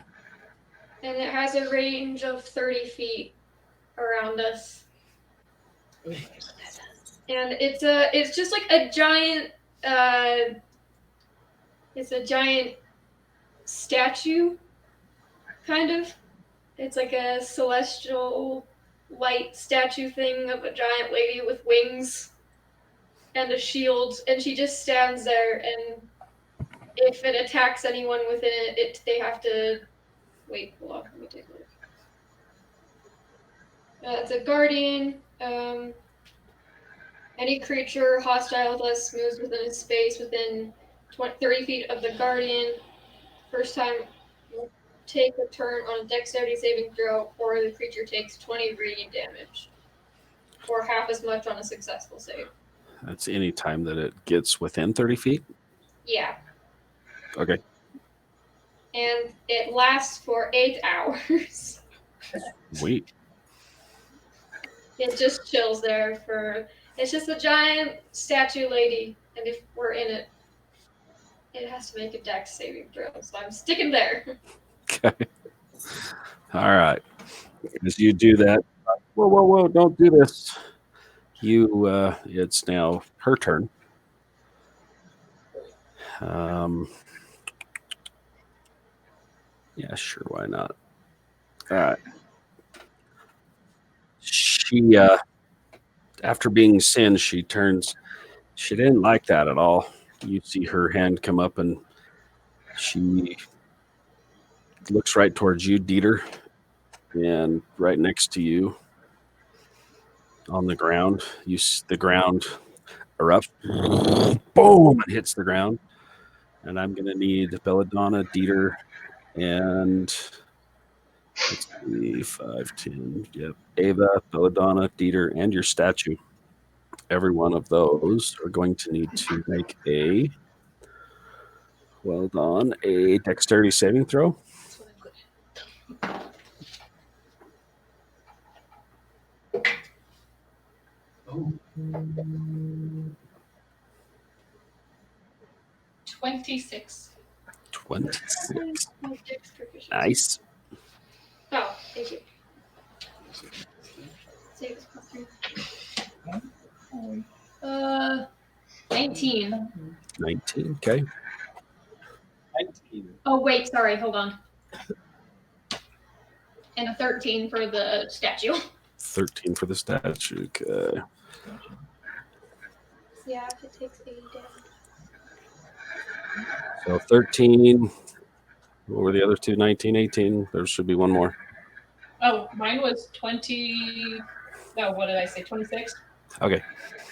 As the ground literally erupts underneath you, boom, and hits the ground.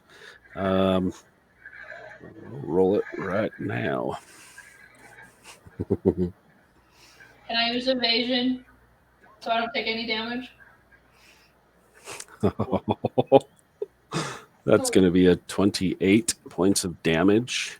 The ones that succeeded, all three of you succeeded, take half of that. However, your statue takes full damage.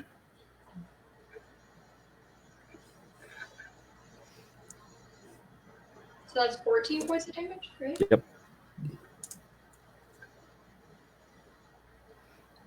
Yeah, I took no damage. Look at you go. Okay, and then that chunk of ground, so did that kill your little dude? No, Guardian of Faith, it will vanish after it takes a total of 60 damage. 60, cool. Okay, so keep track of that. So this area now right here, oh, even actually about right there. Oh, That I'm is sorry. all difficult terrain. Guardian of Faith, it disappears, it vanishes once it has dealt. Once it takes some damage. I don't know if it even takes damage. Hey, it's Jason. Yeah, my bad, Hey, yeah. he's back. So roll initiative, dude. Oh, gotcha. So that chunk right there is now difficult terrain. Like the ground literally erupted and there's chunks in it in that area. nice. Hey, sorry, Mike. My Guardian doesn't take damage, actually. Sorry. You're good. So it is still there. 21. 21. Okay, you're going to go next since you weren't here. Okay. Technically, you would go. That's where we're just going to throw you in right now. Cool. So, okay. So were you here for any of that? Nope. I missed it. It's all good. So this large being came out, wasn't too happy that once it saw you, it really didn't like you at all. Shocker. This was the being that the two ladies were talking about that we'd be meeting up with, that the grandson should have been able to talk down, right? You got it. That would be the Okay. same one. So you got the gist from what she was saying, that somebody had been here. There's already some dead bodies. So it looks like somebody came through and had already pissed her off before. Nice. It was going okay-ish until she saw you. And she was like, nope. So she's if you see up in the corner, this is what she is up here. Okay, cool. That's what she looks like. Where is And she it's at? her right there. Gotcha, cool. So you're down wherever you are. Well, that's what my question was. What was that? I think, theater. Did I not put you out there? Let's see, I see Kilvar. Ooh, Tendo, Kilvar, where are you? I think that's Tendo. Yeah, that's Tendo. Kilvar's 4 spaces to the right of me. Yeah, I'm just trying to find where Apollo was. So there you go, buddy. Hey, there you go. Look, your stats are still there. Nice. Don't worry about those. All right. Let's see. I think you should still have access to control them. So, okay. That's going to be her turn for that round. We're on to to Apollo. Apollo, then Kilvar. Okay. Where did it go? I'm going to cast Hunter's Mark on her. Okay. She's got to be within 90 feet, so I'll move to where I'm able to be within the 90 feet. Let's And see. then Should be cast it. close. Should be close, but I'm not there. It should be pretty close. yeah, 5, 10, 15, 20. Yeah, you're good enough. Okay, cool. So with that Hunter's Mark, I'm going to attack.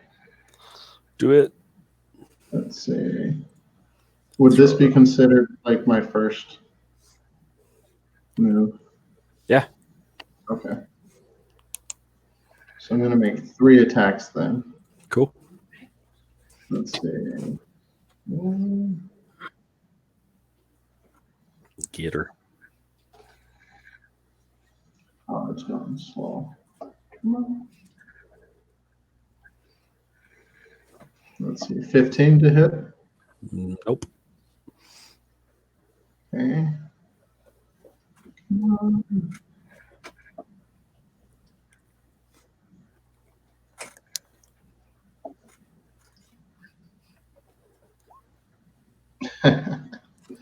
Yeah. 2 to hit. Well, 13 to hit, I should say. Yeah. Nope. And then, so 14 plus 11, so 25 to hit? Yeah, definitely hit.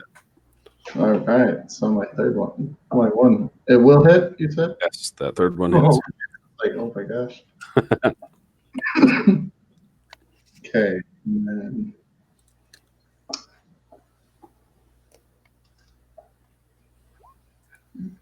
So 7 plus 6 plus 7, so 14.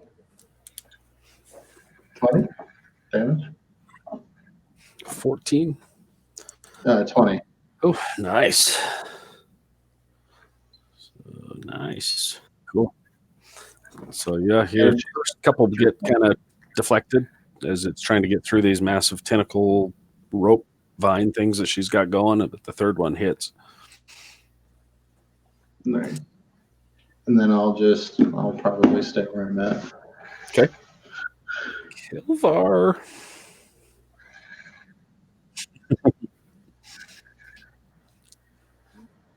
See what old Kilvar can do.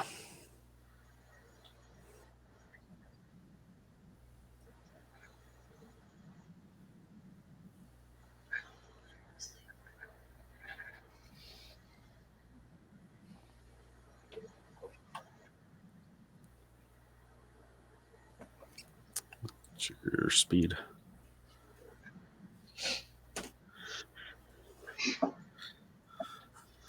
You could get right up to here, right on the edge. This is all difficult terrain where they are. But you're with your 30, you could get 5, 10, 15, 20, 25, probably right up, either right next to Dieter here or over here.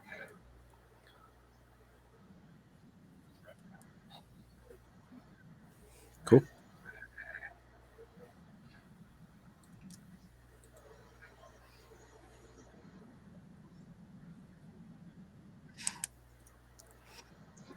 Cool. Should just say right in your thing that you can just do it.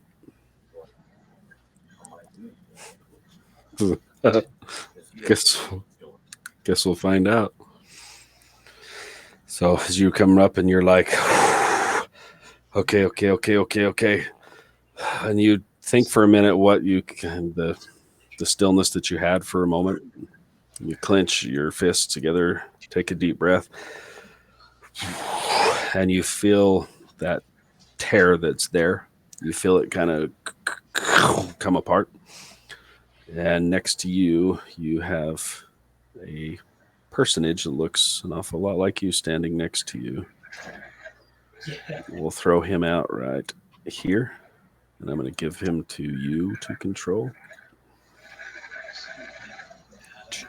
Where are you at? Here, there you are.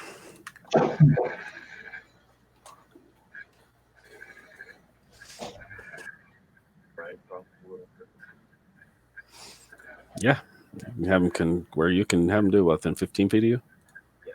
Yeah, so you tell me where you want him. All right. Oh, let's see. There we go. There's your echo boy. So where you want him at? Over right up here? Okay.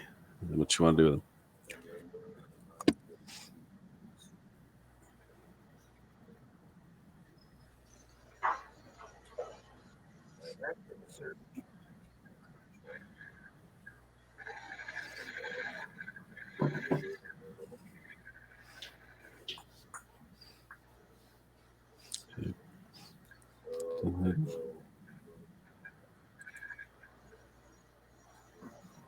Is it a bonus action to summon your echo?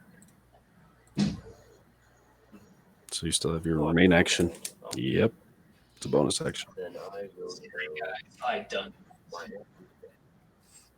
don't think we can actually kill it. I really don't think we can. With Kilvar or with the echo? You're going to have to go across difficult terrain, so it'd be half your movement through that chunk. What's your speed? 10, 15, 20. It'd get probably right about here. I'm sick of this. You'd get a little bit away. Yep.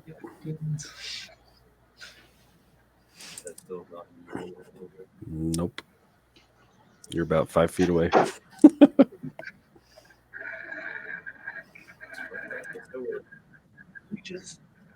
There you go.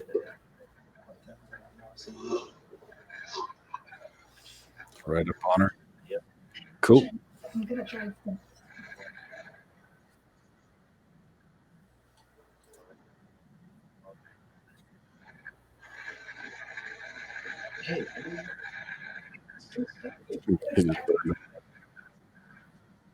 So you get to there. Okay. Okay. You got your echo standing there. So you guys see this, what you saw in the tent, this he splits. He moves and this thing moves over. And now there's two of them standing there. Tendo. Yes. Question. Okay. For the squares or these, is it difficult terrain as soon as I enter that square? Since it's halfway through it? Yep. Okay, well, So it's going to half your speed for the 5, 10, basically 15 feet across, whatever you're doing through there. that's like 5, 15.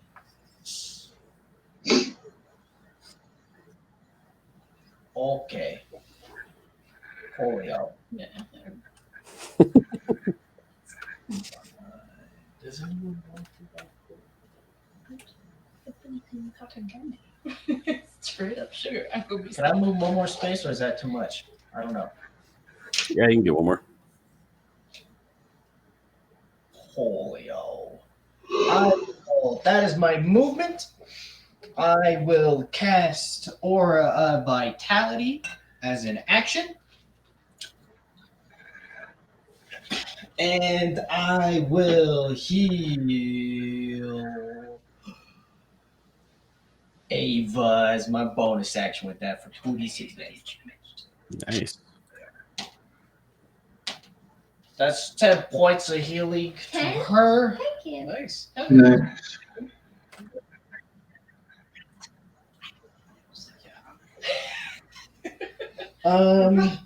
Concentration for 1 minute, and that is my turn. Okay. As you cast that, the light shines on her for a moment. She takes a breath as she catches.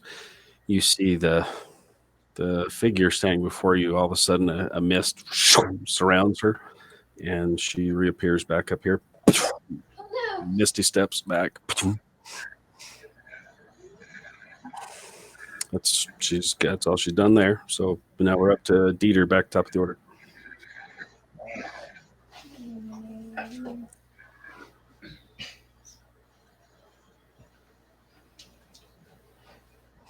Okay. She Misty steps back. She's like, I knew you were here to kill us and take our treasures. You're not getting into Mezro now. I'll just come over You see Thomas is back to clear out. He's like, I I can't attack this. I can't. He's like, I'm sorry. Yeah. I'll go there 20 feet out. I'll have my hands up. Okay. And I will just say, Nature Guardian, I profusely apologize in my pretty much I profusely apologize in my hastiness of defending my friend that I believed was in danger. If you would allow, I would be happy to amend the damage that I had done in some way. So you're trying to apologize for Yeah. burning her. Okay, roll a persuasion check with disadvantage. You scorched the shit out of her. Yeah, I did. It's cocked. Okay. Okay, let's check our stats.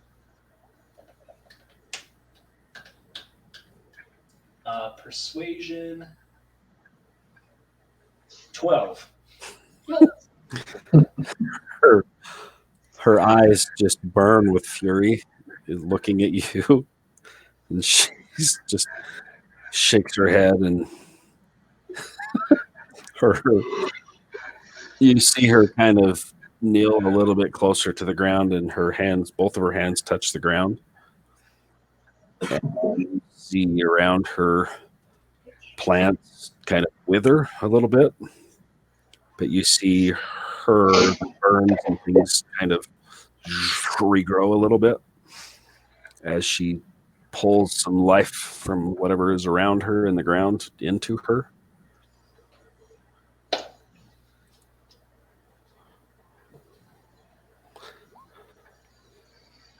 Well, shoot. Yeah, she's there's 7, 14, 19, 24. So you see her vitality come back some as she takes some healing.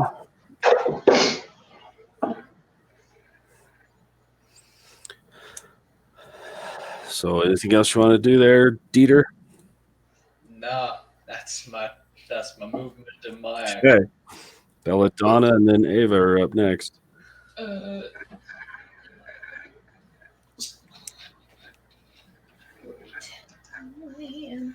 Is it 5 feet to get out here?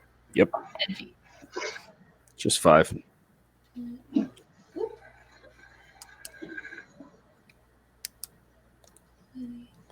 Sorry. Yeah, it would have been 10 because you're coming out of difficult terrain. Okay, well, so that's still 25 feet Yep.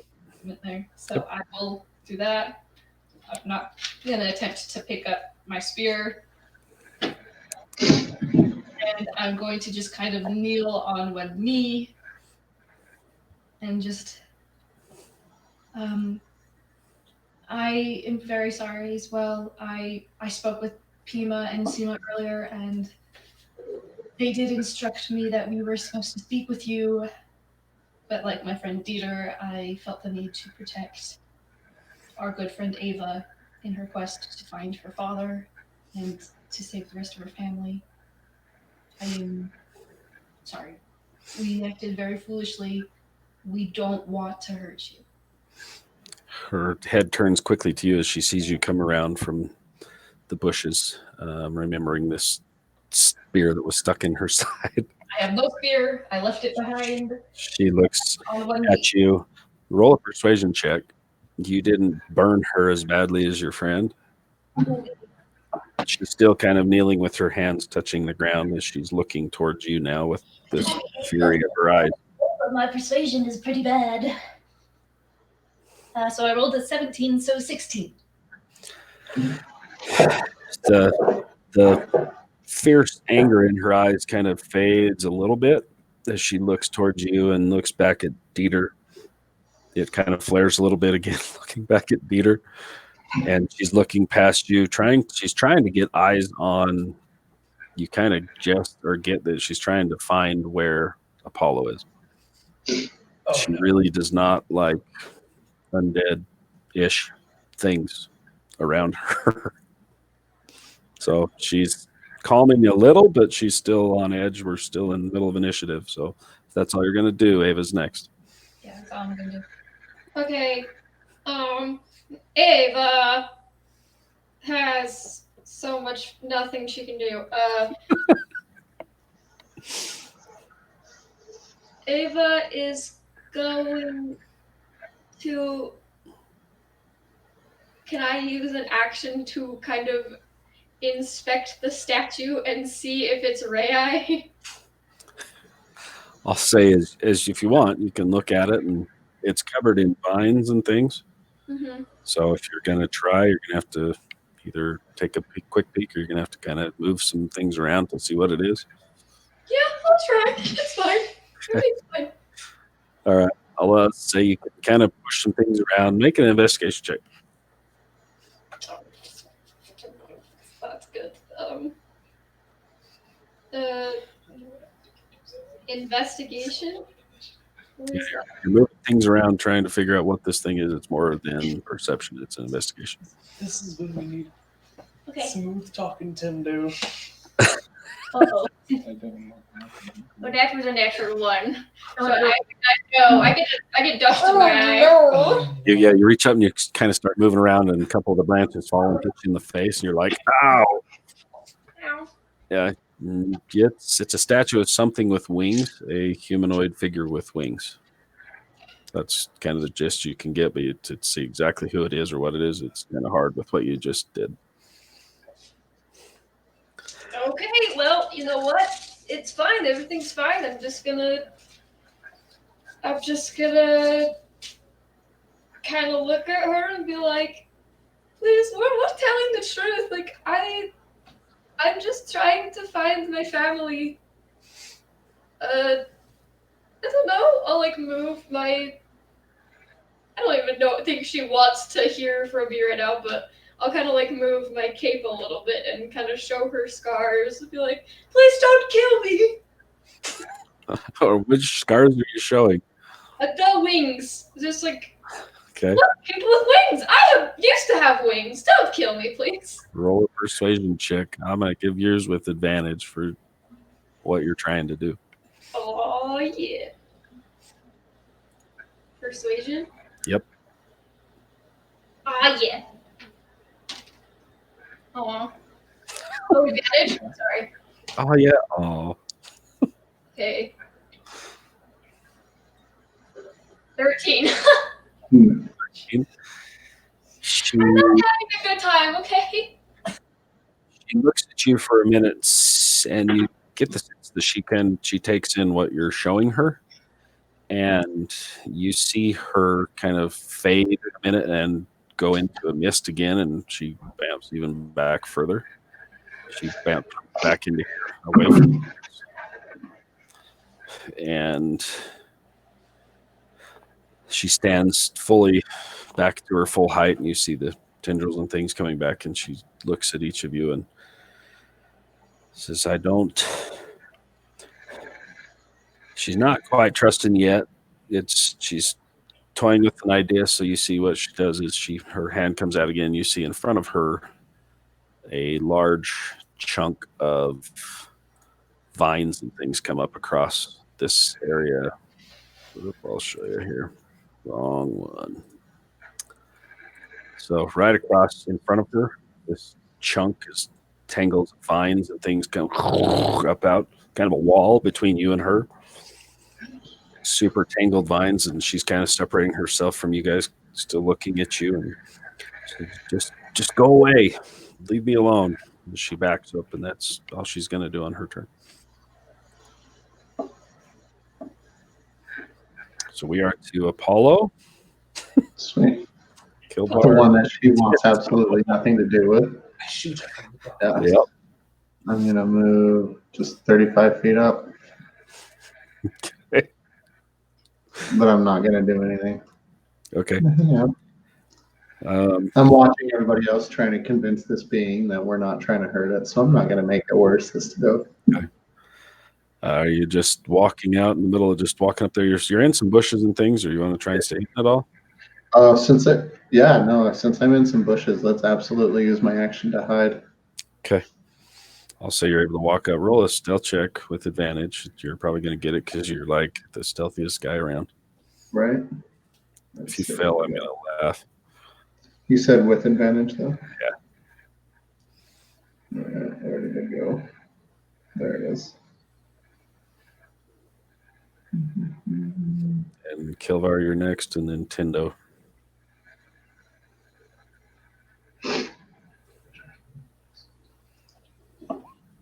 Oh, no. So it would be a 19 plus 9. So,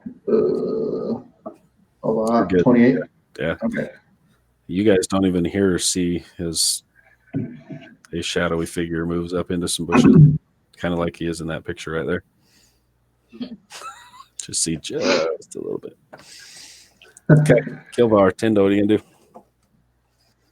Are we still in initiative? Yep. She's not taken. She's backing away. She's timid, or she's calmed a little bit, but she still doesn't trust you guys yet.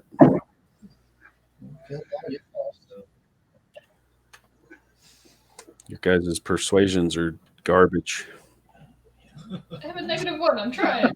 It was That's last. good. I think you have like a wizard that could like help you, or a cleric that could like bless or something, whatever. I didn't take. Why would I take? I didn't take bless. I didn't think we were going to get to the fight. Or guidance or anything.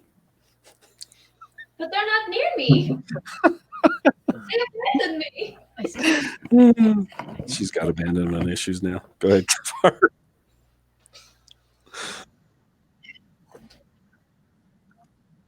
Nice.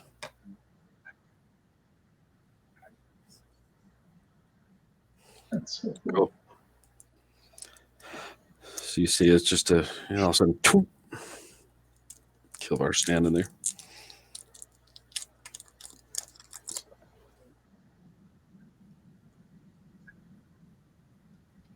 Okay. She looks at you as all of a sudden you appear on the other side of these mass tangle of vines and things. Tendo. Yep. Okay. Boss. You said it's 10 feet of movement to get out? Yeah, if you're right on the edge, it's 5 feet to move, but it's difficult terrain, so that one square you're in is 10 feet. 10, 15. Nope. Get off my screen. Okay. Okay. 60 feet of me. Can I see through the vine? Yeah, you can tell she's behind there, but technically it's probably going to give her at least a half, if not a 3/4 cover. Okay. I will shout, listen, and I will cast command. Oh no. Oh. Okay. My friends are telling the truth. And that's all I said. Okay. What does she need to beat? 16. Okay. Wisdom, I think. Wisdom? Yes, sir. Yeah, wisdom of 16. Okay.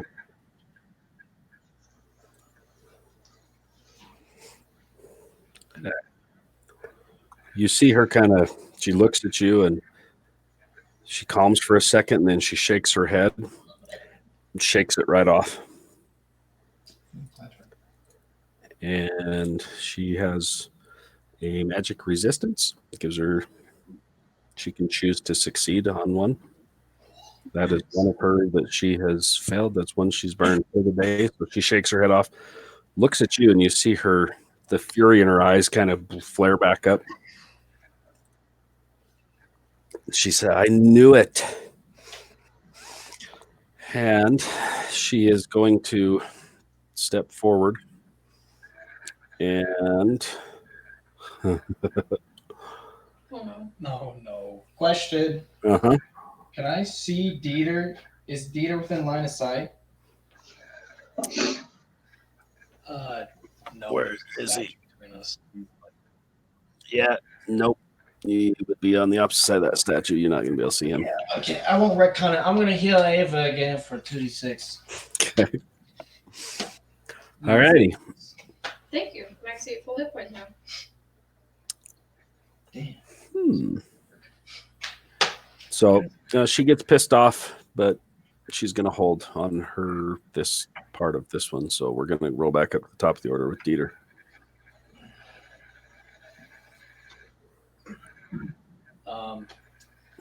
I will. Sorry, baby. Just look at this.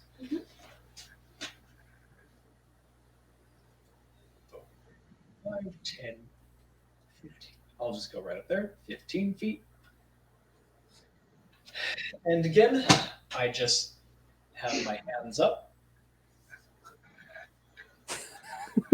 and just say, hey, I promise we mean you no harm. And if I'm going to have an action, if she begins to cast a spell or some kind of attack, then I'm going to use momentary stasis. Okay. So you're trying to persuade her?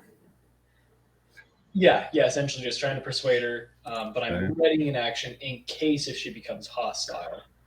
Okay. If you're going to try and plead with her, that's actually going to be your action. That's fair. So you guys can get away with saying hey, move, but you're not really trying to persuade or intimidate. But if you're actually going to be look, nope, we're good, I'm done, that's an action. Yeah, I'll do that instead. Just full persuade. Okay, roll your check.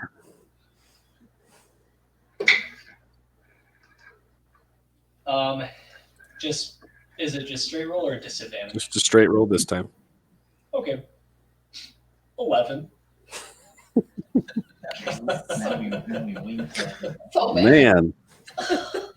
So since your friend just tried to charm her, the DC went up again. Yeah. So she looks back at you, and the same fury is still in her eyes, and she steps forward. And she's about had enough of this. You guys were trying to get this gist. She's about done. She's not too happy. She's still holding what she's going to do, and we're to Belladonna and then Ava. I'm gonna get crushed by a rock. Why did you throw a fireball at the grass lady? I'm Because I going thought she was to attacking you, okay? stay where I am. Dude, just lost. They're all gone at that. How about this? For this round, is everybody going to try to persuade, or are we going to have people doing a Tindo, and what are we going to do here? Yeah, my next action was just gonna be to do a little hippity hop over to the wall and be like, "Hello, excuse me, please, just Okay. hear it out." Let's do this. Why don't everybody roll a persuasion check as a group check, Group chat. so we don't have to keep going through this. Mother effer, I hate that dice. 7. Do I So still roll advantage? I can't remember why I was one. 7. Kilvar? Okay. That was all. Hey, Mike. Yeah. Do I still roll with advantage? I don't remember why I was rolling with advantage. You rolled with advantage because you showed your wing stubs. Oh, okay. So this one will be just a straight check for everybody. Flasher. Oh my gosh. Natural 20. Oh my dog. Okay. Good. 5. 15. Who got a natural 20? I did. Nice. 20, 17, I know. 10, 7. Dieter, what was yours again? 5. And Tindo? 15. Okay. She stops for a moment, looks each of you up and down. You then see Thomas come back up between all of you guys, and he's like, please, please, please stop, stop, stop. He's putting his hands up. He's pleading with her as well. We're going to have him roll to see where we go. He'll be the tiebreaker. Gosh, dang it. Don't. No. Oh man. What did Thomas get? Oh, natural one. Oh A natural one Y'all. kills out your natural 20. So you still have a 15, a 17, and then a 5, a 7, and a 10. So basically, Split like dead even. Hey. Holy hell. This is pretty funny. She's going to step forward, and you see her hands both raised to the skies. You see what looks like a dark cloud start forming that is, it looks like a campfire turned upside down. Tiebreakers playing. So while she's prepping this, we'll do one more persuasion check as a group. And we'll see where we're at. Oh my gosh! All my dice are.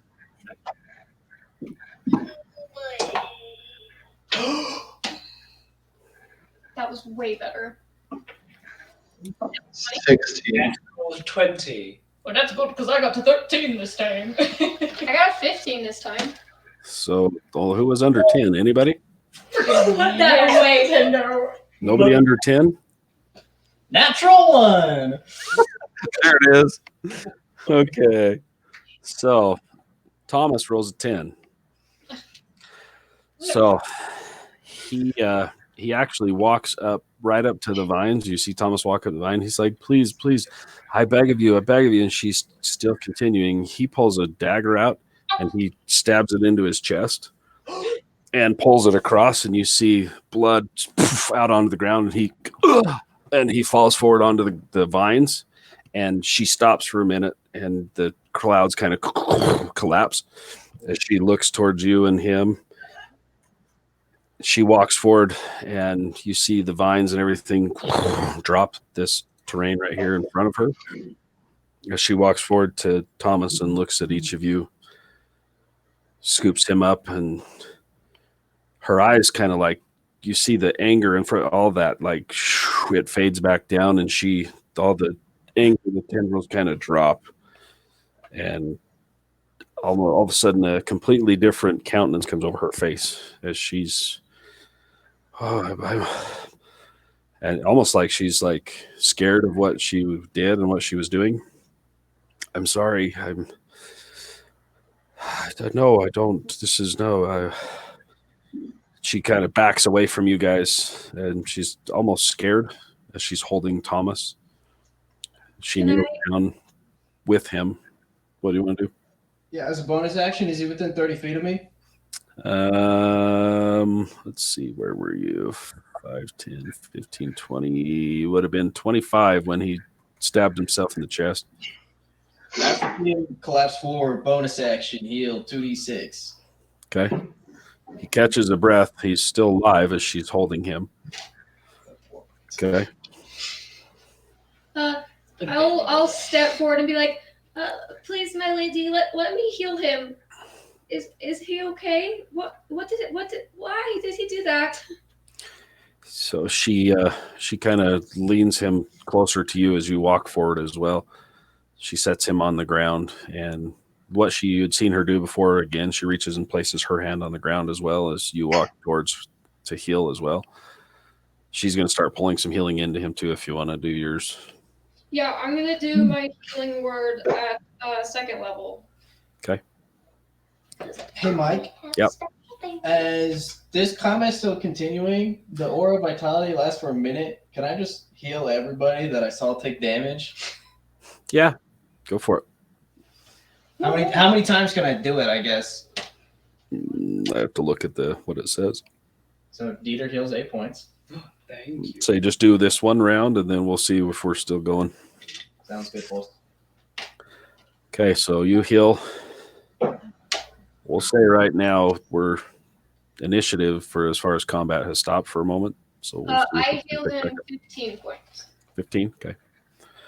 He catches his breath and he's still bleeding. He's still got a dagger basically stuck in his chest. And you get the gist. You guys had seen this before with the other warriors, not to this depth of a cut, but you've seen them slice their chest to activate whatever the hell it is in their blood. So that's kind of what you saw as he jabbed it. You saw like the flash of red in his face and his eyes, but he went super deep and kind of pulled to open himself completely up. Can I use my healer's kit to like remove the dagger and Yeah, you could just walk up and pull it out if you're right up there next to this being and with him. yeah, if she lets me get close enough, I want to like take She out lets, the dagger. she'll let you walk up to him because she's in the middle of healing him too. Okay, yeah, I'm gonna It's continue. another healing. 10. Okay.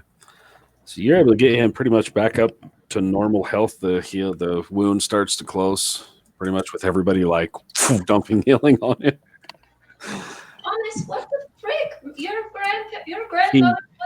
He basically holds his hand up to like tell you to shut the hell up for a minute. He's like, just he looks at her and he puts his hands together and he's like, please, they just need to get in. They're trying to help us. They're not here to hurt you. They want to hurt the people that did this to you. And you see her sorrow come on her face as she kind of holds him. She looks at each of you and even looks back towards, she knows where Apollo is. She kind of looks, and you even see her and she says, tell your sneaky friend to come forward. Says that right to you, Ava. Sneaky friend, Apollo, come out of the bushes, please. I'll walk forward to basically the vines that she had laid out before. Yeah, as you guys all kind of gather towards her, she sits Thomas up. Thomas is still just like, please. And she says, please allow me to apologize. And looks at Thomas and says, your people have always been friends to us, guarded us. The last group that came through here killed many of my sisters. And you see Thomas's face is like, yeah, he's like, oh no. He's like, I came to protect the last standing sanctuary that we have. And she looks at you and says, if your reason to go to Mezro is what you say it is, I can show you the way. There are others that have come before you and have already violated the area, and they're there. But if you will rid them of that, I will be grateful. They already made it to Mezro. And she kind of hangs her head, and now as you kind of look around, she kind of waves her hands to the side, and you see that they're what we thought were just trees. That were, because some of them have faces that you can see in the bark. And she says, my sisters were here when the last group came through. They tricked my sister into opening the gate through and killed them all when they went through, trying to seal the gate. So that's why I'm here, to prevent that from happening again.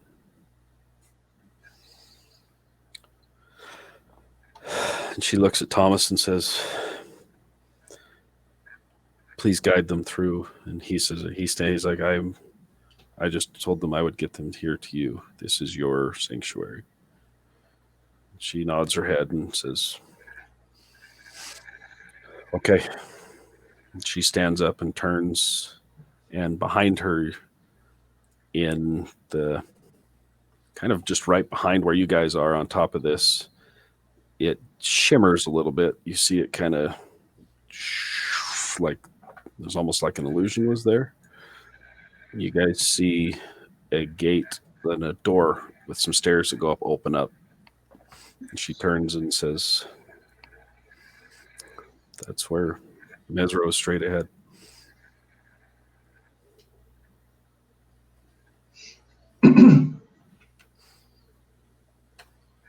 I'm going to put my bow away and start walking towards the entrance. She looks at you for a moment, And as you pass, she just follows with her gaze the entire time as you're walking towards the door. I'm gonna just keep Do looking at anything. her while she does it. Yeah. Guess they're like staring at each other. Yeah. Okay. You guys all gonna walk in the door? I'm gonna go pick up the spear and sling it on my back with my bow staff. And Got it. Apollo.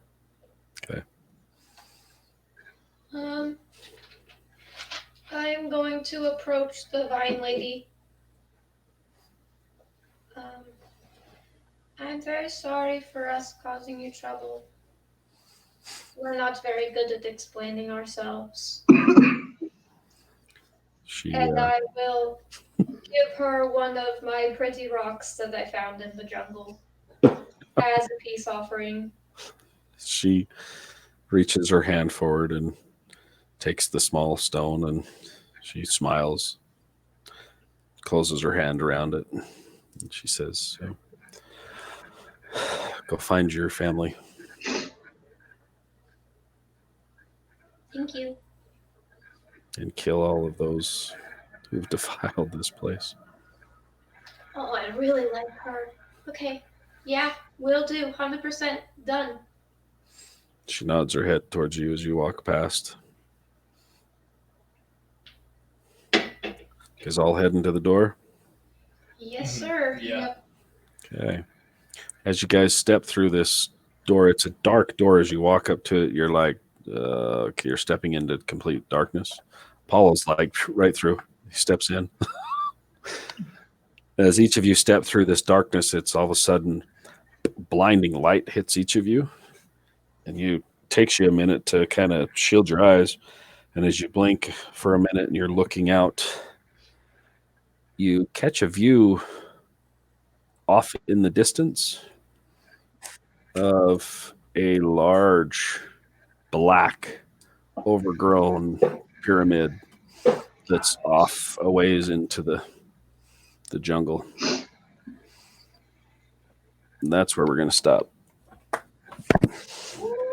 Awesome. Have made it to the gateway into where Mezro is. It's still where you guys come through, and you kind of, it takes you a minute, like you just step through a barrier of some sort. And you blink your eyes, and way off, kind of off through the jungle, you see this large rising pyramid that's black, but it's overgrown. Pieces are kind of broken off of it. That's what you see. Well, you guys ready to kill literally everything next room?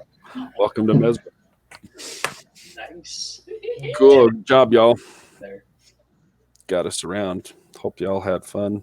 Anybody have any announcements? Anything you want to say? Nope.